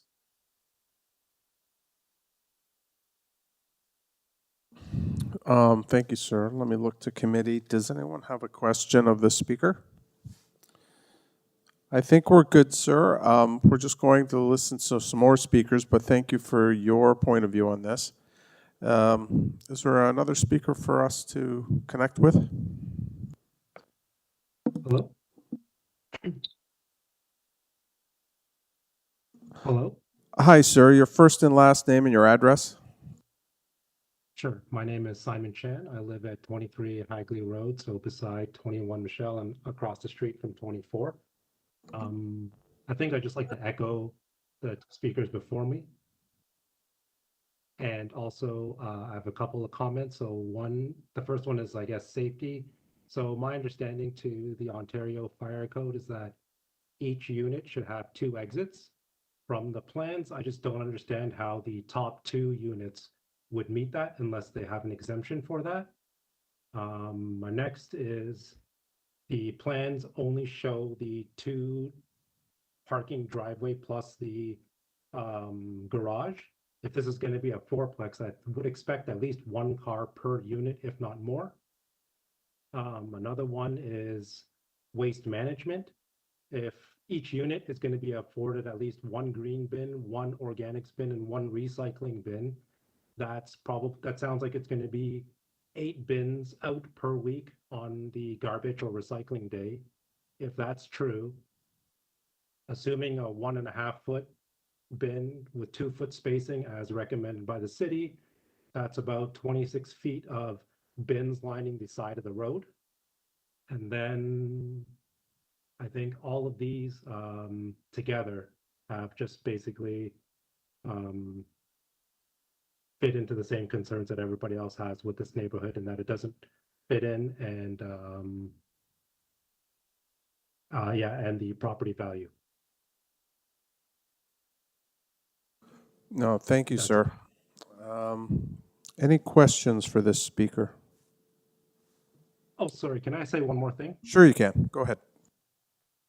So the owner of the house did consult me about adding a second story, but I feel deceived because when they came to me and said that they were adding a second story, they only said something about, I assumed that it would be for their single family unit, which fine if they have a big family, that's okay with me. But to learn that it's going to be turned into a fourplex, I feel quite deceived about that.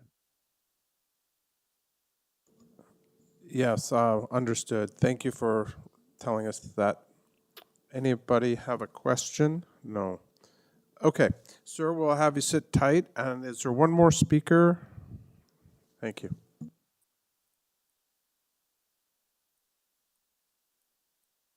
It appears these are all the speakers. Back to the applicant / agent. You've heard some of the concerns. You have up to 5 minutes to discuss what you've heard. Can you do that now, please? Through the chair, I'm requesting to unmute the engineer, please. He will be able to better reflect on this. I'm thinking that's fine as long as it's considered combined time. So once the clock starts, And we'll also need, of course, the first and last name of the engineer and the address for him. So he'll have to identify. Okay. So do I, so I have to start and then he will join? Well, through the chair, the engineer would have to be with the speaker. We don't have them separate. What's the name of your engineer? Okay, sir, what is your first and last name and your address? MD Moinul Islam, 35 Northwood Boulevard, Scarborough. Okay, so this is combined time. Go ahead. Let's hear what your thoughts are. We heard from all the speakers, and I think all the concern is from the socio-cultural and neighboring aspects. That should be taken care by the owners, obviously, and to go by the bylaws and to uh, uh, take care of the neighbors' concern.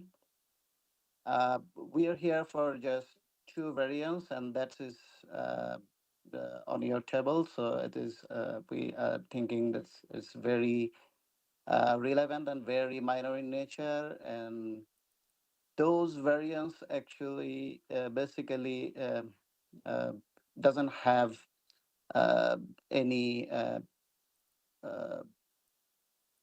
conflict with their concern, but I think that's all.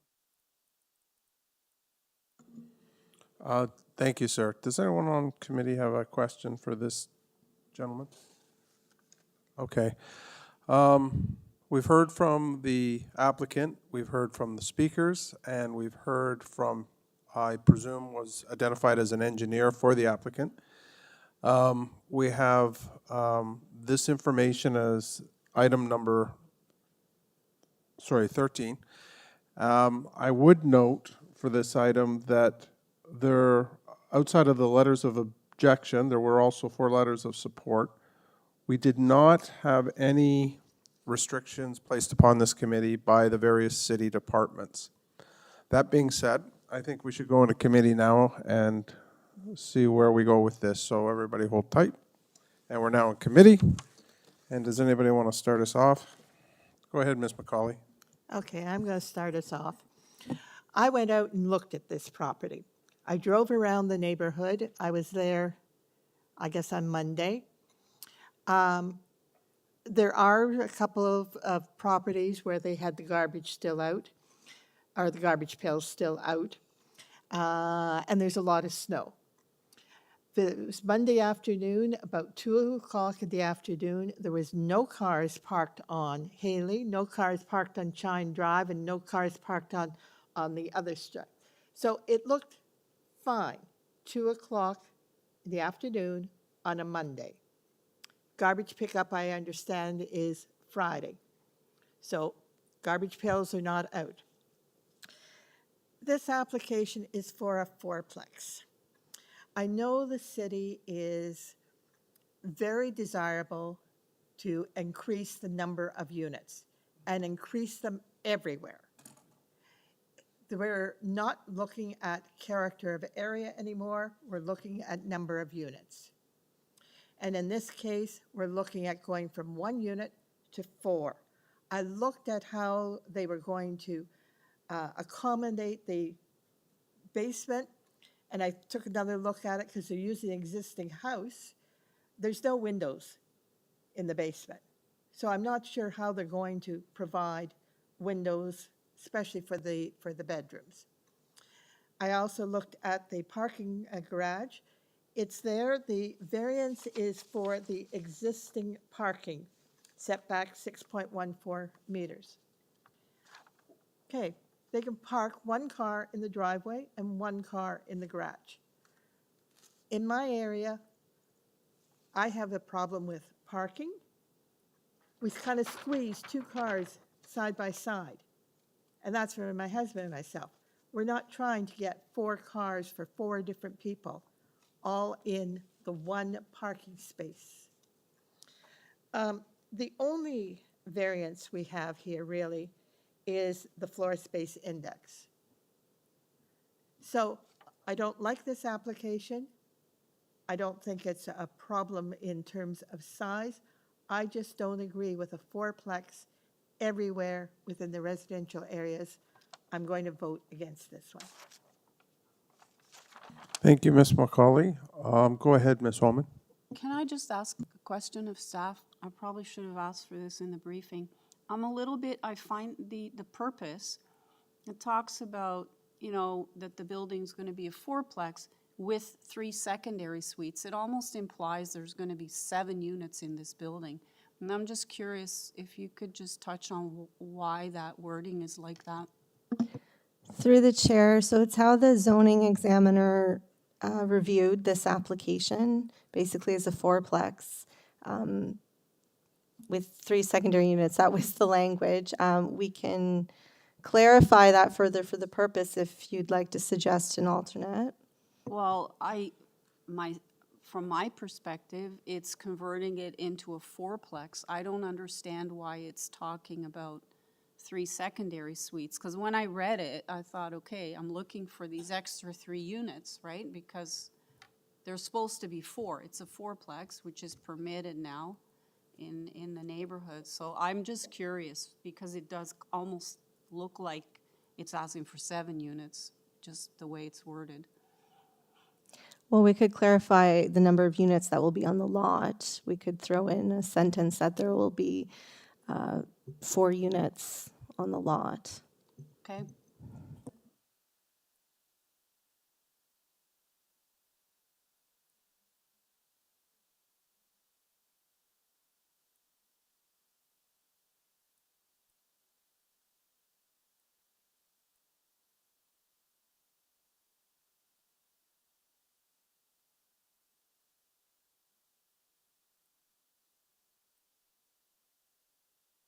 They have looked at the impact.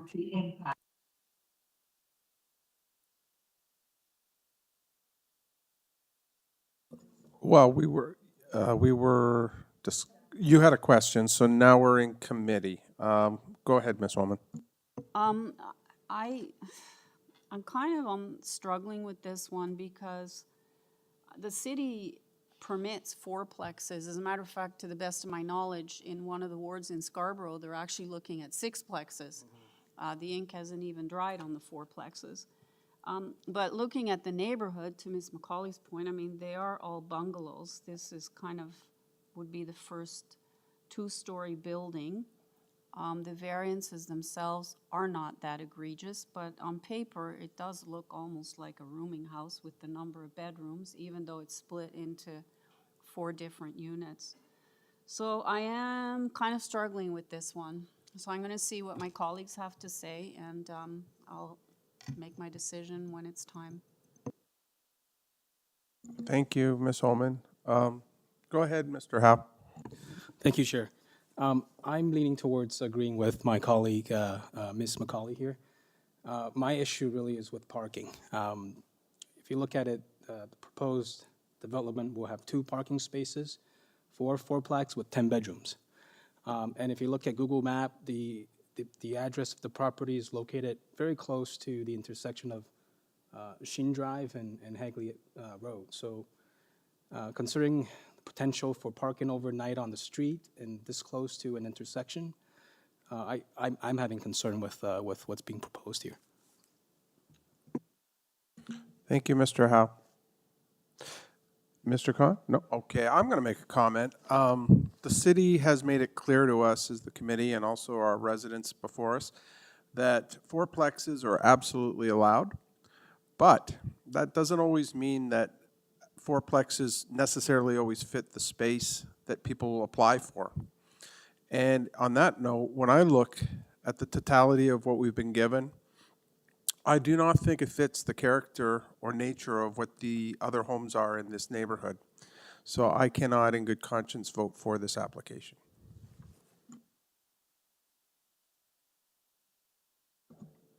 Okay, anybody else? All right, so we're still in committee. Do we have a motion? Oh, go ahead, Ed. Okay, having heard your comments and agreeing with them, it's a difficult decision. But when you look at the impact of this on that particular neighborhood, and Mr. Hugh, this is a 3-hour parking area. No overnight parking. They'll all be 3 hours and you're ticketed. I have gone around and seen the 8 garbage pails out there, and I'm thinking, oh my God, how on earth, and what are you doing? So I'm talking too much here. Basically, regarding 24 Hagley Road, I recommend refusal. The size of the lot and the increased size of the variance, which is what we have in front of us, is not appropriate development for this area. Thank you, Ms. McCauley. Do we have a second?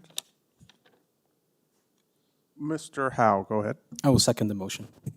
Motion by Ms. McCauley to not allow the application, to refuse it. Seconded by Mr. Howe. All those in favor? And that carries, and the application is refused. Thank you.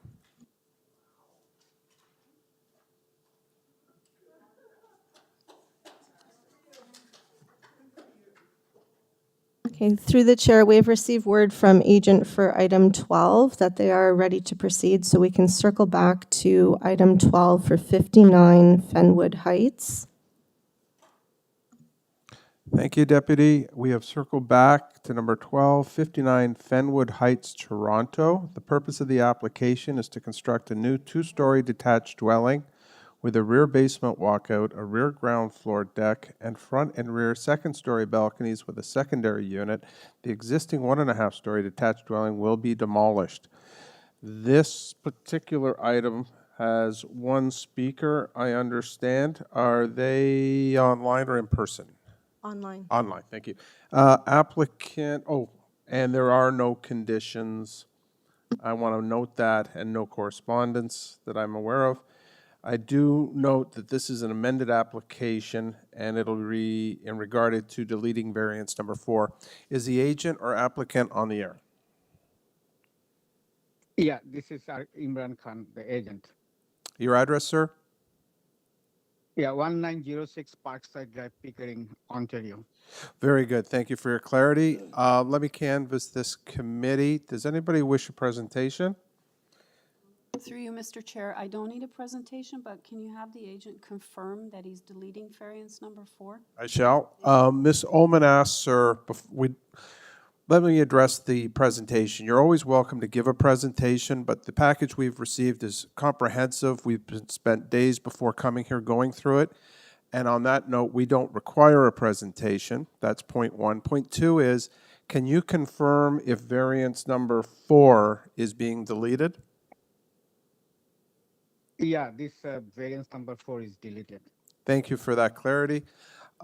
Is there anything that wasn't in the package we received that you'd like to add? No, actually, as you told, this is very comprehensive and very straightforward, all the items for minor variance. So we have nothing else to add on top. Thank you. Indeed, we agree with that. It is pretty straightforward. I think right now I'll ask you to, actually, let me look to the committee members. Go ahead, Mr. Khan. Okay, I believe we have a speaker online. Let's, sir, you can stand down for a minute, and we're going to speak to one of the speakers.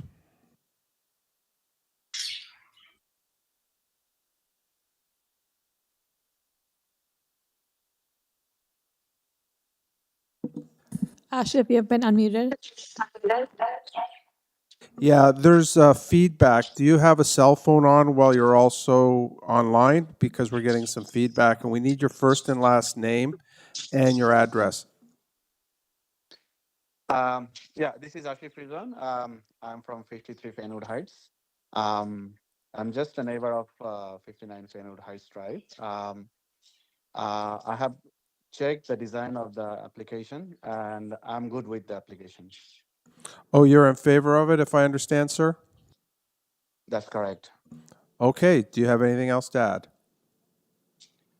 No, that's Oh, all. Thank you so much. And thank you for your time and clarity. Okay, we're now going to go into committee because I'm sure the applicant and agent aren't going to dispute that last speaker. So do we have a motion? Oh, go ahead, Mr. Khan. Thank you, Mr. Chair. After observing all this back and forth answers, I think I'm convinced that we have 6 variances, number 4 is deleted. So I'm of the opinion that, and make a motion that this application be approved as is. Thank you, sir. Ms. McCauley. I will second that motion. Thank you, Ms. McCauley. So we have Mr. Khan approving this application. There are no conditions. And we have Ms. McCauley seconding it. All those in favor? Unanimous. The application is passed. Thank you. Approved as amended. As amended.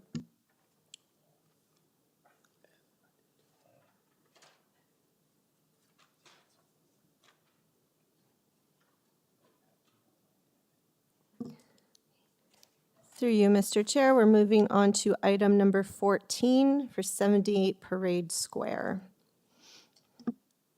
Yes, I won't repeat that. The purpose of the application is to alter the existing 2-story detached dwelling by constructing an enclosed front porch, a rear 2nd-story addition, a rear 1-story addition, 1 roof deck above, a 2nd unit in the basement, and a rear basement walkout. There will be a total of 2 dwelling units on the lot. We have 3 letters of objection. This is an amended application, I understand, deleting variances 1 and 2. I'll confirm that with the applicant or agent. And we have no one in the audience here for this item. No, we don't. Is the applicant or agent on the line? Hi, good afternoon, Mr. Chairman and panel members. I am Binal Wakaria from RGK Solutions.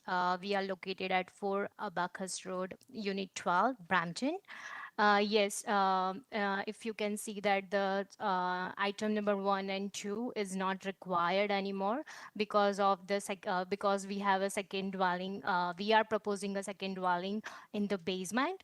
So as per the new city bylaws, we don't need to go for the first and second items. If committee members have any questions, this is very straightforward and the simple application. If you have any question, I would like to resolve it. Thank you. Just hold tight. Anybody from committee have a question? No? Okay. I think with that, oh, 1 second, sorry. I did note the letters of objection. We've read them, and that'll be that. I think at this point, we'll go into committee, and go ahead, Ms. McCauley. Thank you. She's deleted the FSI, and I see that. Has she also deleted lot coverage? Lot coverage is 46.8% versus 40%. Is that still standing? Yes, ma'am. The lot coverage is still standing. The only item number 1 and 2 is deleted. That's for the floor space index. Okay, why is lot coverage still standing? You're still building that big, even though you're not dealing with the floor space index? Yes, ma'am. All right. The thing is that if you can see our site plan and if you can see our first floor, our client is our old age and they cannot go upstairs. That's why they need 1 room in the backyard. If you go on the first floor, that's why we need some more space on the first floor. Okay, so that's why it increases your coverage by putting more space on the Yes, first ma'am. floor. Okay, thank you. Yes. Thank you for that clear answer. Any No, okay, do we have, we're going to go into committee now. Does anybody have, go ahead, Ms. Holman. Through you, Mr. Chair, I think that this application meets the 4 tests. It fits within the context of the neighborhood, especially the deletion of 2 variances. So I'm happy, if nobody has any other comments, to move a motion to approve this application as amended with the deletion of variances 1 and 2, and there are no other conditions. Do we have a second? Ms. McCauley? I'll second that motion. We have a motion to approve this application from Ms. Ullman to amend the application by deleting variances 1 and 2, so it's an amended application. It's been seconded by Ms. McCauley. All those in favor? And that's unanimous. This application has been approved.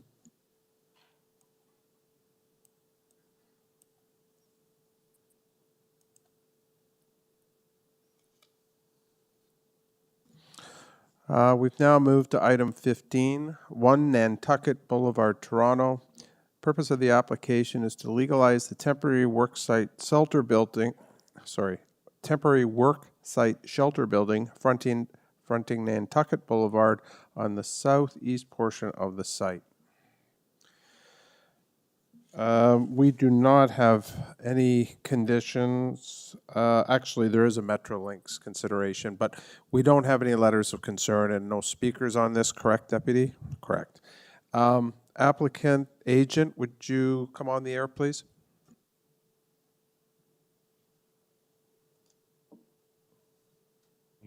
Mr.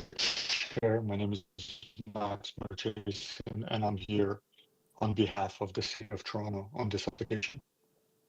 Okay, try your best just so we can get through this quickly and efficiently with your sound system because you're hardly coming through. Yes, okay, that's better. So now that we've got you, Perfect. I'm going to just look around here. Does anybody need a presentation? Nobody needs a presentation. Any questions? Nobody has a question? Oh, Mr. Khan has a question. Go ahead, sir.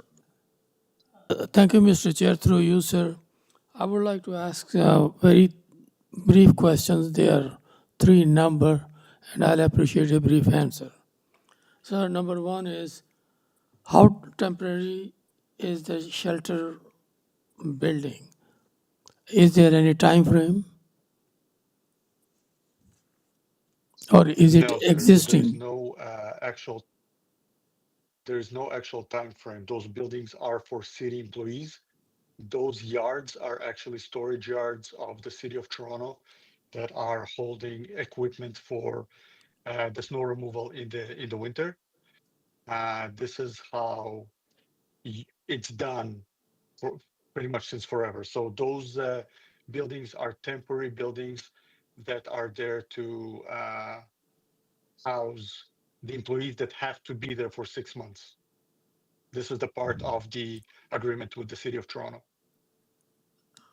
And what is it used for? It's used to have employees there for 6 months. In case of snow removal, they have to start work right away. They have to be on site. No, sir, I'm sorry to interrupt. Sir, I'm asking what this is used for, this temporary shelter. Those are sleeping quarters for the employees on behalf of the City of Toronto. Thank you. So just a point of clarification. Thank you, Mr. Khan. Thank you, sir. I think if I hear you correctly, you're saying during snow removal, due to the nature of snow removal and the exigent circumstance, sometimes employees, instead of driving home dangerously, get to sleep there. For 6 months. So not only sometimes part of the City of Toronto's agreement with the employees, they have to be on site. So when heavy snow starts, the equipment goes on the road right away. Okay, and I was pointed out by Ms. McCauley, I mean, it doesn't snow 6 months of the year. Why the 6 months? Just quick question. Excuse me? You mentioned 6 months. Yes, yes. The rest of the time, those quarters are empty. Okay, Ms. Ullman has a question. Thank you, sir. So just on that point, So the purpose of the application states to legalize the temporary work site shelter. I get that it's only used in the winter, but it doesn't come down in the summer like one of those temporary garages would, those tarp type things. They have to Exactly. come down from April to November, they have to come down. So I'm just curious, why Yes. are you not just asking to legalize the work shelters instead of a temporary work shelter? Because it's not a temporary structure. It's going to be there 12 Yes, I months. can explain that. I can Okay, explain that. okay, thanks. Because those are temporary contracts by contractors that work for the city of Toronto, meaning when a new company comes in, they have to legalize and build their own shelter. If that makes sense, their own Yeah, site, they have yeah, to that does do make it separately. So sense, this but, is for the company that currently is there. okay, so let me ask you this then. Do you know when the contract for your company expires? And would it make sense then for this committee to put a condition in that coincides with the expiry of your contract and leaves an option to renew without coming back? And so I throw that out there. No, that wouldn't be a good idea because the contract can be extended and pretty much every new company that comes in on site has to have their own permits done. So this condition would not really help to this application and not help to the city of Toronto. That can stop snow removal in the winter and can create a lot of issues. Okay, final question. I'm not a lawyer. So if the temporary wording is removed, theoretically, the shelter could be, you could sell it to the next company or whatever, right? So is there nothing that? No, No? Okay. no, this is a site that belongs to the city of Toronto. This is Okay. not a private site. Yeah, no, It cannot I be sold to understand. anyone. It just seems kind of crazy to take it down regardless of whether another company takes it over. But maybe that's something the city should be looking at. So Yeah, who believe am it or I? not, that's Okay, how it I works. got They it. just take their trailers Yeah. with them and a new company comes Yeah, in. okay, got it. Okay, just following on. Go that, ahead, Ms. McCauley. I noticed that I counted it up. You got 20 rooms, which is a room and a toilet. I assume this is, they lived there full-time for 6 months with one room, one toilet, no kids, no family, just the snowplow operator. Is that correct? You are correct, ma'am. You are correct. You are correct, yes. I'm glad I don't have that job. Thank you. Okay, They're paid very well, for the record. for the agent and the citizens here in this committee, I think we've aired that out pretty thoroughly. So we'll go into committee now, and I'll look to the committee for a motion. Mr. Howe, thank you. Through the chair, I move approval of this application. We have one variance before us, and it's about the front yard setback. On review, it looks minor and meets the 4 tests of the Planning Act. I hereby move approval of this application. Thank you. Go ahead, Ms. Holman. I'll second that motion. I agree with Mr. Howell. This makes perfect sense to get our plowing out there and get it done quickly, so. Mr. Howe has moved to approve the application, and there was a Metrolinx recommendation, I believe, and that condition deals with an easement for $2. We're in committee, so we're going to leave it there. We acknowledge that at the beginning of this item. And so Ms. Ullman seconded the motion. All those in favor? Sorry, through the chair for clarification, so that's to approve without condition, or with, you want to include the With environmental conditions, the easements? Metrolinx easement for $2. Okay. Thank you. Ms. Ullman seconded the motion. All those in favor? Motion approved unanimously.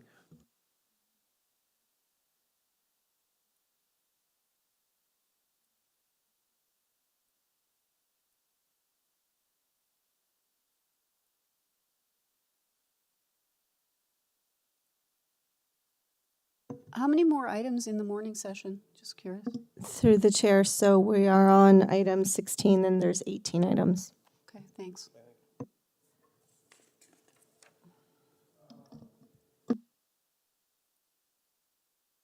Just for the people here present today, I think in fairness, we are going to item 18. We will conclude item 18, and then we are taking lunch.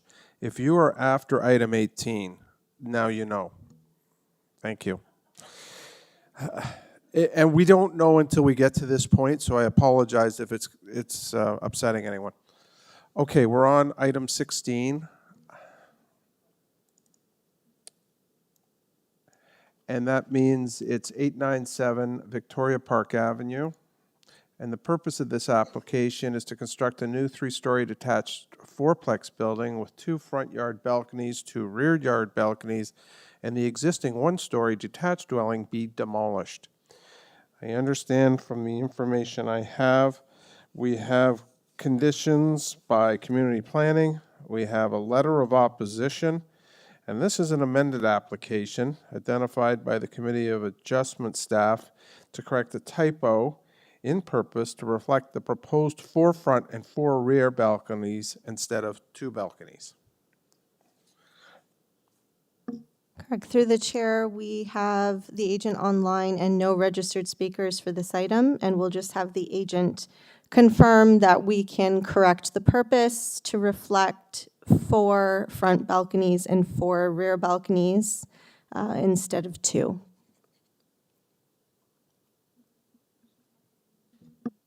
Applicant, agent, are you there? Is it the owner that's speaking for this application?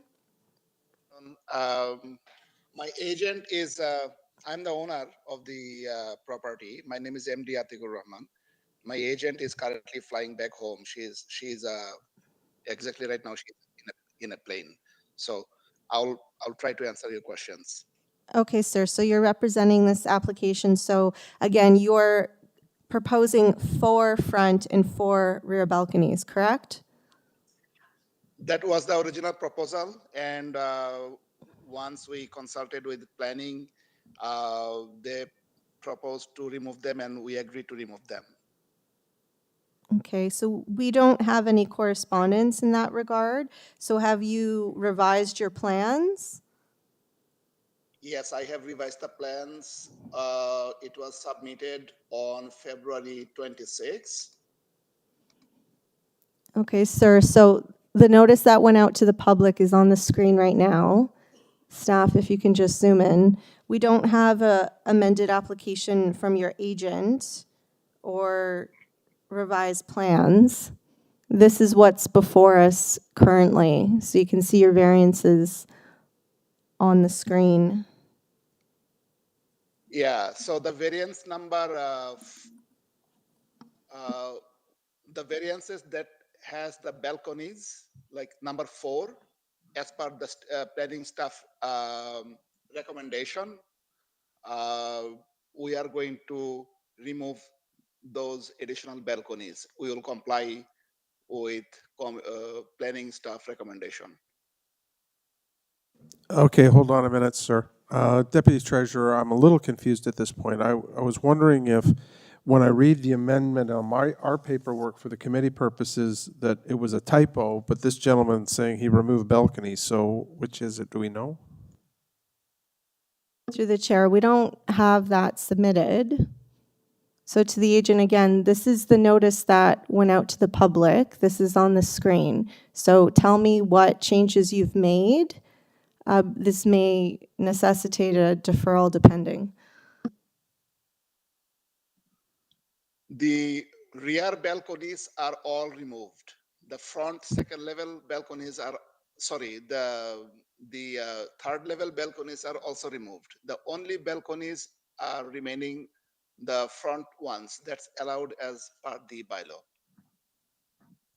Okay, sir, I'm talking about your variances that are requested. So variance number 1, you're requesting a variance for building height of 10.52 meters. Is that the same? Are you keeping that variance? Yes, it is still same, yes. Okay, now look at the screen, variance number 2. Are you keeping that variance? We need all these variances confirmed because you're speaking about revised plans that we don't have. Can I just No, this is still same. can I just chime in just to expedite things? If you look at the planning report, if I understand, he's actually removing variance number 4, which is what which is the balcony. So he's gonna comply. And then I'm not sure about number 7, if he's increasing that to 70% or not. So you're correct that we are removing this variance number 4, and for variance number 7, we propose to provide all permeable landscaping as recommended by the committee. The planning staff. Okay, so that means variance number 7. Oh, no, hang on, the softscape. So you're gonna comply, so you'd have to change variance number 7 to 70%, and then we would need the square meters also. And then does that change your plans at all? Because if it does, we need to defer this item for it to come back. I'm not sure if staff. Yeah, through the chair, it sounds like the applicant has worked with community planning and may have provided community planning with plans, but they have not officially submitted those plans and revisions to us in the Committee of Adjustment. So should we be looking at a deferral for this then, other than continuing? I'm on a very tight situation. I prefer not to have a deferral unless it's absolutely required. What I understand, they probably didn't give you the updated drawing, but it's really Sir, it's up to the agent. So the agent has to provide us. Community planning would not provide us your plans. You are required to submit your plans with revisions to us, as well as a red line notice identifying the changes that you're seeking. You can make changes on the floor of the hearing if they are not worsening variances, but we need this information for you. So like Member Oman stated, for variance number 7, if you're varying that, if you're changing that to increase the number of landscaping, we need the number. So we need the number in square meters as well. And you need to make it very clear for the record what your changes are. And if the members feel that changes are too substantial, they can also seek a deferral of the application. Okay, so I know my agent did submit the plan, but regardless, so these 2 recommendations from planning, the first one, there is no issue. We'll remove the balconies. We don't need that. The second one that they mentioned about 70% landscaping for the front yard, there is a issue with that because the bylaw, because I didn't provide 2 garages there, my driveway is also including as the landscaping. So it's very hard for me to provide 70% softscape or grass, then I will not even have a driveway what I have right now. So this is where I can't meet it. I am okay to provide all the driveway with interlock permeable, because this was planning staff's concern about the rainwater absorption, and the permeable pavers would somewhat mitigate that concern, and they're okay with this if you approve. I hope you will consider it, because I do need the driveway so that I can park at least 2 cars. If I was building a single family house with 2-car garage, I would have a double car driveway anyway. So please consider this request to have, just give me at least 2-car driveway. I'll be okay. Okay, sir, so this is what we've come up with in the moment here. Thank you for adding your information, and the Deputy Treasurer's information was very useful too, and Ms. Oman's.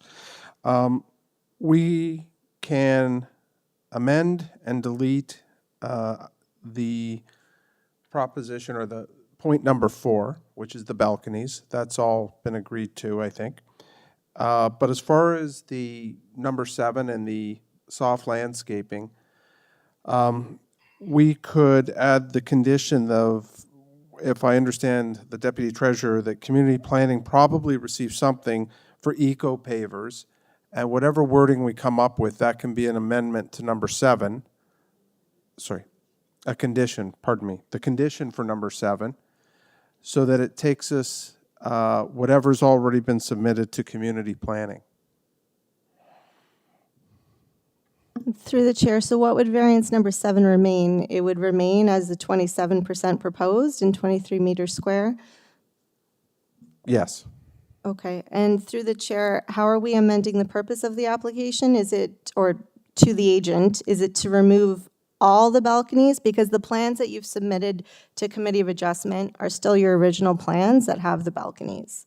So how are you amending your purpose then? So with the balcony, we are permitted to have one balcony for each unit. So that's exactly what we're gonna keep, just one balcony, just the front. So one unit will have one balcony, another unit have one balcony, and the other 2 units will have no balconies at all.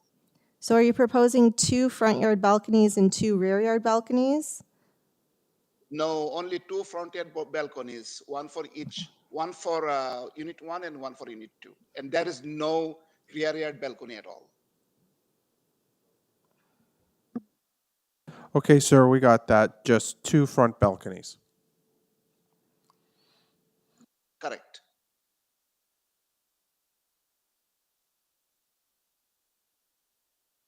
Okay, I'm not sure we have any more questions. I look around and no, we don't. So we'll go into committee. Go ahead, Ms. Holman. Okay, through you, Mr. Chairman, after all the discussion here, I would be prepared to move approval of this application with the deletion of variance number 4 and to include a condition, which is in the community planning report, which is that the hardscaping located in the front yard, including the driveway, front walkway, must be constructed with permeable eco paving or pavers to the satisfaction of planning, and that the purpose be changed, that the reference to rear balconies be removed. And with those conditions and changes to the purpose, I would move approval of the application. Thank you, Ms. Holman. Do we have someone that will second that?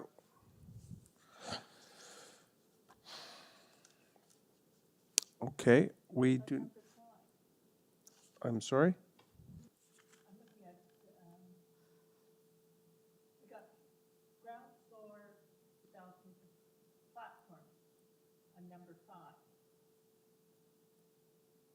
Yes, through the chair, there are a number of variances that do relate to platforms. Do you want to go out of committee and ask him? Okay, thank you, Ms. McCauley, for that keen eye. We're going to step out of committee. We're now back in the forum. Sir, we're going to put a question to you. Go ahead, Ms. McCauley.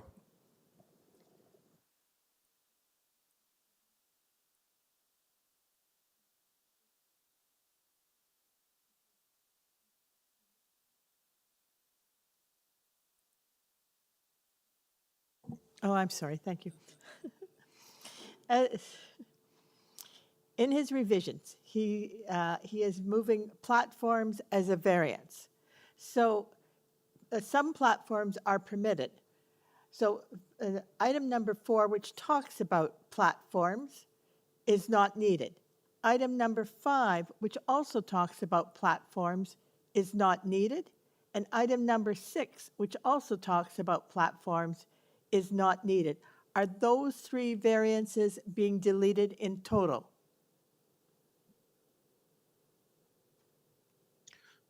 Through you, Mr. Chair, we are reducing the number of platforms to comply with the number that's allowed. But what's happening with the front balcony, because the building wall is going to be at a certain distance, the platform, just because we need the front setback variance, the platform automatically goes into the front setback by default. So this is why we need to have this variance number 5 and 6, just because they are going on to the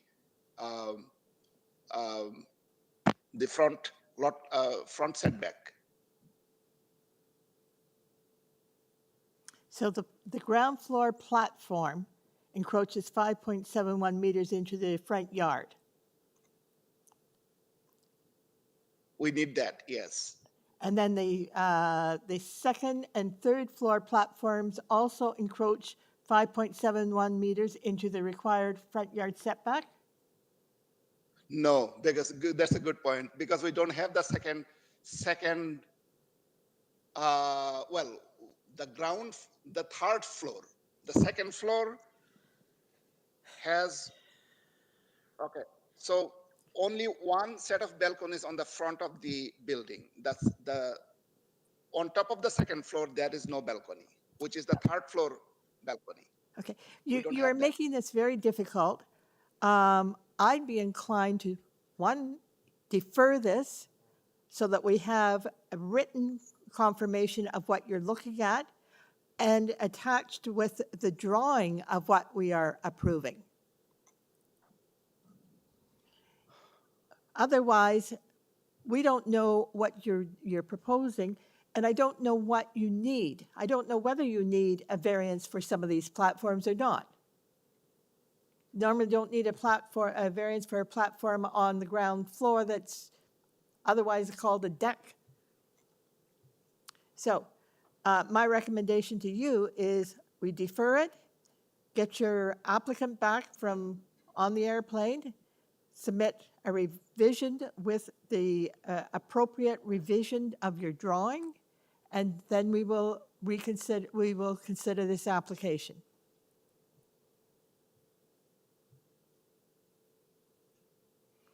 This was submitted to the Committee of Adjustment Technician on February 26th, I believe. I was copied in that email. So 5 days ago, you submitted it and expect us to have it and understand it. Remember, we get these, I got this agenda 2 weeks last ago. Thursday.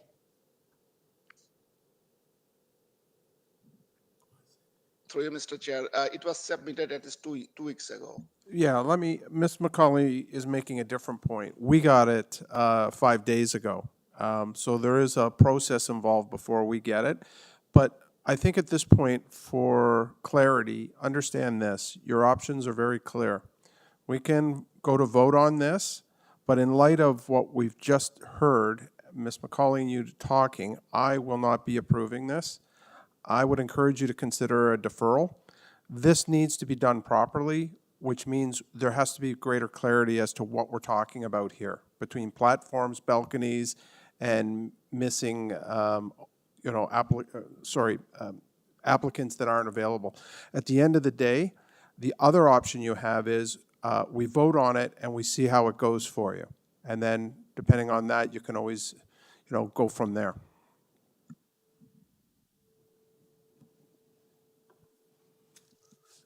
I would like to add to that. I'm not inclined to vote for something I don't understand. I don't understand this. I'm suggesting a deferral. But I'm also telling you that if I don't understand the application, I can't approve it.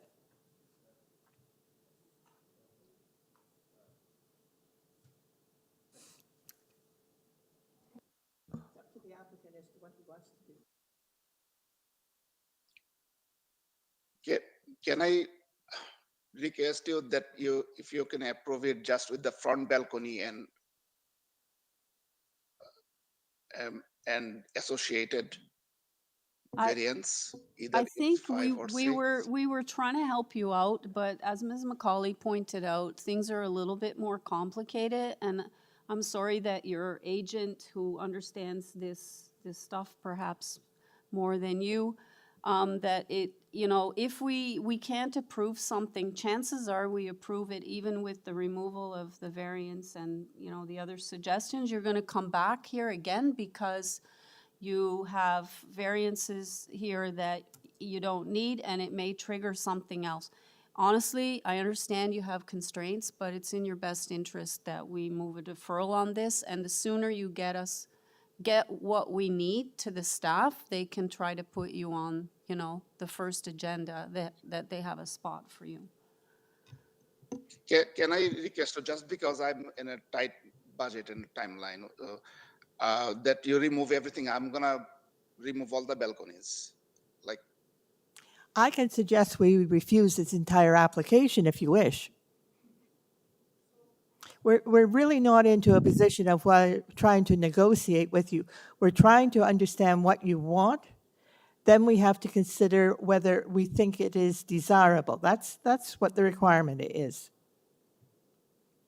If we can't understand it, as I said, I'm not interested in guessing. As Ms. Ullman said, we guess and we guess wrong, and then you have a big problem, and we too have a problem of credibility. Mr. Chairman, I don't believe we need to have the applicant agree to a deferral. So Correct. I move deferral. Okay, so let's go in committee. Sir, you're going to have to be quiet for a moment, only because we're in committee, and this is where we use our skills and make determinations.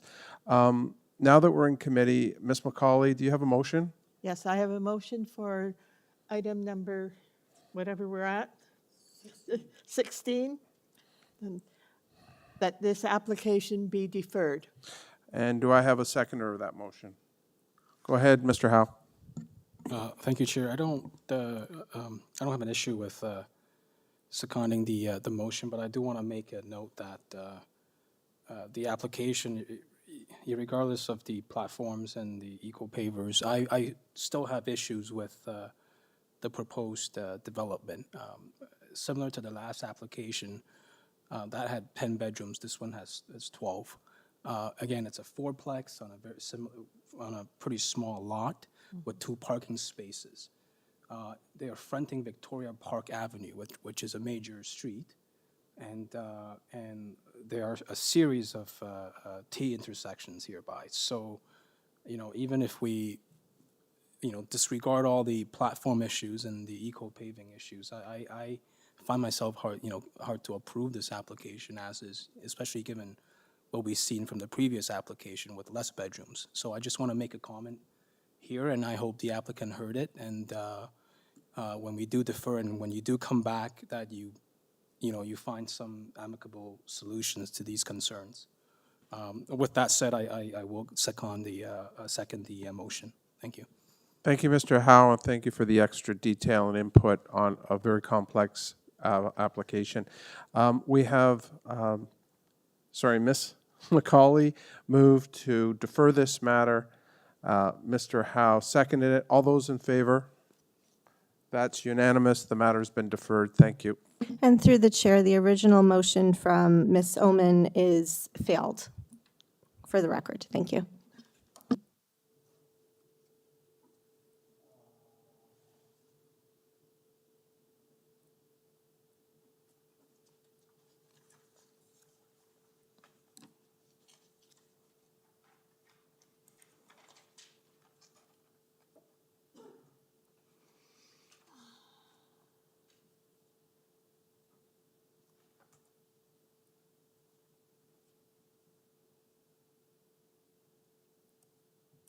Okay, we're just moving along here.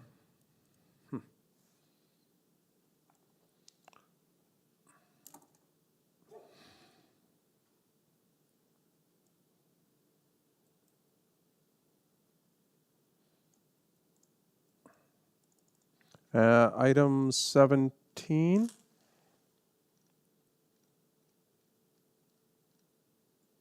Yeah. Item 17, sorry folks, 60 Phillip Avenue, Toronto. The purpose of the application is to construct a new 3-story fourplex building and a new 2-story garden suite in the rear yard of the lot. The existing 1-story detached dwelling, detached garage, and shed will be demolished. There will be a total of 5 dwelling units on the lot. This has conditions of approval from urban forestry, community planning. In terms of letters of opposition, there's 2, and I understand there's 1 registered speaker. Can you come down and get yourself ready in the queue? Thank you, folks. Yeah, you can just get yourself ready. An amended application in regards to revised variances number 3 and 8, delete variances 6 and 7. Do we have the agent or applicant online? Good afternoon, Committee of Adjustment. Jonathan Bitskowski, 301 Keewatin Avenue. Good morning, sir, or good morning, good afternoon, sir. It's been a long day. We do have a speaker, so you are, as you know, capable of making a presentation. Just let me canvass committee here. Does anybody wish a presentation? I'm getting no indications of a presentation needed because of the comprehensive package you have submitted. Is there anything new to you that you want to share with us that may have not got to us yet? Mr. Chair, I think there's just a couple things I'd like to outline from what we see on the screen. I will be I will be seeking approval based upon the amended application that is on the screen. This was born out of a conversation with planning, and just to go over how we arrived at a couple of the numbers. The coverage number at 44.69 is reflective of the new Ontario regulation that permits a 45% coverage for buildings up to 3 units. I will note, though, that this is a 5-unit building.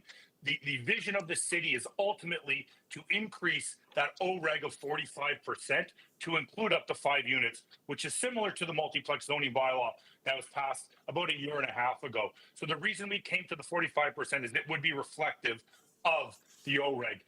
Further on, if we look at variance number 8, the building containing the ancillary unit with the angular plane penetration, part of that OREG also eliminates the angular plane requirement, provided your separation is 7.5 meters or greater. I would like to just, if we could go to the site plan quickly, just explain how we relocated and reduced the size of the proposed garden suite as it relates to the neighboring properties. Yes, perfect. So the penetration for the angular plane of the garden suite as it relates to an adjacent property to the south, which really is where the one impact would be, is mitigated by the garage being located, as we can see, to the south of the proposed garden suite there, at that property to the south on PHILLIP Avenue. So any impact or perceived impact of that lack of an angular plane in conjunction with the reduction of that setback as it relates to the south would be mitigated by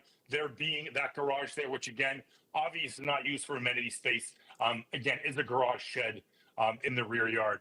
Other than that, I guess I'll hear what the neighbors say. I would also like to say I did canvass the neighborhood. I did drop off letters to the surrounding neighbors. I did speak with the individual to the south. I'm not sure if that's who's here speaking today, but we did have a couple of conversations regarding the proposal. I'm happy to wait until the speaker comes forward. Oh, sorry. 2 more things, Mr. Chair. I am okay with the forestry condition as well as the planning condition. Perfect. Thank you for your clarity, and I will note this was up last December 2024. Anyway, sit tight. Let's hear from the speakers now. Hi, sir. Can we have your full name and your address? Yeah, my name is Michael Turner. I live at number 58 PHILLIP Avenue, which is right beside this house here. I've been there for 16 years now. Never had any problems till now. The existing house right now is sitting on my property. So 2 feet of that house is on my property. So when that gets knocked down, I'm taking that back. They have to stay back 4.8 feet from my house, which is shortening the size of this property. You're putting a 4-dwelling house into this place with a garden suite. There's room for 1 car. You're going to have 12 or 15 people living in this house. That is not going to be good for parking. Our garbage is already being incompetized with all these people. There's tons of garbage around. Also, we got a problem with the drainage. There's not going to be enough landscape or softscape for this water to drain off. You're putting a sub pump in where there never was one. On PHILLIP Avenue, there is 1 catch basin, which curves PHILLIP Avenue and CRAIGLEE, which is usually I have to go down and unblock it. You put more water into this, it's going to cause more flooding, which is going to come up onto our properties. Our sidewalks right now, there is no boulevards. We have to put our garbage cans out there. Across the street from me, there's a house built. It was supposed to be a single-family home. There's 15 people living in it. It is an illegal rooming house. They've got 1 garbage can, 3 recycling bins. Every recycling day, those bins are filled with household garbage, which do not get picked up because the recycler don't pick up household garbage. This sits out for 3 or 4 days, which blows all down there. I am tired of picking it up off my property. You put this house beside me, we're going to have garbage problems, parking problems. Also, on our street, December 14th, there was a house fire. This was a single bungalow. By the grace of God, they got out. When they got out, the fire truck could not get down our street because of the cars parked on the road. They had to reverse the fire truck out, go around the block. Had if anybody been trapped in that house, that would have been the game over. 2 years before that, same thing happened at the top of the street at Park Avenue on PHILLIP. Another house that was a rental place went up in flames. Those people got out by the grace of God. It took them quite a while. They couldn't access the fire hydrants because there was cars parked on both sides of the roads. The firemen took the hose and put it over top of one of the parked cars. This is not acceptable. You put in a place or a house that size, how are the people on the top floor going to get out? So you're going to end up losing life. I oppose this absolutely. Not only is it encroaching on my property, another thing is in that backyard there's a 40-year-old apple tree. All those apples are harvested and handed over to the food bank every year by me. That is a source of food for other people who can't afford this. And the way we're going with these tariffs and everything else, that is really needed. You put that garden suite in, it's going to take that apple tree out. So there's a source of food gone for other people. Plus, like I said, with the flooding, garbage issues, parking issues, right? All this stuff's got to go on. I oppose this. Okay, you've been heard. You were very clear. I'm a little loud. It's okay. It's okay. You did fine. I'm just trying to absorb this for a minute. Just give me a second. Yeah. So, does anybody on the committee have a question for this gentleman? I do. You said it, but I want clarification just in case I heard it wrong. How long have you lived on the street? I've been on this street 16 years. Okay. I've been in Cliffside 31. Okay. And second question, you said there's another, and you called it illegal rooming house. Yeah, across the street from me, 57. Okay. They put it up as a single-family home. They got 1 garbage can and 3 recycling bins. There's 15 people living in that house and 6 cars. 4 of them in the driveway and 2 on the street. Okay. This is nice for us to know this. We have to deal with... It's not nice for me to live there, trust me. I understand that, but just let me finish. We also have to deal with sort of the parameters of what we have as the information for the application. Mm-hmm. But your context is poignant and it's heard. I get what you're saying, and I think the other members do too. Let us, I believe there is there any other speakers, or were you the only speaker here today, sir? Got another lady right there here. You are right there. There you are. Let's hear, we're going to, marinate on what you said, sir, and let's hear from this lady. Well, if I stand up, I had an accident. Okay. Yeah, whatever's comfortable for you. My bed would be Hello. My name is Cheryl Benson. I live at 227 Kennedy Road. Okay, so I'm just going to go on the fly here. I just got a bunch of scribblies. Just to start off, I just want to, before we talk about 60 Phillip, 64 Phillip, I believe was if it was approved as a build, there were many, many stop orders on that property. So while that 2-story family home was being built, my entire backyard was flooded. My property and some of the others on Kennedy Road sits lower than Phillip Avenue, considerably in my case, right? So I come home to a literally pond in my yard. So we have obviously a flooding issue here, right?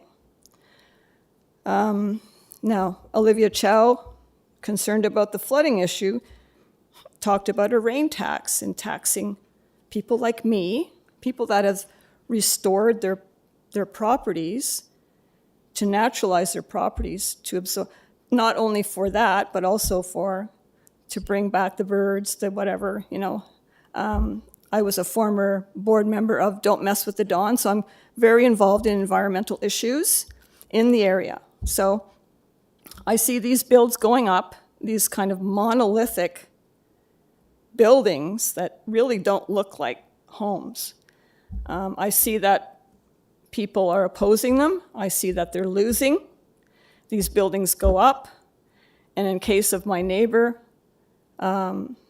most all of their sunlight was blocked, and they had to go to the expense of ripping out their patio and moving it to the far side of their property. I can't stress how this affects people living in the neighborhood and have those that have lived in that neighborhood for much longer than me. They oppose these builds, and yet they carry on. As far as the variances go, I see that there's been some amendments to this, which I don't know until this minute, right? So I'm just going to say this. I oppose the garden house. I don't know why you even call it that, because what you're doing is you're taking away green space from people. Green space that is required for absorption of rain, snow, for absorption of CO2 and the release of oxygen. And so I just don't understand why these garden houses cannot be built in laneways, or if the house backs onto a street, that they can sell that bit of land and build a garden house that backs on, that's on a street. I don't appreciate these alleged garden houses encroaching on my green space. So prior to seeing the amendments to the variances, I opposed 1, 2, 3, and 8. And I think that's all I have. Just a comment, like, just because the bylaws have been changed and you've been given permission to do this, doesn't mean you should do it. And I'll end it there. Thank you. Thank you for your presentation. Just to be clear, you oppose variances 1, 2, and 8? 1, 2, 3, and 8. 1, 2, 3? I thought I missed one. Thank you. Hold on a second. Somebody may have a question. Does any member have a question? Okay, thank you. All right, the agent has an opportunity now to respond to what he's heard. Are you there, sir? I am, Mr. Chair. If we could bring up the survey first, I'd like to just go over a couple of the points raised by number 58. I'd also like to note that I didn't really hear about an impact issue with the variances that were requested directly as it relates to really any of the neighbors. More of just an objection with the type of proposal that's permitted in the city and a lot of the mechanisms that are put in place to control that. Number 58 said a couple of things about an encroachment into his property. What we can see here from this SRPR is there is no current encroachment onto his property. That individual is located to the south. The property right now is 0.33 meters located from his property to the south. So I'm not quite sure where the encroachment came from. The proposal actually pushes the dwelling 1.38 meters away from that property line to the south. So essentially an extra meter plus is being added to that setback to the south that's there today. If we could now, the other issue I wanted to bring up was the idea of the tree. What we see here is we can see sort of towards the rear portion of the lot, we do see that apple tree that number 58's owner spoke of. If we could bring up my site plan, please. We look at the site plan there, we can see that the walkway in the rear yard has been turned to stay away from that tree. So again, the idea was not to impact or to remove that tree, as we can see there. So the walkway itself has been turned to be away from the tree that's there. And if meritorious, we would be okay with a permeable paver condition as it relates to the rear yard. To speak to parking, if we just go up a little bit, we have an integral garage, we have a setback, and we have the boulevard.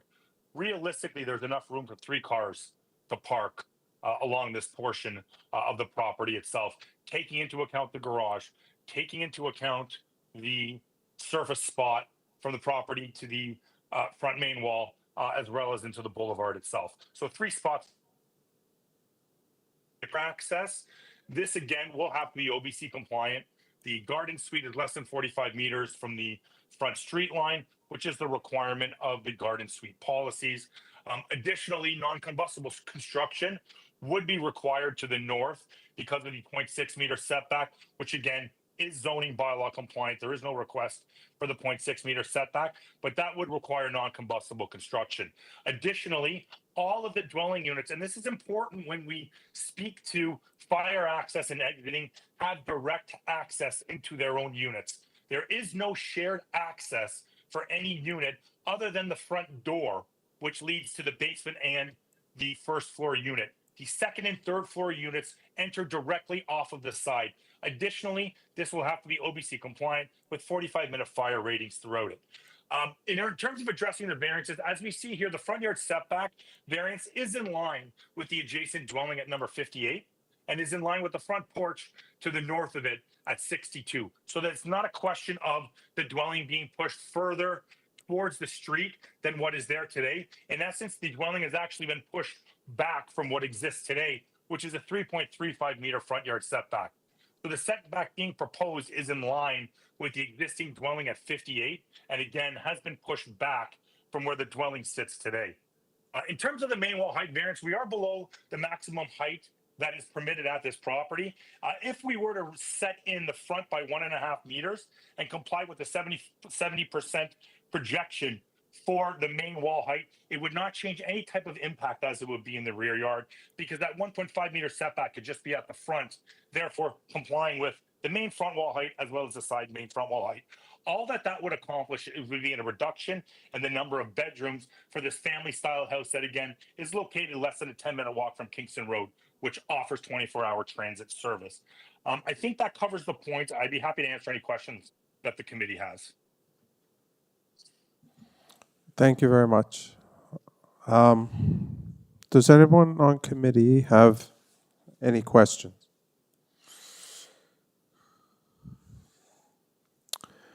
Okay, there is no questions at this point. At this point, I think we'll go into committee. Go ahead. Sorry, through the chair to the agent, can we just clarify your amended application? If staff can kindly pull up the revised notice. Just for the record, I just want to speak to variance number 8. If we could please zoom in. So this will be a question to the agent. So do you want to add in the word to the east? So you're having to the south lot line, the rear lot line, and it says just in the main dwelling. So you mean to the east, or what's the direction? I assume you're... Sorry, go ahead. Yes, so the projection that we're requesting is to the south, and then between the main dwelling and the front main wall of the garden suite, yes, the rear lot line could be replaced with the east. Sorry, that would be the west lot line. Actually, not east, the west lot line. Okay. So rear would be replaced with west.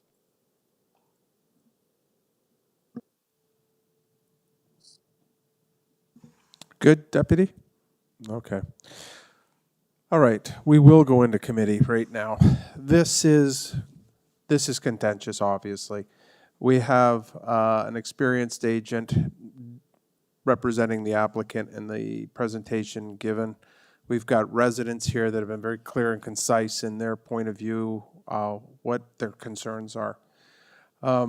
We're also,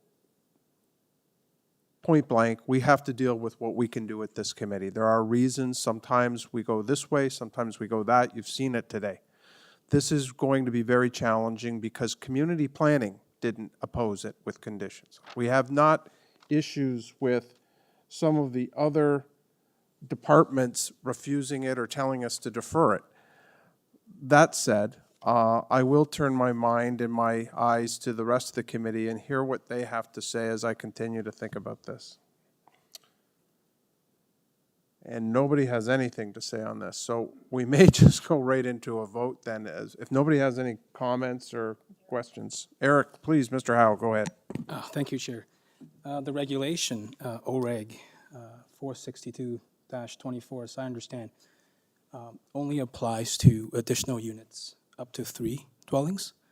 We are facing, and the current application has proposed 5 dwellings for the lot. So with that in mind, I think I have to follow what, I have to disregard this regulation and follow what's before us, which is the proposed increase in size is 44.6% versus the 33% that's allowed. So it is quite substantial in that regard. It's about 40% increase. So I wanna make a comment on that. Thank you. And it's a good comment. This is a big proposal where we weigh what the city fathers and mothers are asking us to do to consider density and growth of the city, but also look at you folks that are representing the community as they stand today. Does anyone else have a comment? No. Perhaps we should just go into committee then. We've heard from both. We can't reopen the floor, I'm sorry. I mean, unless there was a specific question, and I apologize if it's hurtful, but that's the way the process runs. It's not intentional to you. Let's go into committee. Do we have a motion from anyone to start or any more discussion?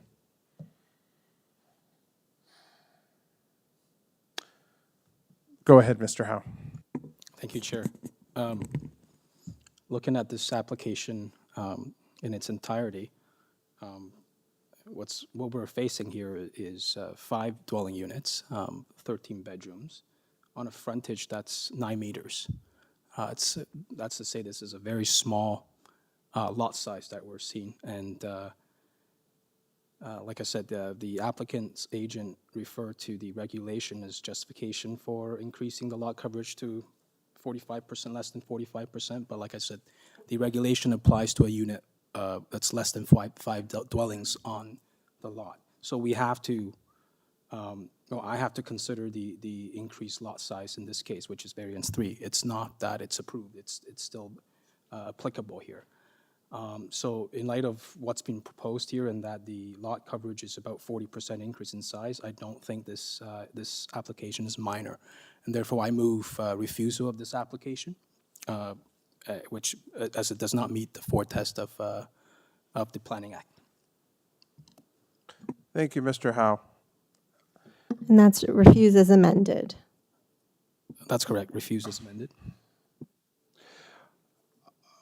I'm not seeing anyone. Does anyone wish to second that? Go ahead, Ms. McCauley. Thank you very much. I'll second that. I'm having difficulty with these applications. I think we all are. We probably need further guidance from downtown. I think one of the things that we're asked to do, and it's why we're having difficulty, we're asked because, I'll call it downtown. Downtown has said, we want more housing, this is the way to go, and go ahead. And we have an applicant who's quite familiar with the policies and argues well. On the other hand, what we have is an existing community. We've heard you guys over and over again. We've gone into your community. Your letter of opposition talks about stormwater management. I know that that's a problem in your community. I can go there. I can actually look at some of the reports that say we need to do a whole new stormwater management for this area of the city because it's failing. The street does not have adequate storm drainage. I phoned 311. They took me 5 days, but I couldn't find the storm drain on my street at all. And said, please, I know it's here someplace. I've dug out at least 100 feet, but I can't find it. And I know that the storm drains are not adequate. You have mentioned floods at the bottom of the street. I'm not surprised. I've seen them. Talk about the strains on the neighborhood infrastructure. It's not built to support this level of development. When we have 1 or 2 or 3 additional houses in an area, we can accommodate it. But the sewers, the storm sewers, even the roads, the sidewalks, and all the services that we don't see were not built to allow massive development. And that's what we're struggling with, because the city is saying, downtown, I'm just saying downtown, is saying we need to allow more development. I can agree we need to allow more development, but we got to be careful, because putting more houses that can't be supported by the infrastructure will just get us into more problems of having to build more infrastructure. So, long speech. I'm going to refuse this application. Thank you, Ms. McCauley. We have a motion to refuse this application by Mr. Howe and a second by Ms. McCauley. All those in favor of refusing the application? So the application is refused. Thank you.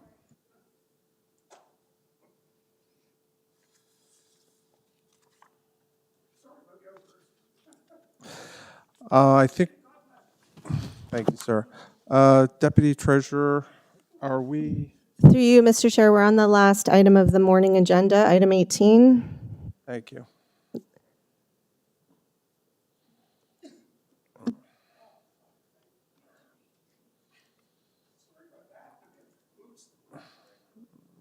Okay. We're on item 18, 119 Heal Avenue, Toronto. Purpose of the application is to construct a new two-story detached dwelling with a front porch, rear ground floor deck, and rear basement walkout. The existing one-story detached dwelling will be demolished.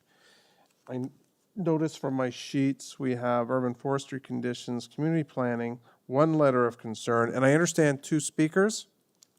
Through you, Mr. Chair, we had 2 speakers registered, one at 117 Heal Avenue. We don't see them online. Are they in the room? Okay, perfect, thank you. Yes, we have 1 speaker online and 1 in person. Okay, great. Sir, can you come down and just get yourself in the queue? There's a seat there for you, and thank you for your patience today. Agent applicant, are you on the air?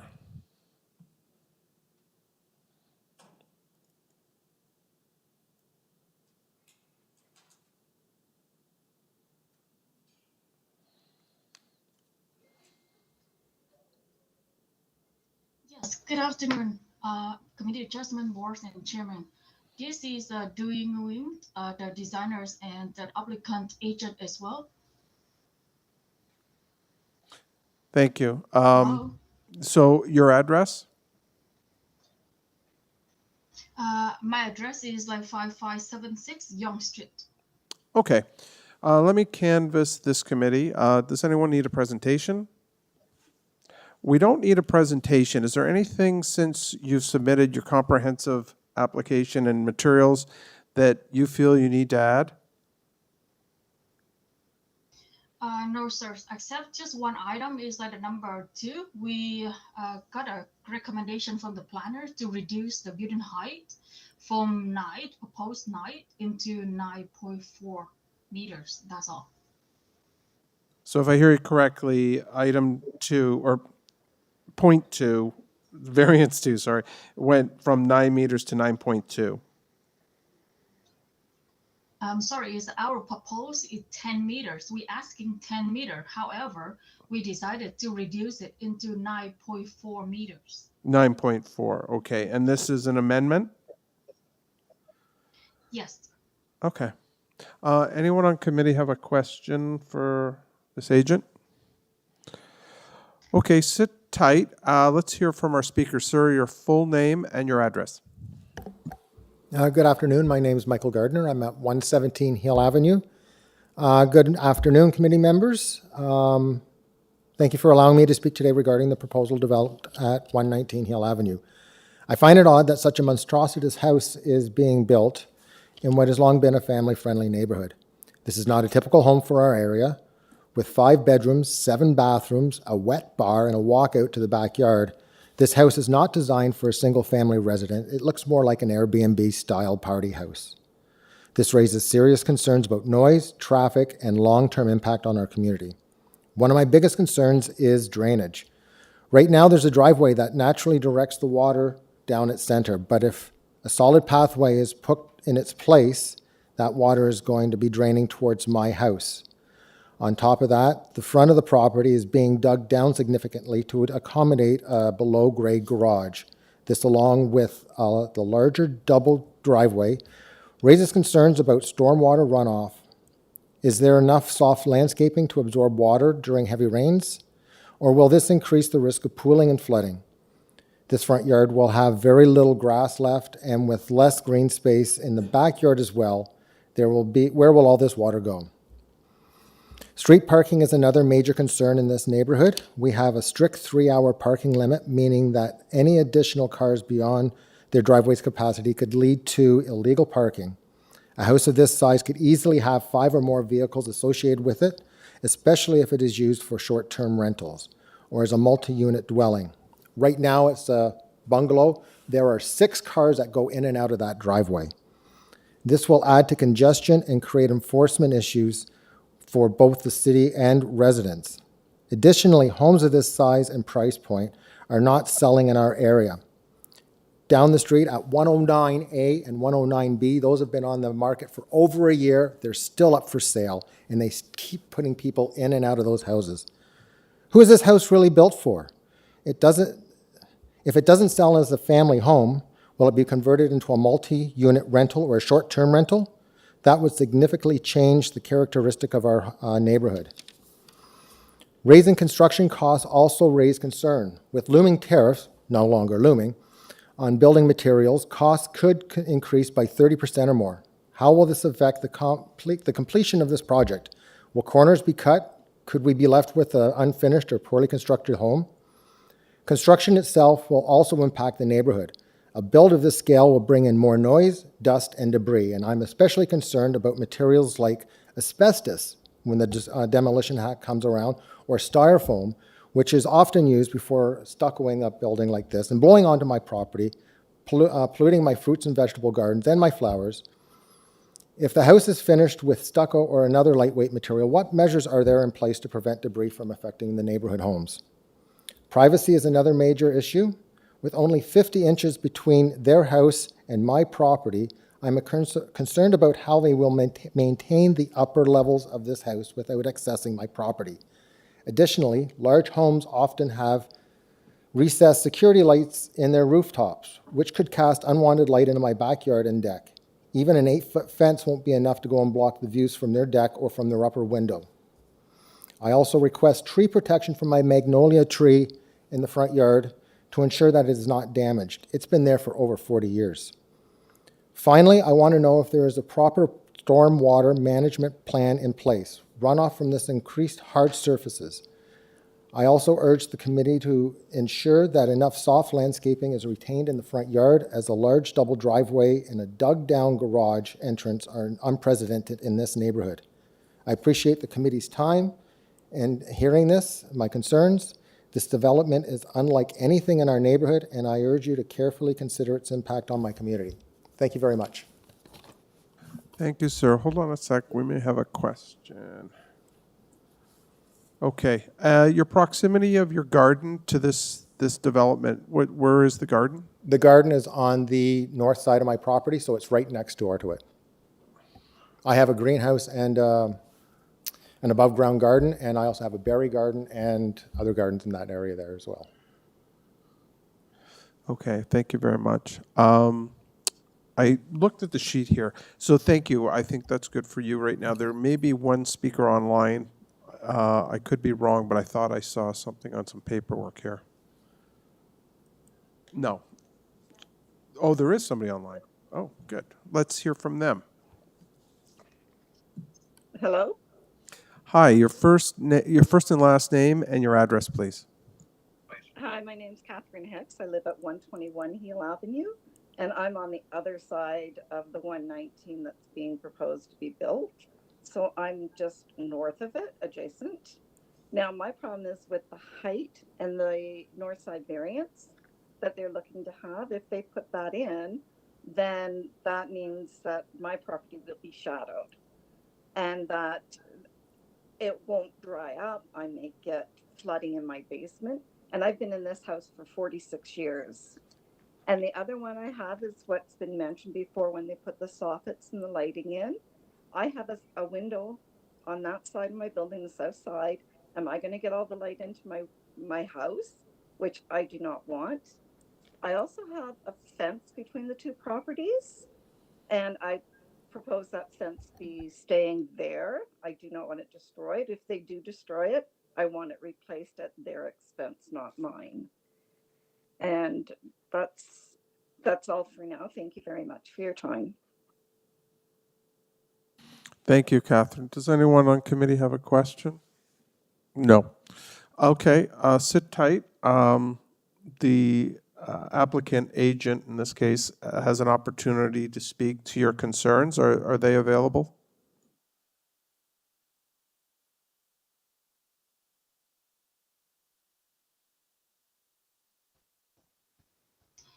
Yes, good afternoon. Is like, I'm sorry, is I couldn't catch, is like your name is like the owner of 117 Hill Avenue.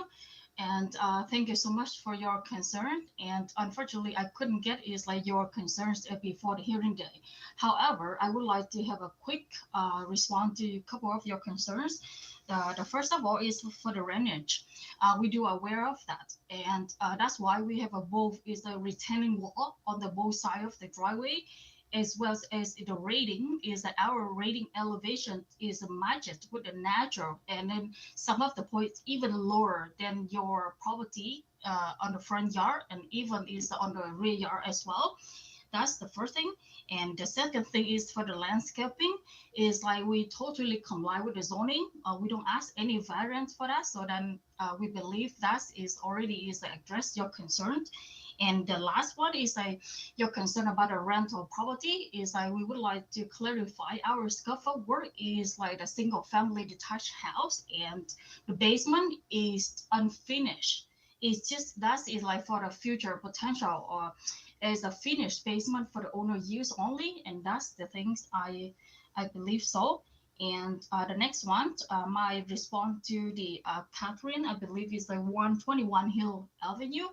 Your concern about the building height, and we appreciate that. And however, I would like to address you is that from the distance from you and our house, with the our proposed building height is 9.4 meters.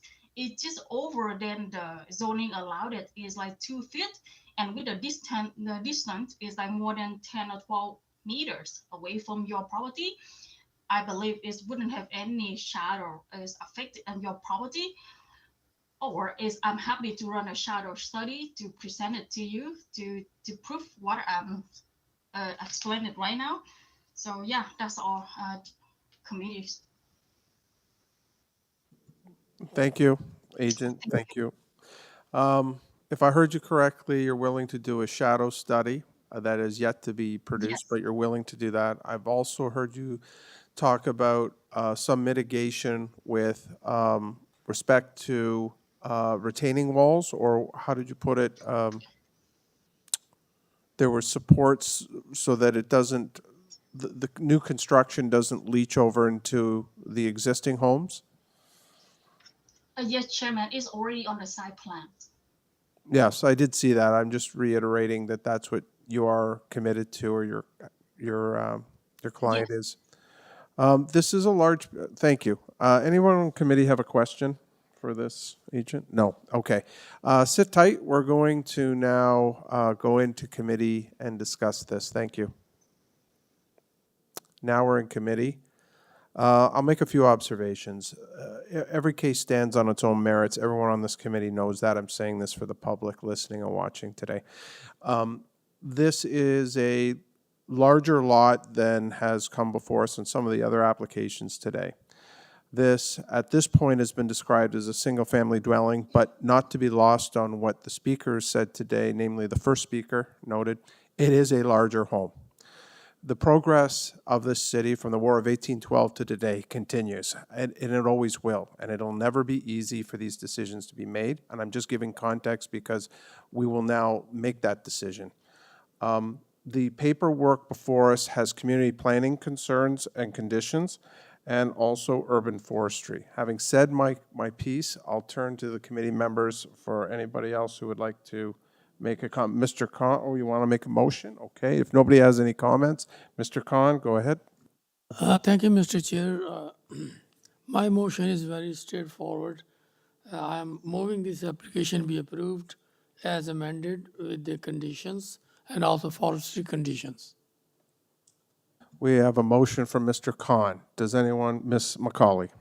I will second that motion, but can I ask Mr. Khan as a friendly amendment that the community planning motion that it be built in accordance with the site plan and building elevations, not just the west elevation? Agreed. Okay. Sorry about that. I did hear that, Ms. McCauley. Thank you for that clarification. So Mr. Khan has moved to approve the application. Ms. McCauley has seconded it. I would only add that on the record, I would like it noted that the agent for the applicant has stated they will do a shadow study. I think that would be appropriate in these circumstances. Now that we have that on the table, what does the rest of the committee say? How do you?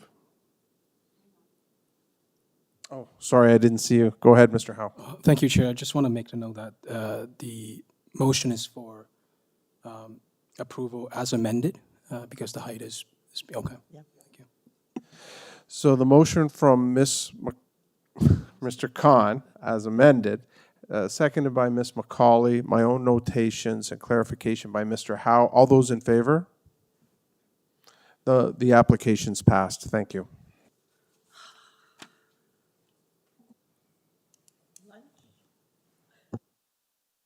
Through the chair. We're in your hands. Yes, through the chair, we can reconvene our afternoon session at 4:46 p.m.